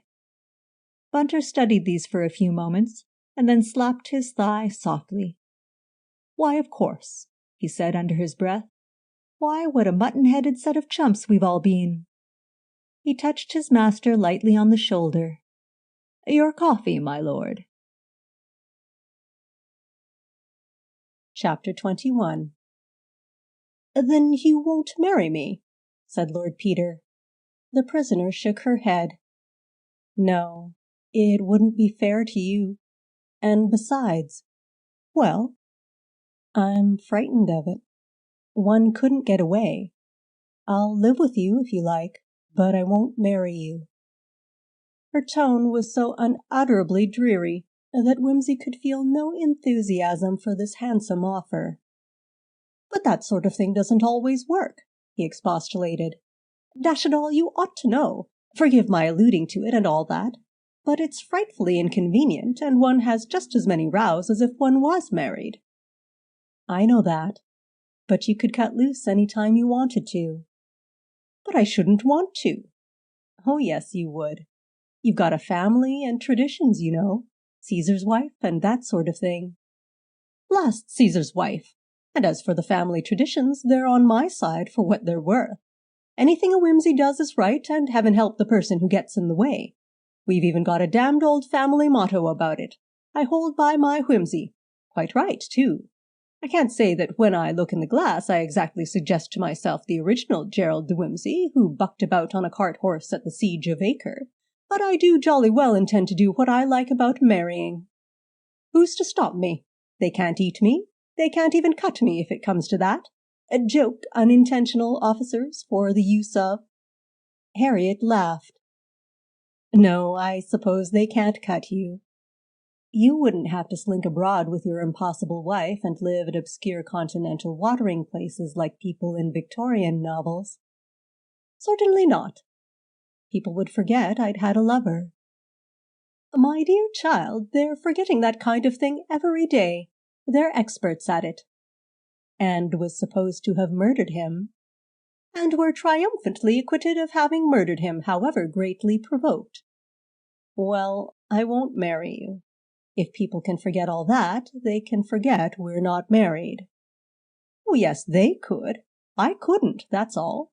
We don't seem to be progressing very fast with this conversation. I take it the general idea of living with me does not hopelessly repel you." "But this is all so preposterous," protested the girl. "How can I say what I should or shouldn't do if I were free and certain of surviving?" "Why not? I can imagine what I should do even in the most unlikely circumstances. Whereas this really is a dead cert, straight from the stables." "I can't," said Harriet, beginning to wilt. "Do please stop asking me. I don't know. I can't think. I can't see beyond the next few weeks. I only want to get out of this and be left alone." "All right," said Wimsey. "I won't worry you. Not fair. Abusing my privilege and so on. You can't say pig and sweep out under the circs, so I won't offend again. As a matter of fact, I'll sweep out myself, having an appointment with a manicurist. A nice little girl, but a trifle refined in her vowels. Cheerio!" The manicurist, who had been discovered by the help of Chief Inspector Parker and his sleuths, was a kitten-faced child with an inviting manner and a shrewd eye. She made no bones about accepting her client's invitation to dine, and showed no surprise when he confidentially murmured that he had a little proposition to put before her. She put her plump elbows on the table, cocked her head at a coy angle, and prepared to sell her honor dear. As the proposition unfolded itself, her manner underwent an alteration that was almost comical. Her eyes lost their rounded innocence, her very hair seemed to grow less fluffy, and her eyebrows puckered in genuine astonishment. "Why, of course I could," she said finally. "But whatever do you want them for? Seems funny to me." "Call it a joke," said Wimsey. "No." Her mouth hardened. "I wouldn't like it. It doesn't make sense, if you see what I mean. What I mean, it sounds a queer sort of joke, and that kind of thing might get a girl into trouble. I say it's not one of those, what do they call 'em? There was a bit about it in Madame Crystal's column last week. In Susie's snippets. Spells, you know, witchcraft, the occult, that sort of thing. I wouldn't like it if it was to do any harm to anybody." "I'm not going to make a waxen image, if that's what you mean. Look here, are you the sort of girl who can keep a secret?" "Oh, I don't talk. I never was one to let my tongue wag around. I'm not like ordinary girls." "No, I thought you weren't. That's why I asked you to come out with me. Well, listen, and I'll tell you." He leaned forward and talked. The little painted face upturned to his grew so absorbed and so excited that a bosom friend dining at a table some way off grew quite peevish with envy, making sure that darling Mabel was being offered a flat in Paris, a Daimler car, and a £1,000 necklace, and quarrelled fatally with her own escort in consequence. "So you see," said Wimsey, "it means a lot to me." Darling Mabel gave an ecstatic sigh. "Is that all true? You're not making it up? It's better than any of the talkies." "Yes, but you mustn't say one word. You're the only person I've told. You won't give me away to him?" "Him? He's a stingy pig. Catch me giving him anything. I'm on. I'll do it for you. It'll be a bit difficult, 'cause I'll have to use the scissors, which we don't do as a rule. But I'll manage. You trust me. They won't be big ones, you know. He comes in pretty often, but I'll give you all I get. And I'll fix Fred. He always has Fred. Fred'll do it if I ask him. What'll I do with them when I get them?" Wimsey drew an envelope from his pocket. "Sealed up inside this," he said impressively. "There are 2 little pill boxes. You mustn't take them out till you get the specimens, because they've been carefully prepared so as to be absolutely chemically clean, if you see what I mean. When you're ready, open the envelope, take out the pill boxes, put the parings into one and the hair into the other. Shut them up at once, put them into a clean envelope, and post them to this address. Get that?" "Yes." She stretched out an eager hand. "Good girl. And not a word." "Not one word." She made a gesture of exaggerated caution. "When's your birthday?" "Oh, I don't have one. I never grow up." "Right. Then I can send you an unbirthday present any day in the year. You'd look nice in mink, I think." "Mink, I think," she mocked him. "Quite a poet, aren't you?" "You inspire me," said Wimsey politely. Chapter 22. "I have come round," said Mr. Urquhart, "in answer to your letter. I am greatly interested to hear that you have some fresh information about my unfortunate cousin's death. Of course, I shall be delighted to give you any assistance I can." "Thank you," said Wimsey. "Do sit down. You have dined, of course? But you will have a cup of coffee. You prefer the Turkish variety, I fancy. My man brews it rather well." Mr. Urquhart accepted the offer, and complimented Bunter on having achieved the right method of concocting that curiously syrupy brew so offensive to the average Occidental. Bunter thanked him gravely for his good opinion, and proffered a box of that equally nauseating mess called Turkish Delight, which not only gluts the palate and glues the teeth, but also smothers the consumer in a floury cloud of white sugar. Mr. Urquhart immediately plugged his mouth with a large lump of it, murmuring indistinctly that it was the genuine Eastern variety. Wimsey, with an austere smile, took a few sips of strong black coffee without sugar or milk, and poured himself out a glass of old brandy. Bunter retired, and Lord Peter, laying a notebook upon his knee, glanced at the clock and began his narrative. He recapitulated the circumstances of Philip Boyce's life and death at some length. Mr. Urquhart, yawning surreptitiously, ate, drank, and listened. Wimsey, still with his eye on the clock, then embarked upon the story of Mrs. Rayburn's will. Mr. Urquhart, considerably astonished, set his coffee cup aside, wiped his sticky fingers upon his handkerchief, and stared. Presently he said, "May I ask how you have obtained this very remarkable information?" Wimsey waved his hand. "The police," he said. "Wonderful thing, police organization. Surprising what they find out when they put their minds to it. You're not denying any of it, I presume?" "I am listening," said Mr. Urquhart grimly. "When you have finished this extraordinary statement, I may perhaps discover exactly what it is I have to deny." "Oh, yes," said Wimsey. "I'll try to make that clear. I'm not a lawyer, of course, but I'm trying to be as lucid as I can." He droned remorselessly on, and the hands of the clock went round. "So far as I make it out," he said, when he had reviewed the whole question of motive, "it was very much to your interest to get rid of Mr. Philip Boyce, and indeed the fellow was, in my opinion, a pimple and a wart, and in your place I should have felt much the same about him." "And this is the whole of your fantastic accusation?" inquired the solicitor. By no means. I am now coming to the point. Slow but sure is the motto of yours faithfully. I notice that I have taken up 70 minutes of your valuable time, but believe me, the hour has not been unprofitably spent. Allowing that all this preposterous story were true, which I most emphatically deny, observed Mr. Urquhart, I should be greatly interested to know how you imagine that I administered the arsenic. Have you worked out something ingenious for that? Or am I supposed to have suborned my cook and parlour-maid to be my accomplices? A little rash of me, don't you think, and affording remarkable opportunities for blackmail? So rash, said Wimsey, that it is quite out of the question for a man so full of forethought as yourself. The sealing up of that bottle of Burgundy, for example, argues a mind alive to possibilities. Unusually so. In fact, the episode attracted my attention from the start. Indeed. You ask me how and when you administered the poison. It was not before dinner, I think. The thoughtfulness shown in emptying the bedroom water bottle, oh no, that point was not missed. The care displayed in meeting your cousin before a witness and never being left alone with him, I think that rules out the period before dinner. I should think it might. The sherry, pursued Wimsey thoughtfully. It was a new bottle, freshly decanted.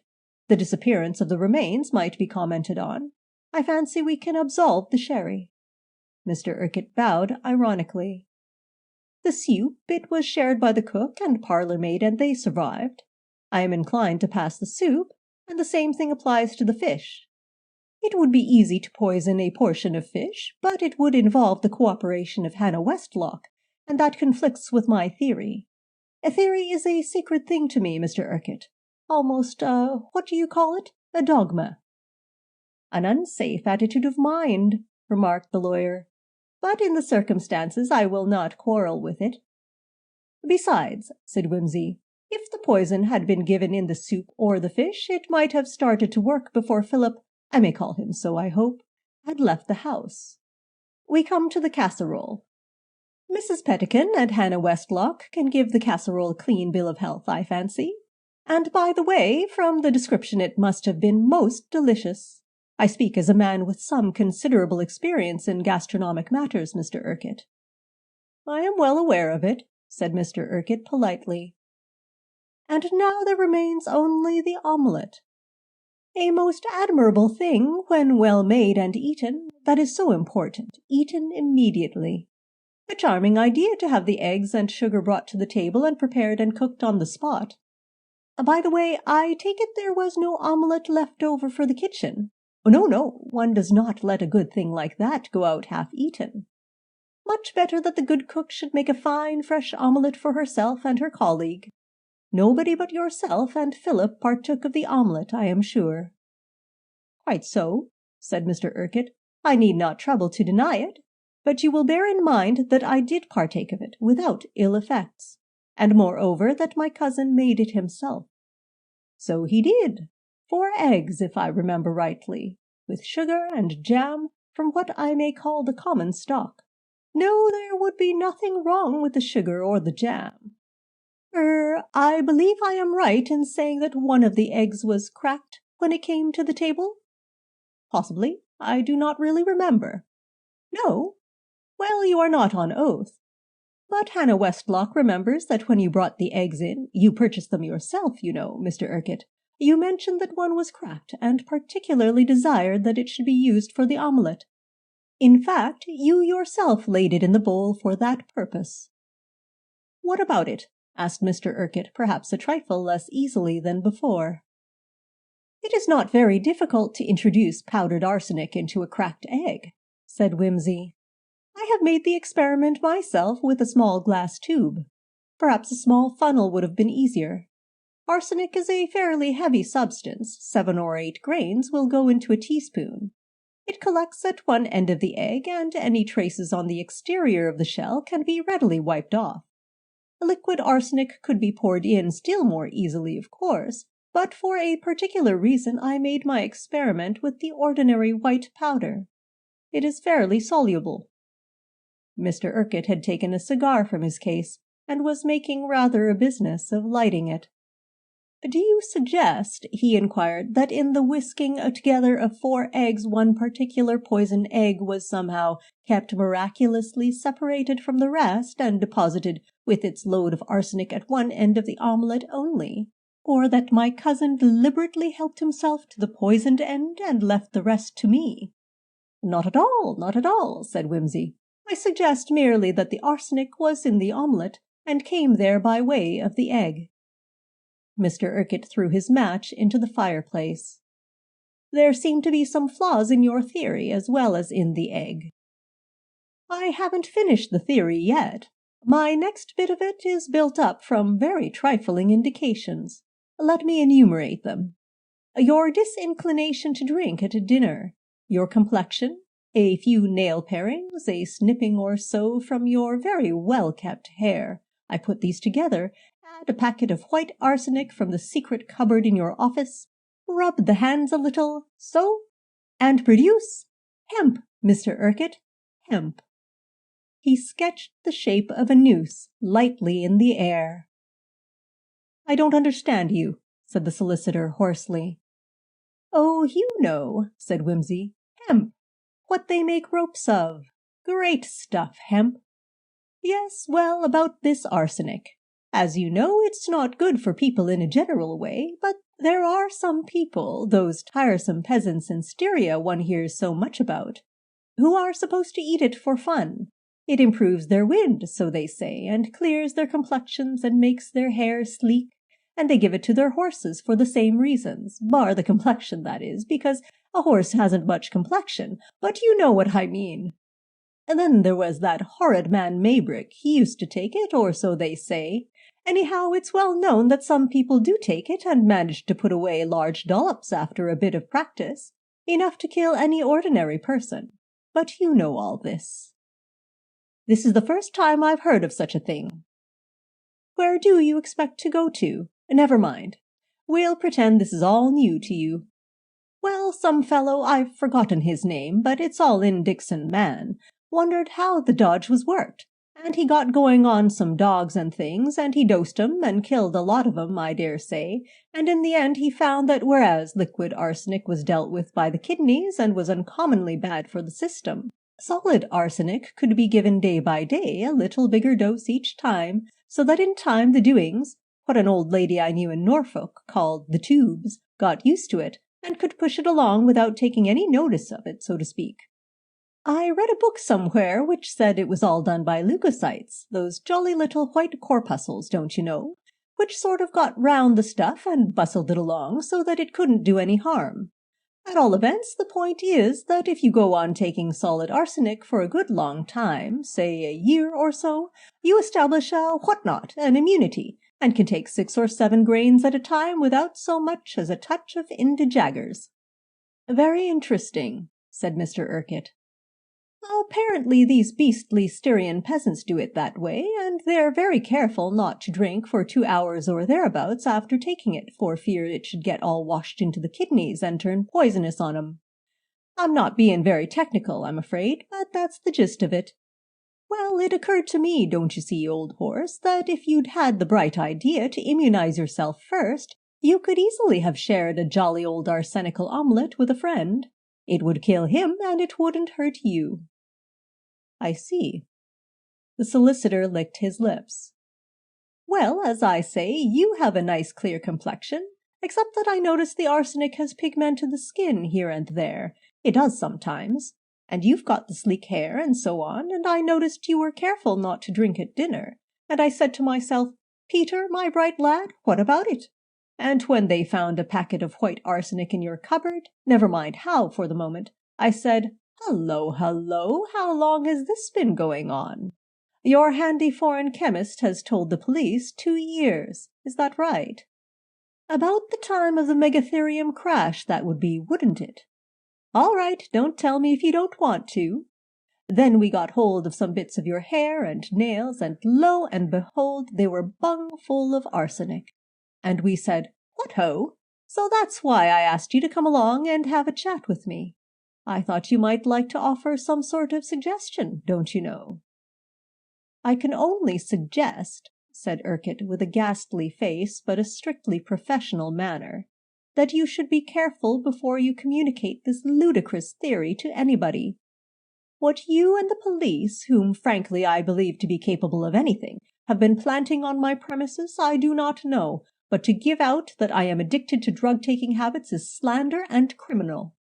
It is quite true that I have for some time been taking a medicine which contains slight traces of arsenic. Dr. Granger can furnish the prescription, and that may very likely have left a deposit in my skin and hair, but further than that there is no foundation for this monstrous accusation. None. None. Then how is it, asked Wimsey coolly, but with something menacing in his rigidly controlled voice, how is it that you have this evening consumed, without apparent effect, a dose of arsenic sufficient to kill 2 or 3 ordinary people? That disgusting sweetmeat on which you have been gorging yourself in, I may say, a manner wholly unsuited to your age and position, is smothered in white arsenic. You ate it, God forgive you, an hour and a half ago. If arsenic can harm you, you should have been rolling about in agonies for the last hour. You devil! Couldn't you try to get up a few symptoms? Said Wimsey sarcastically. Shall I bring you a basin, or fetch the doctor? Does your throat burn? Is your inside convulsed with agony? It is rather late in the day, but with a little goodwill you could surely produce some display of feeling even now. You are lying. You wouldn't dare do such a thing. It would be murder. Not in this case, I fancy, but I am willing to wait and see. Urquhart stared at him. Wimsey got out of his chair in a single swift movement and stood over him. I wouldn't use violence if I were you. Let the poisoner stick to his bottle. Besides, I am armed. Pardon the melodrama. Are you going to be sick or not? You're mad. Don't say that. Come, man, pull yourself together. Have a shot at it. Shall I show you the bathroom? I'm ill. Of course, but your tone is not convincing. Through the door, along the passage, and third on the left. The lawyer stumbled out. Wimsey returned to the library and rang the bell. I think, Bunter, Mr. Parker may require some assistance in the bathroom. Very good, my lord. Bunter departed, and Wimsey waited. Presently there were sounds of a scuffle in the distance. A group appeared at the door. Urquhart, very white, his hair and clothes disordered, flanked by Parker and Bunter, who held him firmly by the arms. Was he sick? Asked Wimsey with interest. No, he wasn't, said Parker grimly, snapping the handcuffs on his prey. He cursed you fluently for 5 minutes, then tried to get out of the window, saw it was a 3-story drop, charged in through the dressing-room door, and ran straight into me. Now don't struggle, my lad, you'll only hurt yourself. And he still doesn't know whether he's poisoned or not? He doesn't seem to think he is. At any rate, he made no effort about it. His one idea was to hop it. That's feeble, said Wimsey. If I wanted people to think I'd been poisoned, I'd put up a better show than that. Stop talking, for God's sake, said the prisoner. You've got me by a vile, damnable trick. Isn't that enough? You can shut up about it. Oh, said Parker, we've got you, have we? Well, I warned you not to talk, and if you will do it, it's not my fault. By the way, Peter, I don't suppose you actually did poison him, did you? It doesn't seem to have hurt him, but it'll affect the doctor's report. No, I didn't, as a matter of fact, said Wimsey. I only wanted to see how he'd react to the suggestion. Well, cheerio. I can leave it to you now. We'll look after him, said Parker. But you might let Bunter ring up a taxi. When the prisoner and his escort had departed, Wimsey turned thoughtfully to Bunter, glass in hand. Mithridates, he died old, says the poet. But I doubt it, Bunter. In this case, I very much doubt it. Chapter 23. There were golden chrysanthemums on the judge's bench. They looked like burning banners. The prisoner, too, had a look in her eyes that was a challenge to the crowded court, as the clerk read the indictment. The judge, a plump, elderly man with an 18th-century face, looked expectantly at the Attorney General. "My lord, I am instructed that the Crown offers no evidence against this prisoner." The gasp that went round the room sounded like the rustle of trees in a rising wind. "Do I understand that the charge against the prisoner is withdrawn?" "Those are my instructions, my lord." "In that case," said the judge impassively, turning to the jury, "there is nothing left for you but to return a verdict of not guilty. Usher, keep those people quiet in the gallery." "One moment, my lord." Sir Impey Biggs rose up, large and majestic. "On my client's behalf, on Miss Vane's behalf, my lord, I beg your lordship's indulgence for a few words. A charge has been brought against her, my lord, the very awful charge of murder, and I should like it to be made clear, my lord, that my client leaves this court without a stain upon her character. As I am informed, my lord, this is not a case of the charge being withdrawn in default of evidence. I understand, my lord, that further information has come to the police, which definitely proves the entire innocence of my client. I also understand, my lord, that a further arrest has been made, and that an inquiry will follow, my lord, in due course. My lord, this lady must go forth into the world acquitted, not only at this bar, but at the bar of public opinion. Any ambiguity would be intolerable, and I am sure, my lord, that I have the support of the learned Attorney General for what I say." "By all means," said the attorney. "I am instructed to say, my lord, that in withdrawing the charge against the prisoner, the Crown proceeds from complete conviction of her absolute innocence." "I am very glad to hear it," said the judge. "Prisoner at the bar, the Crown, by unreservedly withdrawing this dreadful charge against you, has demonstrated your innocence in the clearest possible way. After this, nobody will be able to suppose that the slightest imputation rests upon you, and I most heartily congratulate you on this very satisfactory ending to your long ordeal. Now, please, I sympathize very much with the people who are cheering, but this is not a theater or a football match, and if they are not quiet, they will have to be put out. Members of the jury, do you find the prisoner guilty or not guilty?" "Not guilty, my lord." "Very good. The prisoner is discharged without a stain upon her character. Next case." So ended, sensational to the last, one of the most sensational murder trials of the century. Harriet Vane, a free woman, found Eileen Price and Sylvia Marriott waiting for her as she descended the stairs. "Darling!" said Sylvia. 3 loud cheers, said Eileen. Harriet greeted them a little vaguely. "Where is Lord Peter Wimsey?" she inquired. "I must thank him." "You won't," said Eileen bluntly. "I saw him drive off the moment the verdict was given." "Oh," said Miss Vane. "He'll come and see you," said Sylvia. "No, he won't," said Eileen. "Why not?" said Sylvia. "Too decent," said Eileen. "I'm afraid you're right," said Harriet.